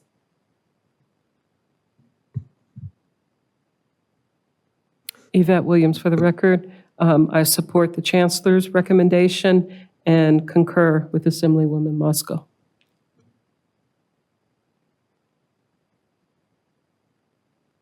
Okay. I don't know that we have the data that the Assemblywoman asked for. Do we, Chancellor, or? I'm going to direct to staff if that's okay, because I think you may have the institutional research office person in the room up there. We do, yes. For the record, Crystal Abba, I think Jose is nodding his head, yes, that it can be done. I do think it's messy. I'll tell you, it's super messy. Let's just say super messy, but we'll have the conversation with HCM and see what we can come back with. Will Carroll for the record. I think one of the challenges in this is to look at the impact of summer enrollment from a rigorous sort of, does enrolling in that make a difference? You need a really rigorous design, and that may not be possible with the data that Nevada has right now. The study of the Pell Grant program was designed in a way that can really tease out the impact of taking that additional summer course. Right. The key issue is that the students who are enrolling year round right now are probably somehow different in a way that might be more prone to earlier completion than others. So the data from the April meeting that we presented on the impact of the Pell Grant going to a year round is also a little bit of just a nod towards what you might see in any state. Okay. Yes. Thank you, Chair Hardesty. I know Nevada is a very special place, but on slide 28, when HCM says that they've not identified another state that excludes summer courses, this really is pertinent for a further discussion. So we can at some point incorporate it, because from the very first meeting, I brought up summer school because I just think today's students, you talk to them, they want to get through school faster. The world has changed. These kids are, it's just rapid. And you don't need 4 years to get through school. If you can do it in less and then get out in the workforce, and you're paying taxes and, buying that house sooner and all the good things that go with it. So I really appreciate that if we do it as you suggest, Chair. Just real quick to piggyback on Regent DiCarlo's comments, it's not the students are faster, but the business community and the economics is expecting us to do faster. And we can do that through a cycle of year-round programs. And to the point of the data, it will be messy because a lot of things have not been offered that could have been offered. And so it's speculative, but there is an urgency there to keep up with our business market, which includes offering classes year round. They're perplexed sometimes why we don't do it. Well, my only comment is not to be supportive of summer classes, but my problem is I've heard messy used 4 times now, and I'm really concerned about building an aspect into the formula which is both speculative and unclear. And requires further study, frankly. So that's my concern. Yep, go ahead, Regent. Thank you, Chair Hardesty. Just a real quick question for you, President Dalpy. I think, doesn't WNC, are they still doing it to where they had like a special 3-week over the winter break? They were doing a semester or and 2 semester or 2, take the semester and divide it in 2 to where they could offer different classes? Can you address that, please? Yeah. So Kyle Dalpy for the record. So there are parameters within our normal scheduling of an academic year that allow us to offer classes before the regular semester starts. It's about 2 or 3 weeks before. So we have a short session before in August that blends into the fall. And then we have a session in January that blends into the spring, our winter session. Most campuses do that because it's within the traditional academic year. So it's funded that way. And students have been clamoring to that. And then at At WNC, we've been dealing, actually putting up more 8-week classes. We've been putting up more open entry classes, open enrollment classes. We're calling them flexible learning. You'll hear about it at our September meeting that we host as a way to keep that cycle going, because the pattern seems to be, and we have a student in the room too who may speak to it. The pattern tends to be old, me being old school now, taking 5 classes over 16 weeks is not the way, they may be doing it at the university, but not the way community college is doing it. Almost a preference to do English 101, English 102, but if I can get that done in the same semester and then continue on. But a lot of that could be spread out just a little bit more for students if we had the summer. And so I do agree that we need to look at the summer, because the one piece that we didn't mention in there is our entire contracting basis for faculty is a 9-month calendar now. So that's another piece that does require more thought. And that'll probably be messy. Sorry, I just want to say it one more time. But that does require more thought, because there is really a need for a separate allocation there. The big piece being that we cannot just thin out fall and spring in order to boost up summer.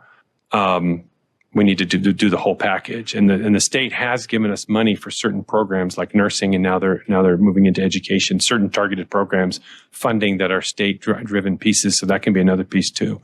But student choice seems to be blending in that flexible model where it's one class at a time, online, in different formats. So for the record, Patty Charlton, Chancellor. So I wanted to echo the comment that President Dalpy made, and I think it's a good one, that when we have worked closely with the state and with the legislature to focus on priority and high demand needs of the state as well as within the system, nursing is a good one, education is another prime example, is that we have set up that mechanism for how we treat that, how we get the weighted student credit hour accounted, and we document and we report that out through the legislature and through our budget process.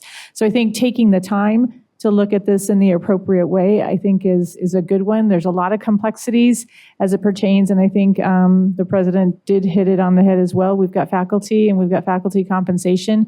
I think the other thing that we have to look at as well is that those classes in the summer typically are done and delivered in a very different modality. It's a 4-week class, it might be a 6-week class or an 8-week class.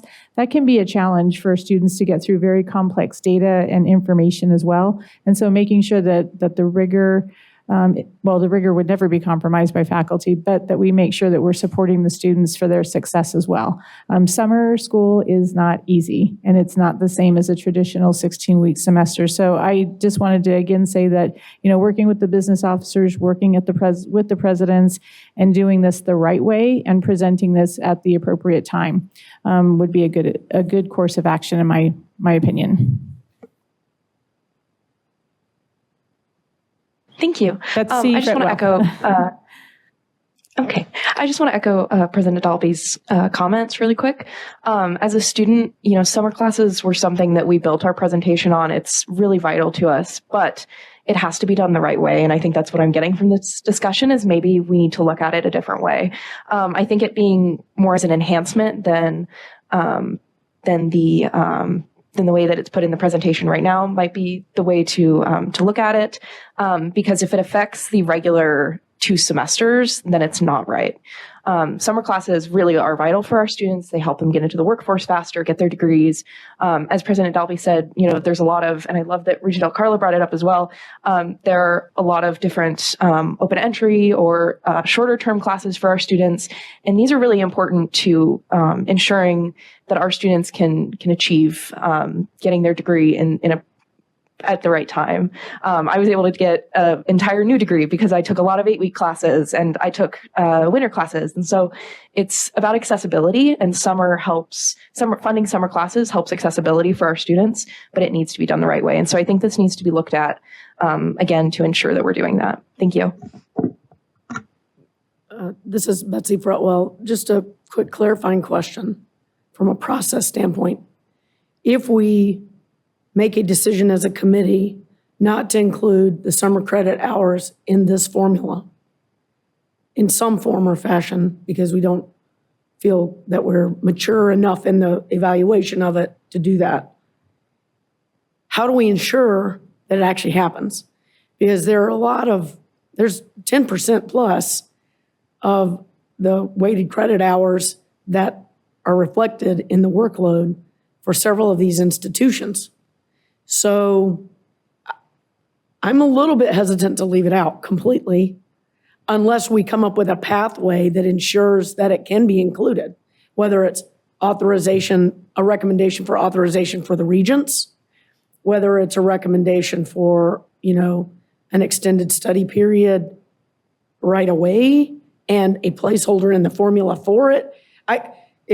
I'm sensitive to all the comments that I've heard, but it also took us 12 years to get to this place. And I know that once you do a formula, tweaking around the edges usually is frowned upon for quite some time. I don't think this is going to change. And I think back to maybe our first meeting, we talked about the economic development and job preparation impacts of our work. And to me, this is something that's pretty critical for us to figure out a way to deal with it now that ensures that it is dealt with effectively. Ms. Fretwell, this is Jim Hardesty.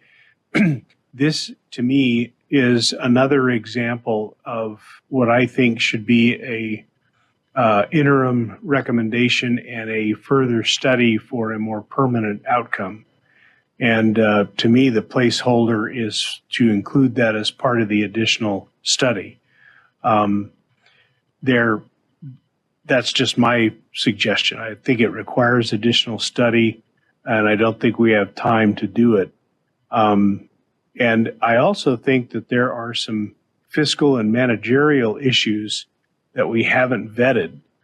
Some of that was raised by the faculty, but I think one of the areas that I had asked Mr. Vuitton to address is how much revenue comes into the institutions for summer school over which the presidents have control over that, and how that is delivered and so forth, and how much of that revenue is going to be drawn back into the general fund when the legislature says, okay, now this is going to be part of the general allocation.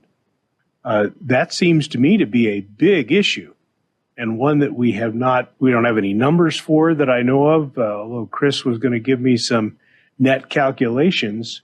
But my question was, okay, I assume there's a net benefit financially to the institutions by having summer school, and if there is, then how much of that's going to be lost when the legislature says, okay, we'll plug 41 million into this, but we want all the revenue.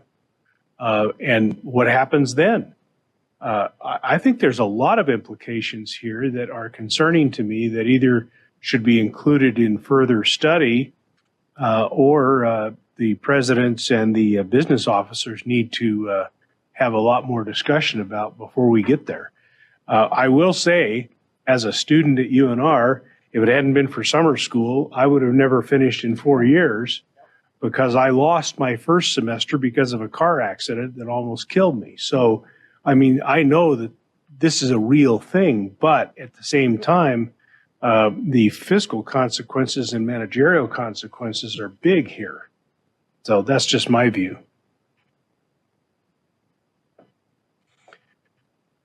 Okay, any other questions or comments?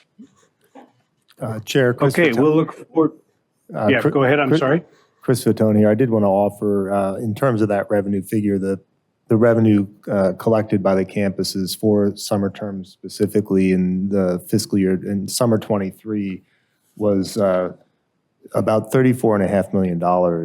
And also to clarify in terms of if the revenue were transferred to the state-supported operating budget, those revenues still would stay with the campuses. It wouldn't be a matter of losing the revenue. It'd be a matter of losing the character of the revenue as self-supporting versus under the authority of the state operating budget. Right. Yeah.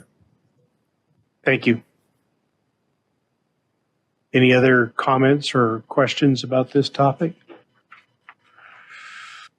Okay, let's move on then to the next portion of the presentation on this topic. Okay. Great. So next slide, please.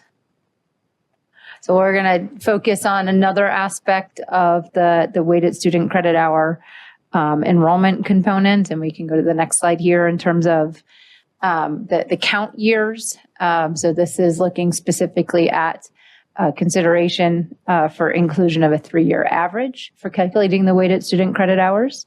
Next slide.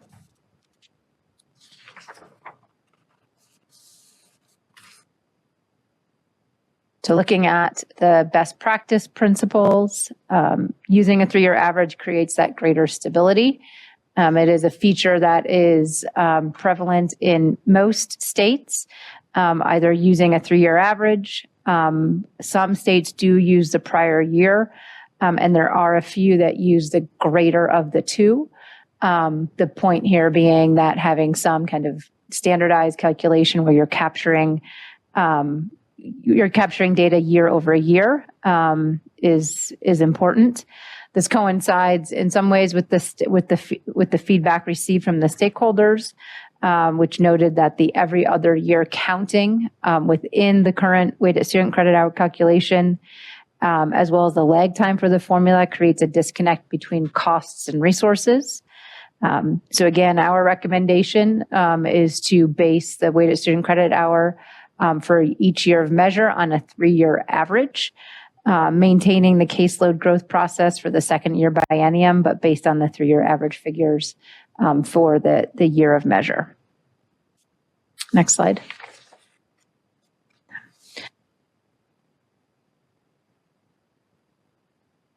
So you can see here an illustration of the impact of the 3-year average. It smooths out those aberrations, but also means that resources can certainly lag behind an enrollment trend. This is not necessarily a good thing or a bad thing, right? It actually is likely one or the other, depending on the lens of which an institution might be operating under and the circumstances of that particular institution. So you'll see for institutions with declining enrollment, it certainly provides a buffer against the impacts of that, particularly the impacts of dropping and lower tuition revenue.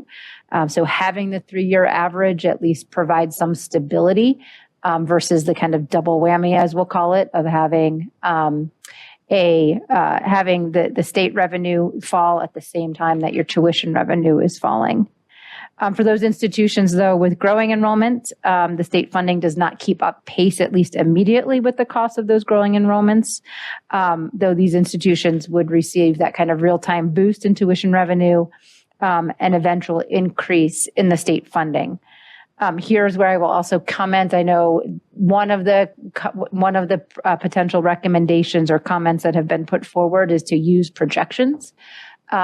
Certainly, that is something that can be considered, and it is something that is used in a handful of states. However, there have also been noted concerns with this, particularly if their actual numbers for institutions fall below or fall short of those projections. The kind of taking back of resources obviously has direct impact on those institutions and their ability to appropriately budget. So that is one of the concerns of projections, and we've seen states start to reconsider how projections are factored in to that. But certainly something that can be put on the table. Obviously would not necessarily impact. We could potentially do some projections of or some modeling of what those projection impacts could be. Though again, that would be something that would be at the discretion of this committee. Next slide.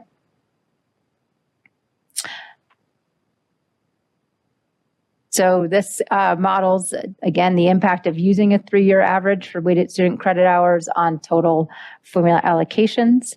The 3-year average results in the lower share and allocation for UNLV, UNR, NSU, and WNC with an increase for CSN, GBC, and TMCC. Again, this is all, if those institutions are growing, you will see those averages increase over time. So those numbers will shift. For many of those institutions, it's likely that they had changes in enrollment, that the 3-year average increases their weighted student credit hour. Again, if weighted student credit hours for those institutions that are currently losing allocation based on this modeling have increased, that will eventually play through in this component of the funding formula. So we'll look at the cost options for using a 3-year average. The cost neutral option, as presented on the last slide, provides for an increase of 46,246 weighted student credit hours, adjusting the value of the weighted student credit hours to $170.93. A hold harmless would be a $7.3 million investment. Again, that's to backfill the reductions of those 4 institutions that would lose in a cost neutral scenario. And then an enhancement would be $8 million. So this would be funding those additional weighted student credit hours, those 46,246 at the fiscal year weighted student credit hour of 173.54.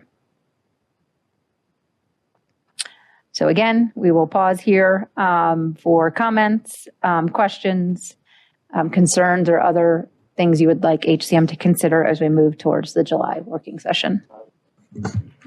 Will Carroll, for the record, I just want to sort of add to that the sort of percent changes in the table for institutions. This is a particularly sort of odd one to look at in a snapshot of time. That this really is a little bit of a principled policy choice for the long run, knowing that institutions' enrollment will go up and down over time. So looking at this particular year's impact, I don't know that would be representative of many future years or past years. So it is a little bit of that policy choice between, are you sort of wanting to protect the declining enrollment institutions or sort of make sure that those that are growing have the resources to keep up with that growing enrollment? There's a little bit of a trade-off there. So if we were going to pursue this topic, one area that was of interest to me was by institution. What are those in 3-year enrollment numbers? Could we get that data to vet it? In the appendix, right? Yeah. It's in the appendix, Okay. and we can pull that up to look at. Yeah. So it would be slide for the individual, the Oz controlling the slides. It's slide 70, which I think should translate to page 70 as well. Okay. Does anybody have any comments about this? Yeah, let's go ahead and. We have questions here in Las Vegas, Assemblywoman Mosca and Ms. Williams. Okay. I think this might answer it, but I thought it was going to be helpful to also see if we did modeled out the greater of the two, just to see what is the difference that would show. May I just clarify, Martha Snyder, for the record, if I can just clarify the greater of the two being the greater of the 3-year average versus prior year? Could you just clarify that request, please? So when it says most states use a 3-year average, the prior year, and a few use the greater of the two. So I just want to see what that would look like. So here shows the slide, again, of the actual weighted student credit hour versus the 3-year average. And again, you can see, right, how that would change over time for those institutions with growing weighted student credit hours as those averages, if they continue to increase, their weighted student credit hour 3-year average will also increase. But it is a way to buffer enrollment declines or declines in weighted student credit hour production. And again, recognizing this is a trade-off in terms of providing that capacity for institutions that are growing versus buffering institutions that might have enrollment declines and a related fall in tuition revenue as well.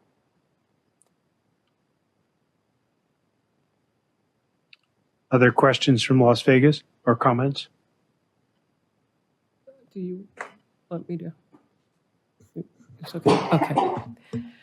Okay. Yvette Williams, I was on going down that same path as the Assemblywoman, but I'd like to hear a little bit more as to, why did you select the 3-year average?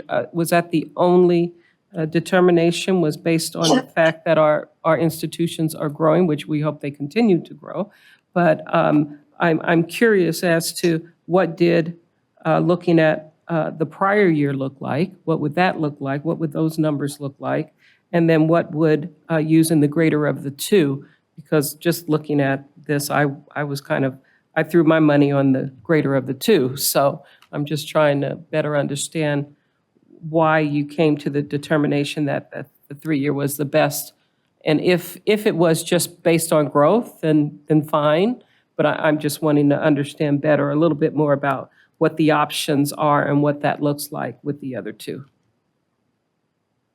Sure. So this was really just based on, so we do have there in terms of what other states use, 3-year average, prior year, grade of the two. The most commonly used is 3-year average. And again, that is intended to smooth out any significant shifts year to year. It does smooth out those implications for institutions. We can certainly model out those other two options in terms of prior year and or greater of the two. But our choice here for modeling out the 3-year average was just the most commonly used approach, and what we would consider to be the best of the best practice is using that 3-year average. If you go back, again, apologies to the individual controlling the slides, but if you go back to slide 36, you can see there, particularly for institutions with declining enrollment, you can certainly see how having a 3-year average helps smooth out the implications of that from a revenue standpoint.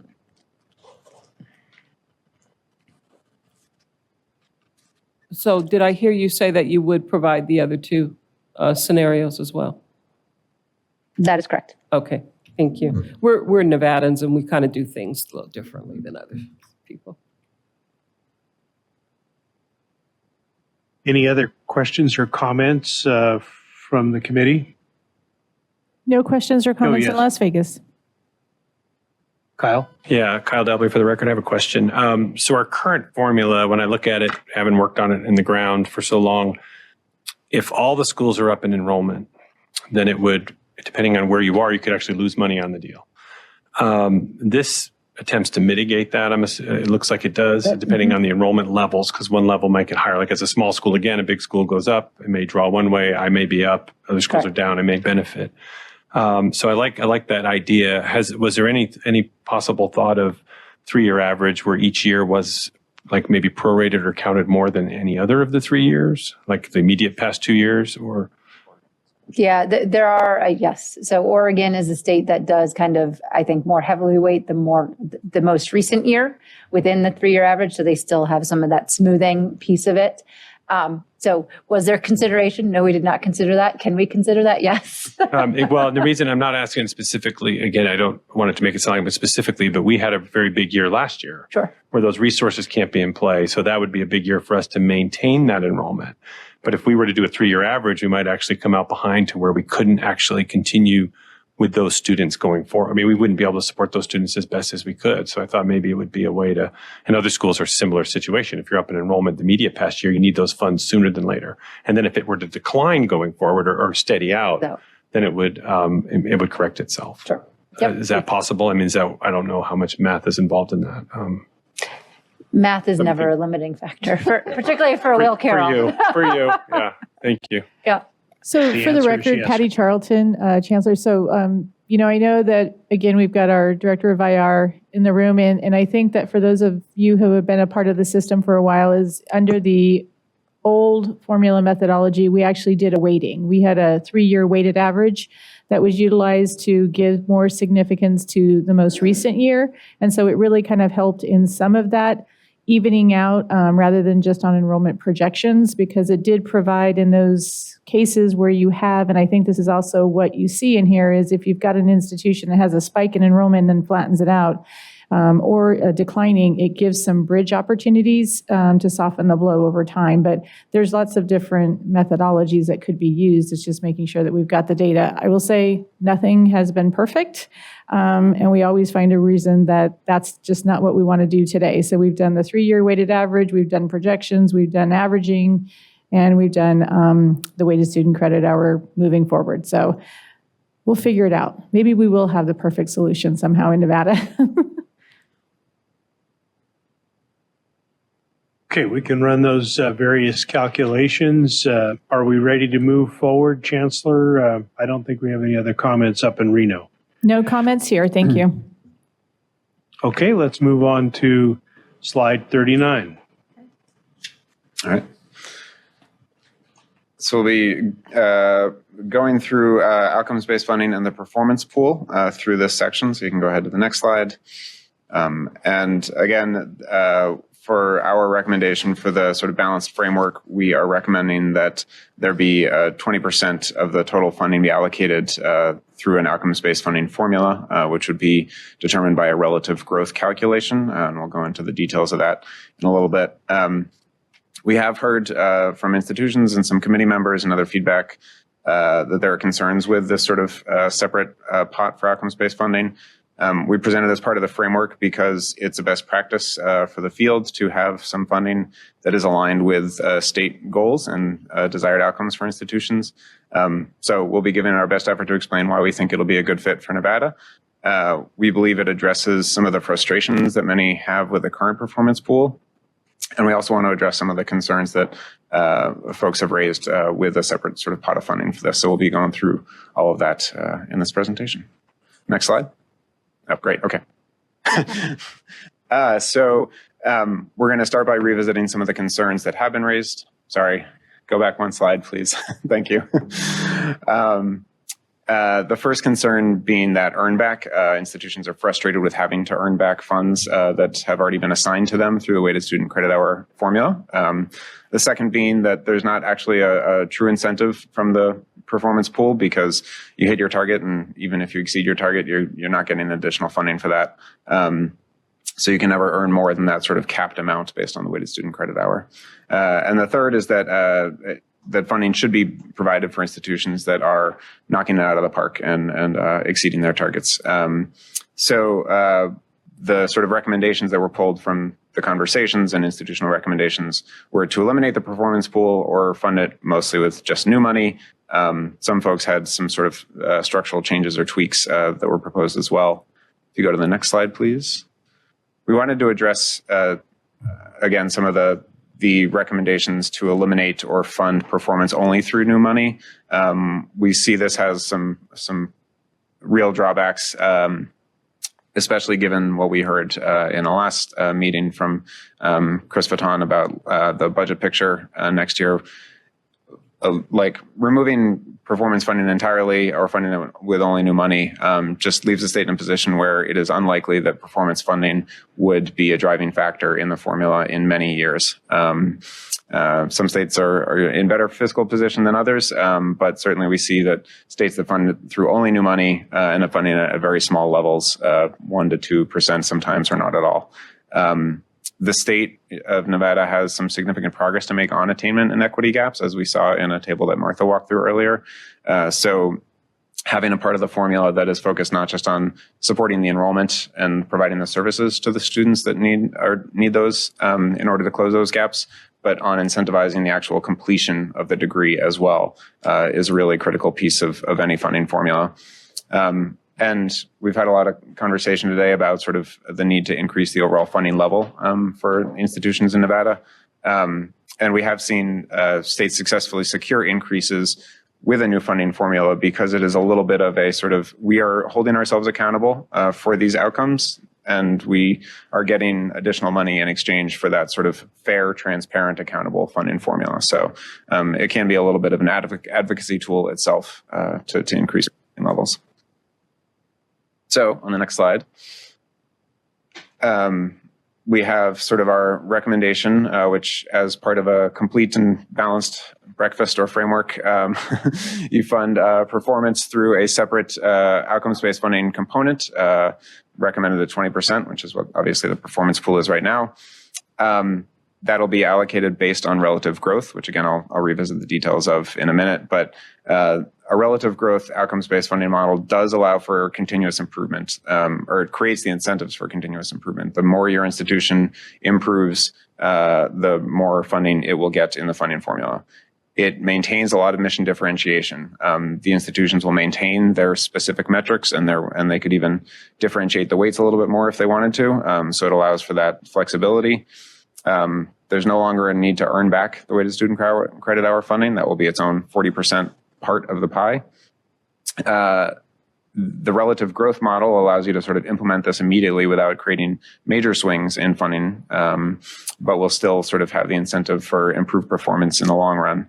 And it removes the sort of what can be arbitrary targets or not holding institutions accountable to targets that have over time become somewhat disconnected from actual performance or reality. So it's just making sure that they're improving their performance year over year. Again, and we've heard the interest in eliminating the pool altogether or using it with just new funds, but we do caution against those approaches. We believe that the alternative, if the committee were to consider it, would be to pursue maintaining the performance pool structure, but with rebaselining targets. And we do have a little bit on that in the appendix, which we can visit if we want to, but I'll dig deeper into the relative growth next. So, next slide, please.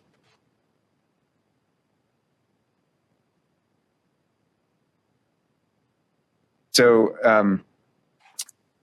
about 31 states, I believe, if I recall correctly, have outcomes-based funding as part of their funding formulas. 74% of those in four-year institutions and 87% of those models for two-year institutions use either the share of outcomes or the relative growth approach to allocate those funds. Very few, when we mentioned this in a previous presentation, use this sort of institutional specific pool or target, similar to the way that the performance pool is done.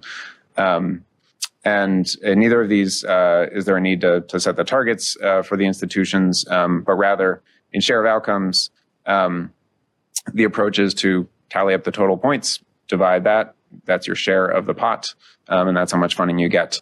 In the relative growth model, the institution's share of the total funding for performance is based on their annual improvement over their own metrics from the prior year relative to that of the other institutions. We think the relative growth works better for Nevada in this situation because it does maintain that mission differentiation and can be implemented in year one without large swings in funding. The issue with share of outcomes is that the outcomes across institutions need to be comparable in order to divvy up the pie that way. And the way that the current performance pool metrics are structured, they are not comparable across institutions. And I think that's fine, that helps with mission differentiation, but it does make a share of outcomes option sort of not really workable without a massive overhaul of those metrics. So, would this be a convenient time to break? We'll take a short break, and then we can get into the consequences of this and have any further discussions about it. So let's break for about 10 minutes. We'll return at 10 after 2. Chancellor, are we ready to proceed in Las Vegas? Yes, we are. And just for the record, I messaged Tony, but Assemblywoman Mosca had to leave, but we still have quorum. Well, we'll definitely miss your input, and we'll proceed then with this next slide. I think it's 45. Thanks, Will. Sorry for the interruption, but that's all right. Appreciate the break. I'm sure other people did too. I got to note that some people's concentration. Okay, go ahead. Great. Okay, so we wanted to show what the calculation is like in terms of the impact of adding this 20% portion for outcomes-based funding. So this is, again, these sort of percentage pieces of the formula are applied after the set aside for SIF and research O&M. And we do note that this approach would potentially require an adjustment to calculating the caseload growth because that sort of adjusts the overall funding level based on the weighted student credit hour. If that is a smaller portion of the total pie, then basing it on that wouldn't give you the full sense of the cost increase needed for caseload growth. So that's just sort of another wrinkle we may have to think about how to factor in. So again, this is a table that we revisited or that we looked at with the small institution factor calculation, but here we are taking out that 20% for the outcomes-based funding from that subtotal. So 20% of the 525 million is 105 million allocated based on outcomes. And then the remaining portion, again, this is looking at just this particular policy, not the whole thing. So 20% for outcomes, and the remaining for weighted student credit hours.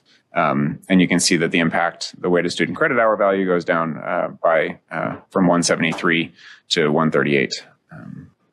So then on the next slide, we'll look at the table on an institution by institution basis, that impact. And so you can see here that this is, again, looking at if we were using a relative growth model. The impact is relatively small, I think, particularly in comparison to what we saw with the student-based funding. And the reason for this is because the relative growth model uses the prior year's performance allocation for each institution as its baseline, and then changes that a little bit based on the relative growth. And so last year, for example, UNLV received essentially 38% of all performance pool funding. That's its baseline, and then the more it improves compared to other institutions, that number will go up. So it improved a little bit, which increased its share of the allocation by 0.2%, and about $1 million increase. Again, we'll look at another table that sort of teases out this impact, but that's one of the reasons that we thought the relative growth was a good fit, is that it doesn't create these immediate shifts in funding, but that over time, these percentages could really grow as institutions focus on performance even more, and the year-over-year change allows institutions that are really succeeding with performance metrics to grow an even bigger share of the total allocation. So next slide. So again, just sort of laying this out in terms of cost options, the hold harmless version of this was $2.2 million to fill in those holes. And if you were to increase the overall appropriation to create 20% of outcomes-based funding, you'd have to add $105.1 million. I think it makes sense to go through the rest of the slides on outcomes-based funding before stopping here. So let's go to the next slide. So this, the table that will show up in a second is one that we looked at last time. We did last time look at slightly different numbers. Again, we looked at FY20 last time, and this time we're looking at FY24 to FY25. But this shows you the calculations of how relative growth works. So in FY24, those numbers in column A represent 20% of each institution's weighted student credit hour funding. So that's the amount that they got through performance pool funding. And then you can calculate that as a percent of the total. So again, UNLV had 37.9% of total performance funding in FY24. Then you look at how much their outcomes, their weighted points increased or decreased from one year to the next. And you apply that percentage to column B, to their share of the performance pool, to get a new share of the performance funding. You can see that column F doesn't sum to 100, so you sort of rebaseline it to 100, and that is column G, which is hidden behind the screen, gives you each institution's share of the performance funding pool in the new model. And so you can see institutions like UNLV, TMCC, Great Basin, and Western all increase their performance from year to year. So their share of the performance pool is growing over time, or at least in this 1 year model. And a couple other institutions saw some decreases, so their share of that 20% would decrease.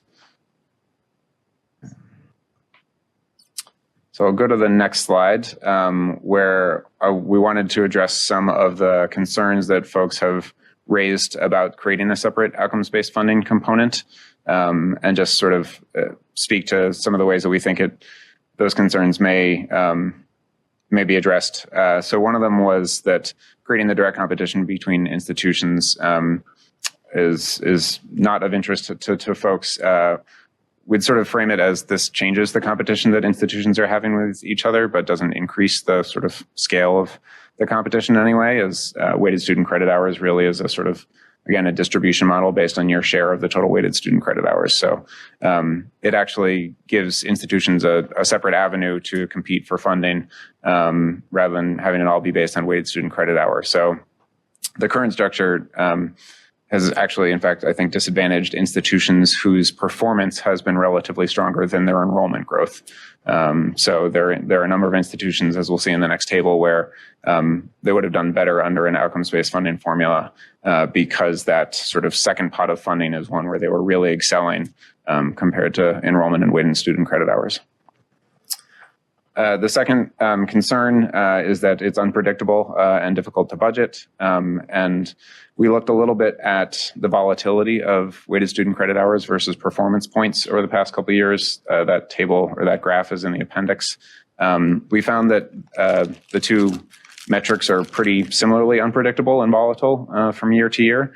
And in both cases, an institution's sort of share of the total is going to be dependent on other institutions. So it's difficult to predict in that way under weighted student credit hours just as much as it would be for performance.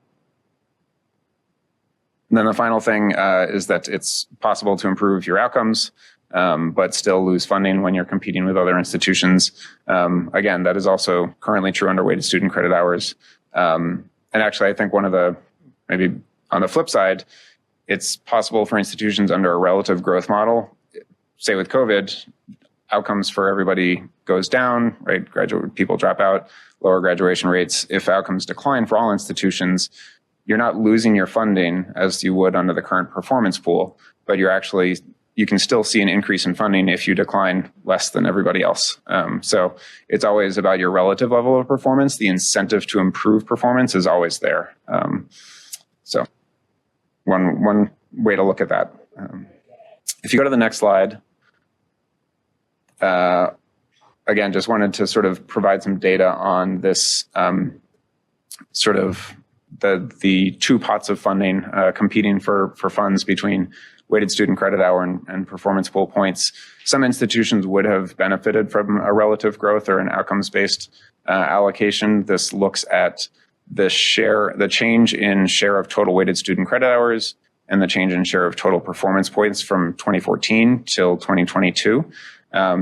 So you can see some institutions like UNR have seen a decrease in their share of weighted student credit hours, but they've actually seen an increase in their performance pool points. TMCC is in the same position. So you can see that those are the types of institutions that would have received more funding if outcomes had been a portion of the funding formula all along. A formula that has both weighted student credit hours and OBF in it would sort of recognize both changes in enrollment and in performance. So recognizing both types of institutions or all sort of varieties of institutions from year to year. So. And the final slide just sort of circles back to our overall recommendation. Again, we think that a relative growth outcomes-based funding to allocate 20% of the overall funding addresses many of the problems that the current performance pool has. We think it operates pretty similarly to the weighted student credit hour in terms of competition between institutions and unpredictability.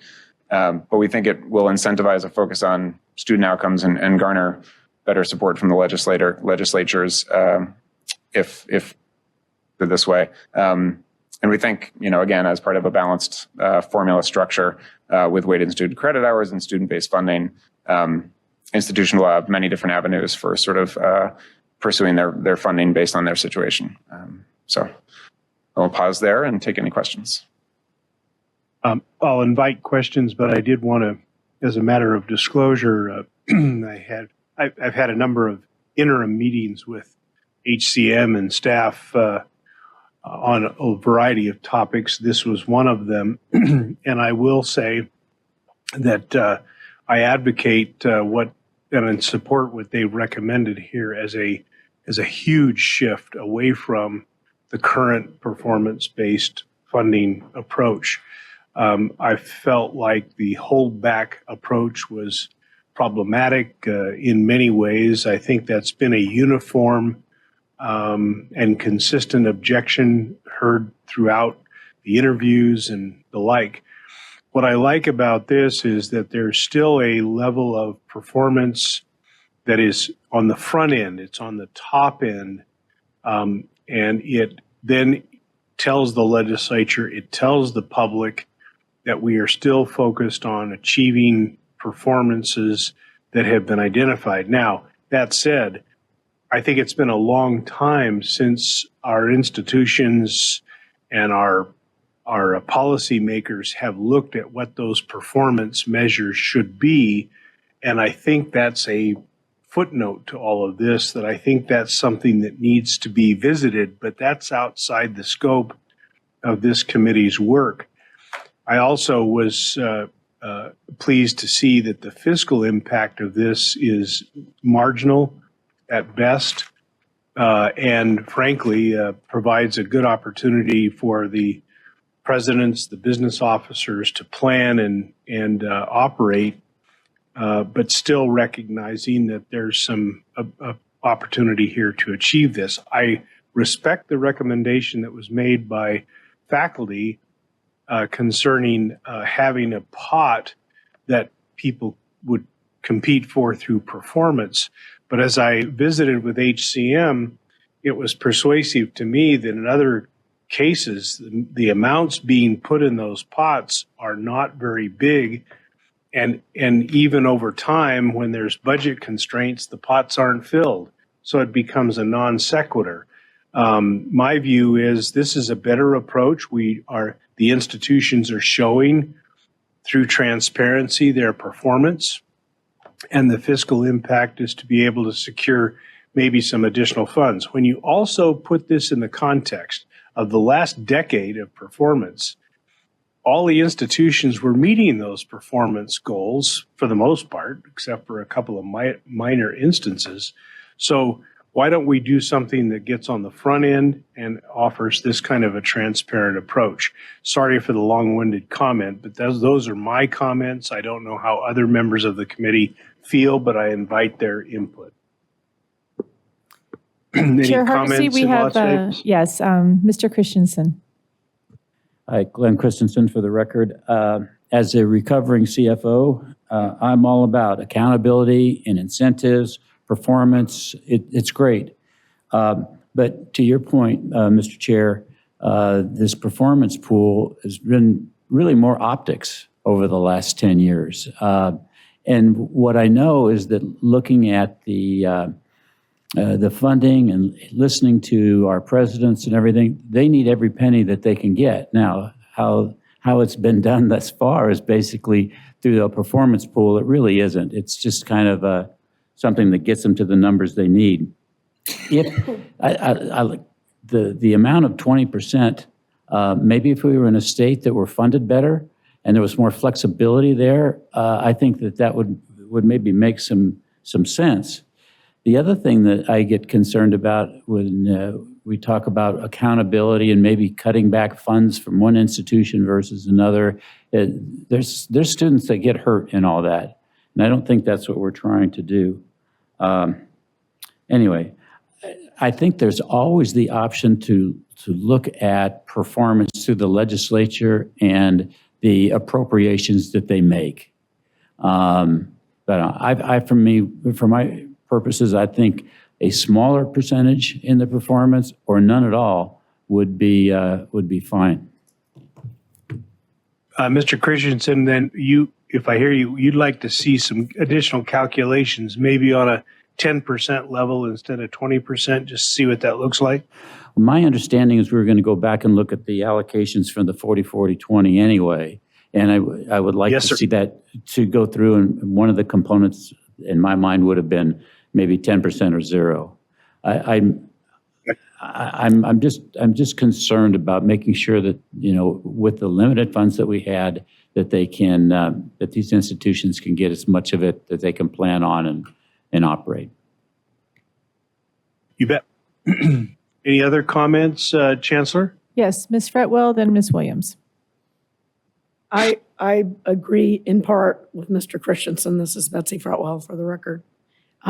I think that number 20 is too high. Having borne out a couple of recessions as city manager, you can manage somewhere between 5 and 10% a year. But when you hit a 20%, it's devastating. And so, my suggestion, I like having a little bit of the performance, the outcome-based metric. I think it keeps everybody on their toes a little bit. So I could support something like around 5 to 10% in that category. So to Glenn's point, when we talk about this 40-40-20 split, that may give us some opportunity to more heavily weight other components of the potential new formula that would help even out some of the impacts as well for just carrying out the day-to-day duties and taking care of the students the way we need to. Okay. Great comment. Chancellor, anybody else in Las Vegas? Yes, Ms. Williams? Yvette Williams for the record. I just want to concur with the two previous comments. I think 20% may be a little too high, but I'm all about accountability. And so I think performance does weigh in and should weigh in. And it does give an incentive, in my opinion. But I also agree that the 20% might be a little too high. Any other comments in Las Vegas? No other comments in Las How about Vegas. How about in Reno? Oh, yes, Kyle? Yeah, thank you. Of course, I have a comment on this one. Thank you, Mr. Chair. Kyle Dalpy for the record. I appreciate the thoughtful comments from the committee members in Vegas, and I would prefer that this were a true bonus, like with extra money. And I know doesn't sound like we can go down that road. So minimizing it would be good. What I'm fearful of is we have consistent. That's a question. There's a question coming to the consultants. I appreciate it. The mechanism behind this would be that there would be a holdback initially rather than a double earn at the end? No. Okay. So the way it would work would essentially be, say, a $500 million appropriation. And the SIF and research O&M are taken off the top as they are right now. And then that remaining, let's call it $450 million, is divided 20% to outcomes, 40% to enrollment, and 40% to weighted student credit hour. And so 20% of 450, whatever that number is, would be the outcomes-based component that would be there every year. So every year you would again take 20% of that allocation and of the appropriation and allocate it based on the outcomes. Okay, so it does seem like it's a little bit of a smaller version of the entire current funding formula where we're all competing against each other at some level. 20% of my budget is pretty much my operating budget. And so I would like to see those smaller numbers, the 5 to 10%. So if we could go back to slide 46, with the impact table. So the amount of funding allocated based on outcomes is 20%, but there is almost no scenario in which I could imagine an institution's change from year to year being a 20% change. You can see on the far right column there. Right. TMCC had a huge year. They had a 10% growth in outcomes that year, and it translated to a 2% increase in their total funding. Whereas, who had a big drop? CSN had a 7% drop in their metrics, and that translated to a 1% drop in total, 1.4% drop in total funding. So while the size of that pot for outcomes is large, the volatility of it from year to year is not that big because it's still sort of all the institutions kind of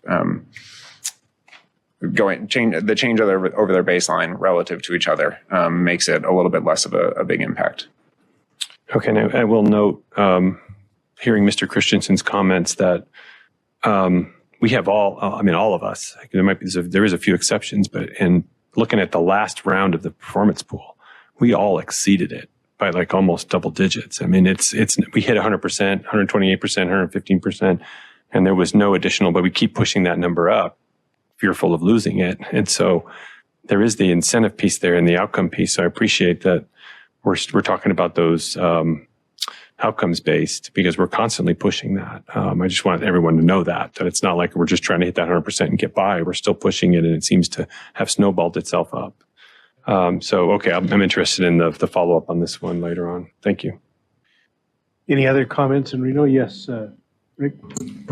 Yeah, this will be up to you, Mr. Chairman, and staff, obviously, to how the work session document is constructed. But if there is going to be an option here for eliminating the performance pool, as has been discussed many times during the meetings, I would like to have some options maybe for how to report that information that is no longer affecting funding, but how to make sure that that information is still used in a valuable way by the governor and the legislature, perhaps, and the Board of Regents, obviously.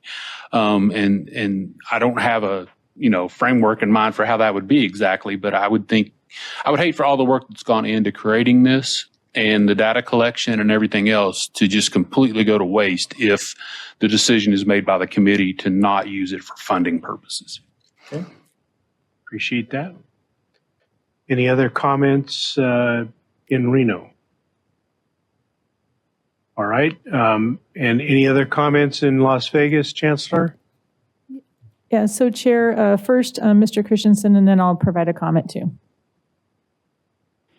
In looking at what the impact of this turns out to be not very much for a performance bonus or performance pool, if it doesn't really amount to much, why bother with it? And that gives the institutions the opportunity then to plan better with their monies. So I think I'd just like to add for the record, Patty Charlton again, is that I do think, and I appreciate hearing the different feedback about perhaps looking at different scenarios of the percentage. I do want to make sure that we all understand it's not an all or nothing. And I think as Will had mentioned, it is proportional. So you reach 99% right now, you're still within that proportion. I think the other opportunity that was put forward is also to update those targets on an ongoing basis. I do believe very strongly in accountability. I think with the appropriation that we receive from the legislature, and also I think what our board expects for our institutions to achieve is important for the accountability to the legislature and to the taxpayers. And so I am in favor of keeping the accountability within here, and I have used the term accountability and looking at what that looks like overall. And I think we can continue to have that conversation of what those metrics are, what those percentages are, and ensuring that it is fair and consistent. And again, recognizing that even as we have matured over time, I think right now we have one institution that's close to perhaps not meeting their makeup goal from last year, and it's only $200,000. And I shouldn't say only $200,000, it is $200,000, and that money, if they don't achieve that, is going to go into financial aid for the system. And so, however, I'm hopeful that they will meet that target by the end of this fiscal year. So I just wanted to add that to the record. And I think Mr. Combs' point was a good one, that there was a lot of work that went into putting this into place. And I think it's important for our institutions, and I think it's important for our community stakeholders.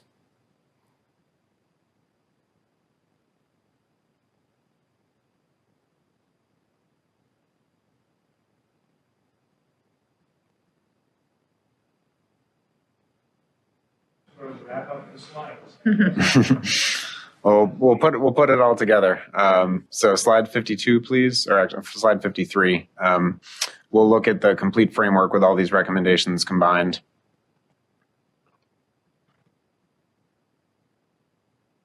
There we go. So again, on the O&M core costs, we're recommending increasing the small institution factor to $40 per weighted student credit hour. We'll look at some different options for that as suggested. 40% of the remaining funding would be allocated based on the enrollment of students, headcount, and FTE, including those weights for Pell and underrepresented minorities. 40% would be allocated based on weighted student credit hour. The recommendations that we have put together with the numbers you'll see count all summer weighted student credit hours and use that 3-year average. And then the remaining 20% would be allocated based on a relative growth model for outcomes. So go to the next slide, please. And this is going to just sort of demonstrate a little bit of that calculation to get to that. So again, starting with the appropriation, taking the two set-asides off the top, and then splitting that subtotal in a 20-40-40 structure. In order to fund the full framework there. And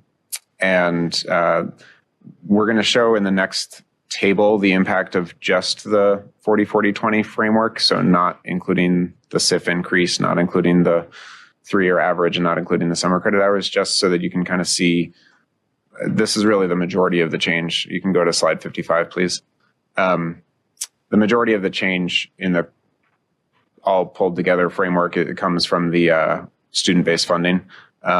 So this really captures a big part of the change. But this is with the 40-40-20 framework, what that change in allocation would be. So as I think we saw in that student-based funding impact table, CSN sees a large increase in its share of state funding and the increase in funding overall. The research universities and Western see decreases in their share of the funding and total funding overall. Again, we'll talk a little bit about implementation right after this, but this would be a phase-in as well. So something that would not flip the switch to change to these levels immediately in 1 year. If you go to the next slide, this will add in the SIF, the summer credit hours, and the 3-year average. And so really the only change from the previous table is that the SIF number is higher and that the weighted student credit hour number is higher as well. So it just brings down that weighted student credit hour value at the bottom just a little bit more. And so going to the next table, you can see the impact of the total recommendation from us at HEM. Slide 57, please. The big reveal. All right, so again, I think the distribution here, you've gotten a sneak peek at it as we've gone through all of these, but UNLV, UNR seeing their share of total funding decrease by 2 and 2.8%, and Western's share decreasing by 0.2%, while CSN sees a large increase in its share of the total funding, and the Nevada State, Great Basin, and TMCC would have relatively smaller increases in their share. Those do translate into sizable annual changes for each of those institutions. An 11% cut in any year would be pretty dramatic for any institution. And again, I'll just restate that the intent would be to phase this in. That would not be something that happens immediately. And again, the idea is also that it changes some incentives so that institutions sort of either get more students to fill out that FAFSA, enroll more Pell students, et cetera, to change some of their numbers as well. So we want to wrap up at least this comparison point before opening it for discussion by looking at some of these comparison across institutions. So if you can go to the next slide, we'll revisit some of the bar charts that we had in some past meetings, looking at funding per FTE and funding per headcount. So the blue columns are under the current formula, funding per FTE and funding per headcount, and the orange columns are under the proposed formula. So you can see that it does certainly shift some funds in terms of per student funding from the R1s towards more of the community colleges in Nevada State. It does sort of close the gap. The gap is biggest on the per head count graph. It closes that gap a little bit.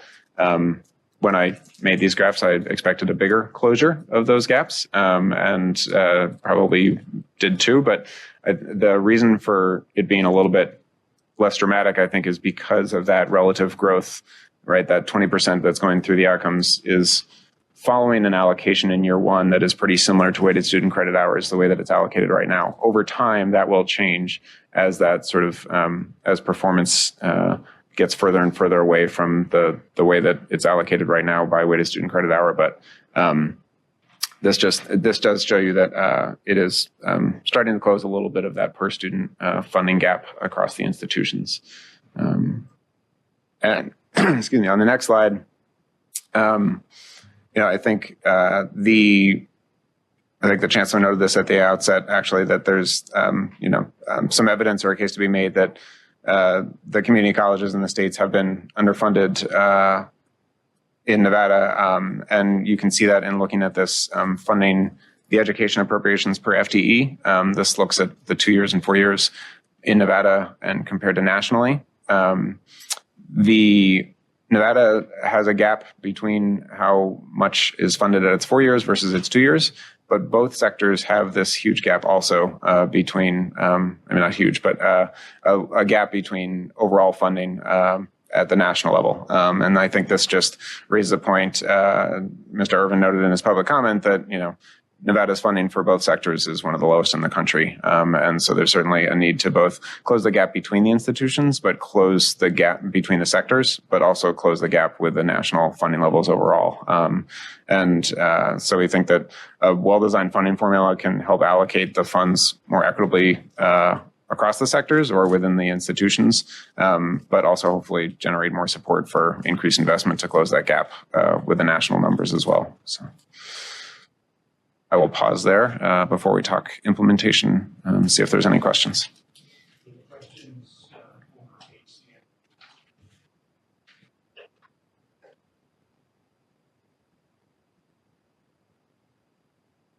Great. If we could move into, as we've stated throughout, right, implementation of any recommendations is a critical factor, critical component. If we could move to the next slide, please. Next slide, sorry. So there are, several ways that we've seen states and worked with states on implementation and phasing in of any new recommendations. Will has used the flip the switch metaphor in terms of that is not something that we would want to do. We would never recommend that you shift to a new funding formula overnight or in a way that is drastic and immediate, but actually phase in any new model over a period of time. We've seen states do various options in terms of how to phase this in, and in some cases, combinations of these options. So using a stop loss provision, there's also a stop gain provision that we've seen states use as well, but ensuring that no institution loses more than a particular percentage in any given year, and gradually kind of reducing that stop loss or increasing that percentage that can be lost in any given year before it is effectively eliminated. Again, that is a pretty common approach. We've seen states also kind of gradually increase the percentages for each component to reach that, to reach whatever kind of desired combination of components there might be. So currently, as presented throughout today, it's that 40-40-20 breakdown. We've seen states, particularly on kind of the outcomes component, but even these other new components in terms of the student-based characteristic component, finding ways to phase in. So if you believe that there's kind of a policy rationale for having 40% of your funding based on student enrollment or based on enrollment with student characteristics, 40% based on weighted student credit hours, and 20% based on outcomes, you can still phase that in over time by ramping up those percentages till you get to that kind of idealized breakdown of the components. Certainly, we will also, as noted, model out and actually build a model that allows for the adjusting of those different percentages in real time, so to speak, so you can see the implication of those phases in over time. And then certainly the funding of a hold harmless. We presented this throughout each of the kind of cost impacts of each of the components added together. That hold harmless would be an investment of $27.3 million. So that would ensure that institutions that with the full implementation of this 40-40-20 framework, those institutions that have losses compared to FY25 allocations would be held harmless. And again, that would be a $27.3 million investment. Certainly, and this certainly reflects some of the comments made earlier, creating a formula review committee that convenes, every 2 biennium to every 5 years. We see states kind of, again, in that kind of 3 to 5 year review process is very consistent to evaluate and propose any necessary changes to the formula. Obviously, this formula has been implemented for 10 years without changes. That actually, in some ways, makes changes more difficult to absorb, to think about, but also, I think makes it even more critical that you are reflecting on how things have changed, how priorities have changed over the past 10 years, and taking steps to enhance your current funding formula while building in a recommendation that you not necessarily wait another 10 years until that review is conducted. Certainly within that would be the discussion or consideration of an adequacy or some sort of study to better understand what it costs to fully fund a system and support all of the goals and objectives of higher ed in Nevada. So again, those are our implementation recommendations. We would not put forward any sort of recommendations from our professional perspective that does not include some recommendation for phasing in the impacts of a new funding formula as stated at the outset. We don't think changes in funding should be we don't think changes in funding should be limiting to moving and enhancing a funding formula. There should be considerations for how you are phasing in the impacts of those changes in funding. I have a question, Ms. Snyder, relating to student attribute areas for which we were concerned there was a lack of data. And one of the things that has been mentioned in these prior hearings is securing that data. What, in your estimation, would be a reasonable period of time to, if we begin compiling data for which it doesn't exist today, to be able to influence those areas? Are we looking at 2 years, 4 years? What would be a reasonable time to get that data? Because obviously a number of these attributes are pretty important policy issues. There's a lot of support for those. And so how long would it be appropriate before you could measure those? Sure. So, I'm going to kind of everyone's favorite answer, it depends. So there are likely some of those attributes for which there are kind of more commonly, there's more common definitions to be building from. There's likely data at institutions that might be at institutions, but is not collected at a state level. Those are things that could be more quickly collected at a state level and incorporated potentially into a funding formula. And then there's things for which definitions, common collection practices might not be standardized across institutions, or for which institutions simply are not tracking. Things like first generation, for example, that's one that is very commonly cited, but not all institutions are tracking or collecting or have a process for identifying first generation students. So that would be a longer timeline, obviously, and more of a process for establishing definitions and establishing collection protocols. But certainly there's ones that could be much more quickly defined, collected at a state level based on what institutions currently have access to. And then a separate question related to the adequacy studies that you did in connection with that. What kind of direction would HCM need, as an example, if they were to undertake such a study to proceed? And what's the approximate time period and cost associated with a study like that, roughly speaking? It depends. All depends. Yeah, it always depends. Just trying to get some parameters. Sure. So again, the process that we undertook in the state of Illinois was extremely comprehensive. That was a legislatively directed commission that had 36 members on the commission. And it was a 2.5-year process.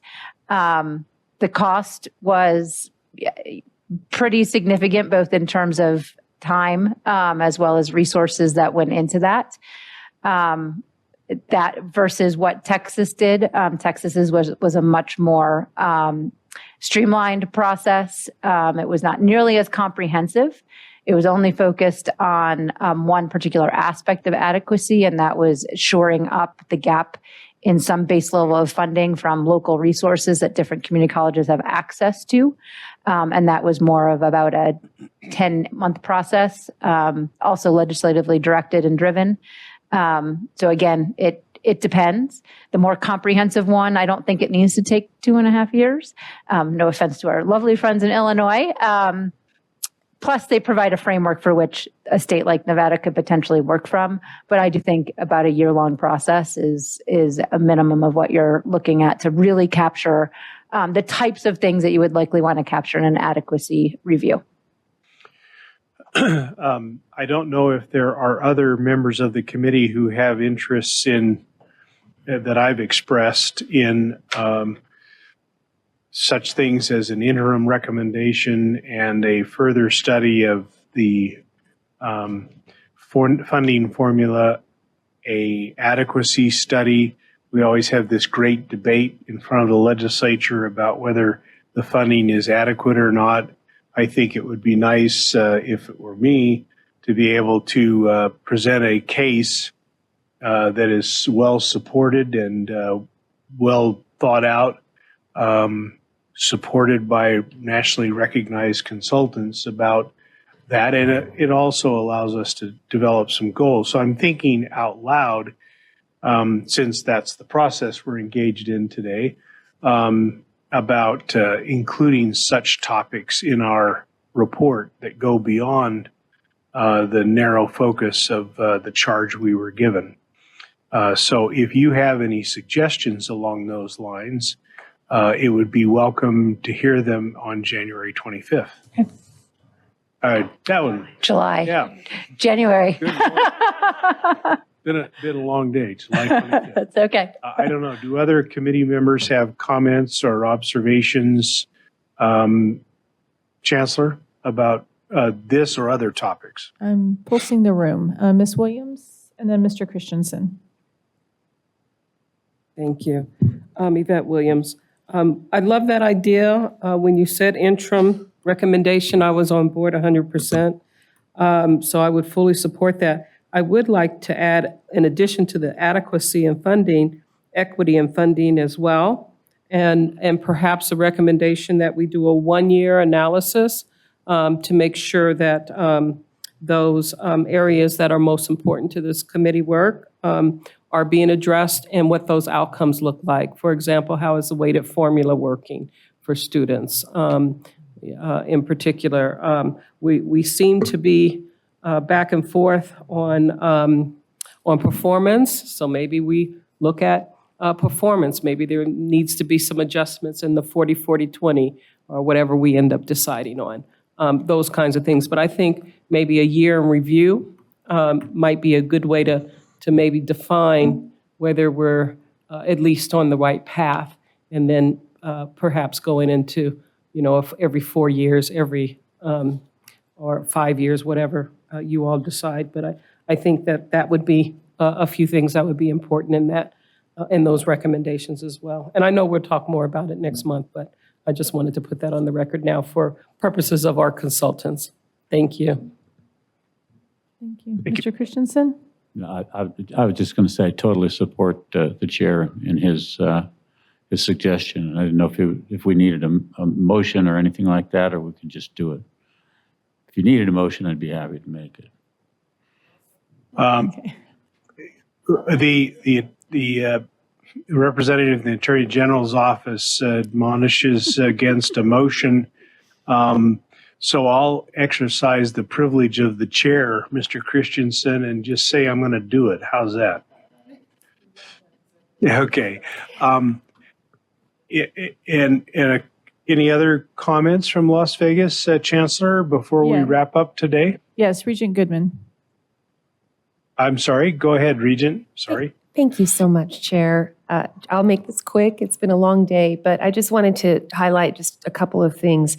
I think that it might be prudent for us to ask our presidents to possibly take a look at their budgets too. Like when we're talking about this sort of stuff, when I believe it was President Delpy that was talking about the fact that, or I'm not sure who it was, but if you have one group that has a faculty senate and you have a certain person, you have one person working, but the other group has three, I think it would be maybe a good exercise to have our institutions also kind of look and standardize what's happening across our system. I think that might be an excellent exercise to also find some more money.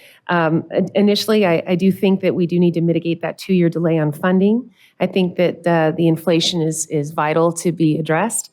And I wholly support exactly what you were saying, Chair. I do think that the cost-driven model is something that maybe we want to look at some point, and also have this interim formula that can also be an evolving and kind of working formula that can move into something else as the system changes and our state evolves.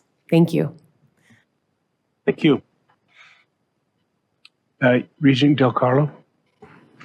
Thank you, Chair Hardesty, and I concur with my Regent colleague Goodman on that. And I also had put a list together at home, and I forgot to bring it. So I'd like to submit that to you before the 25th report, because in our whole narrative to the legislature, I really think they need to know what the COLA shortfall has done to us in terms of not being adequately funded. I mean, when the mistake was made, I believe, in 2019 to give us 80% at 80%.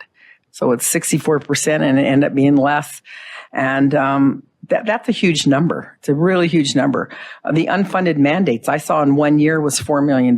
So, what was the unfunded mandates over 10 years since our last formula? Just didn't even realize it until we talked today. Peter Reed brought it up about the out-of-state tuition and the difference with the carve-out for WISHE. I mean, and I've got others. So if I could, because I think it just shows the whole picture when we go to make the case, and maybe this is the adequacy that we end up doing, but make the whole case for how underfunded we are in the state. I mean, because if we have the data, we need to say what it is. For sure. I welcome any input from any member, and of course, please feel free to send it to me. Okay, thank you. Any other comments, Chancellor? No, sir. All right, then I'll open up agenda item. I'll close this agenda item with my thanks and gratitude to HCM's representatives. Great presentation. Thank you for your help and your ongoing support. And I'm looking forward to the faculty folks offering their input at the next meeting on these areas. Agenda item number 7 is new business. Our next meeting is July 25th. My intent is to chair that meeting in Las Vegas. According to the work plan, the July agenda will be a work session. We'll provide the committee with the opportunity to review, discuss, modify, and dismiss recommendations that have been considered since our first meeting in November. Today, we had an opportunity to review the possible recommendations, and so I think that's basically about it. If do the committee members have anything else they want me to add to the July 25th agenda? Not seeing any in Las Vegas. Okay, nor in Reno. So we'll move to agenda item number 8, public comment. This will be the second opportunity for public comment during today's meeting. The process will be the same as this morning. Public comment can be made in person at either meeting location.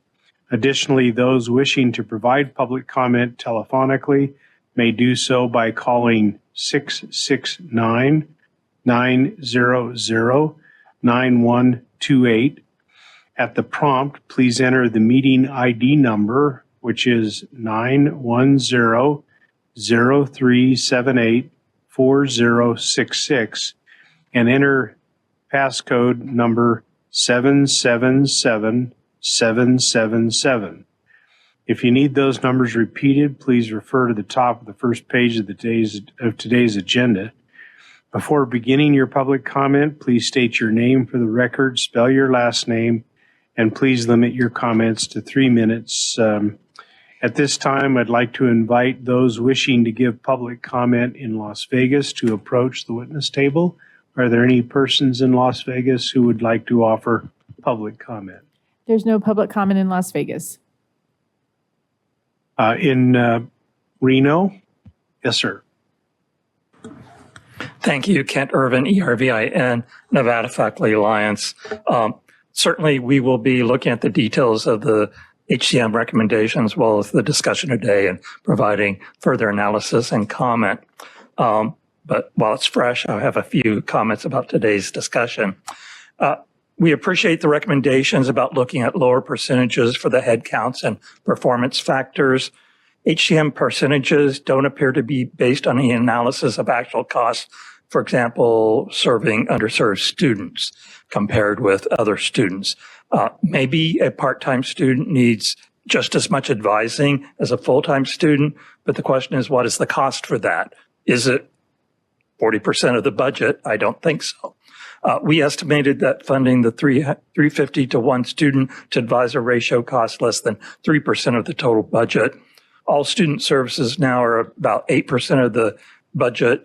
There are other wraparound services that are needed, so those could be factored in there in looking at what a reasonable percentage based on head counts might be, but we don't have all of that information. For example, does it really cost 3 times the amount to serve an underrepresented minority Pell recipient compared to other students? Is that a reasonable factor for those students?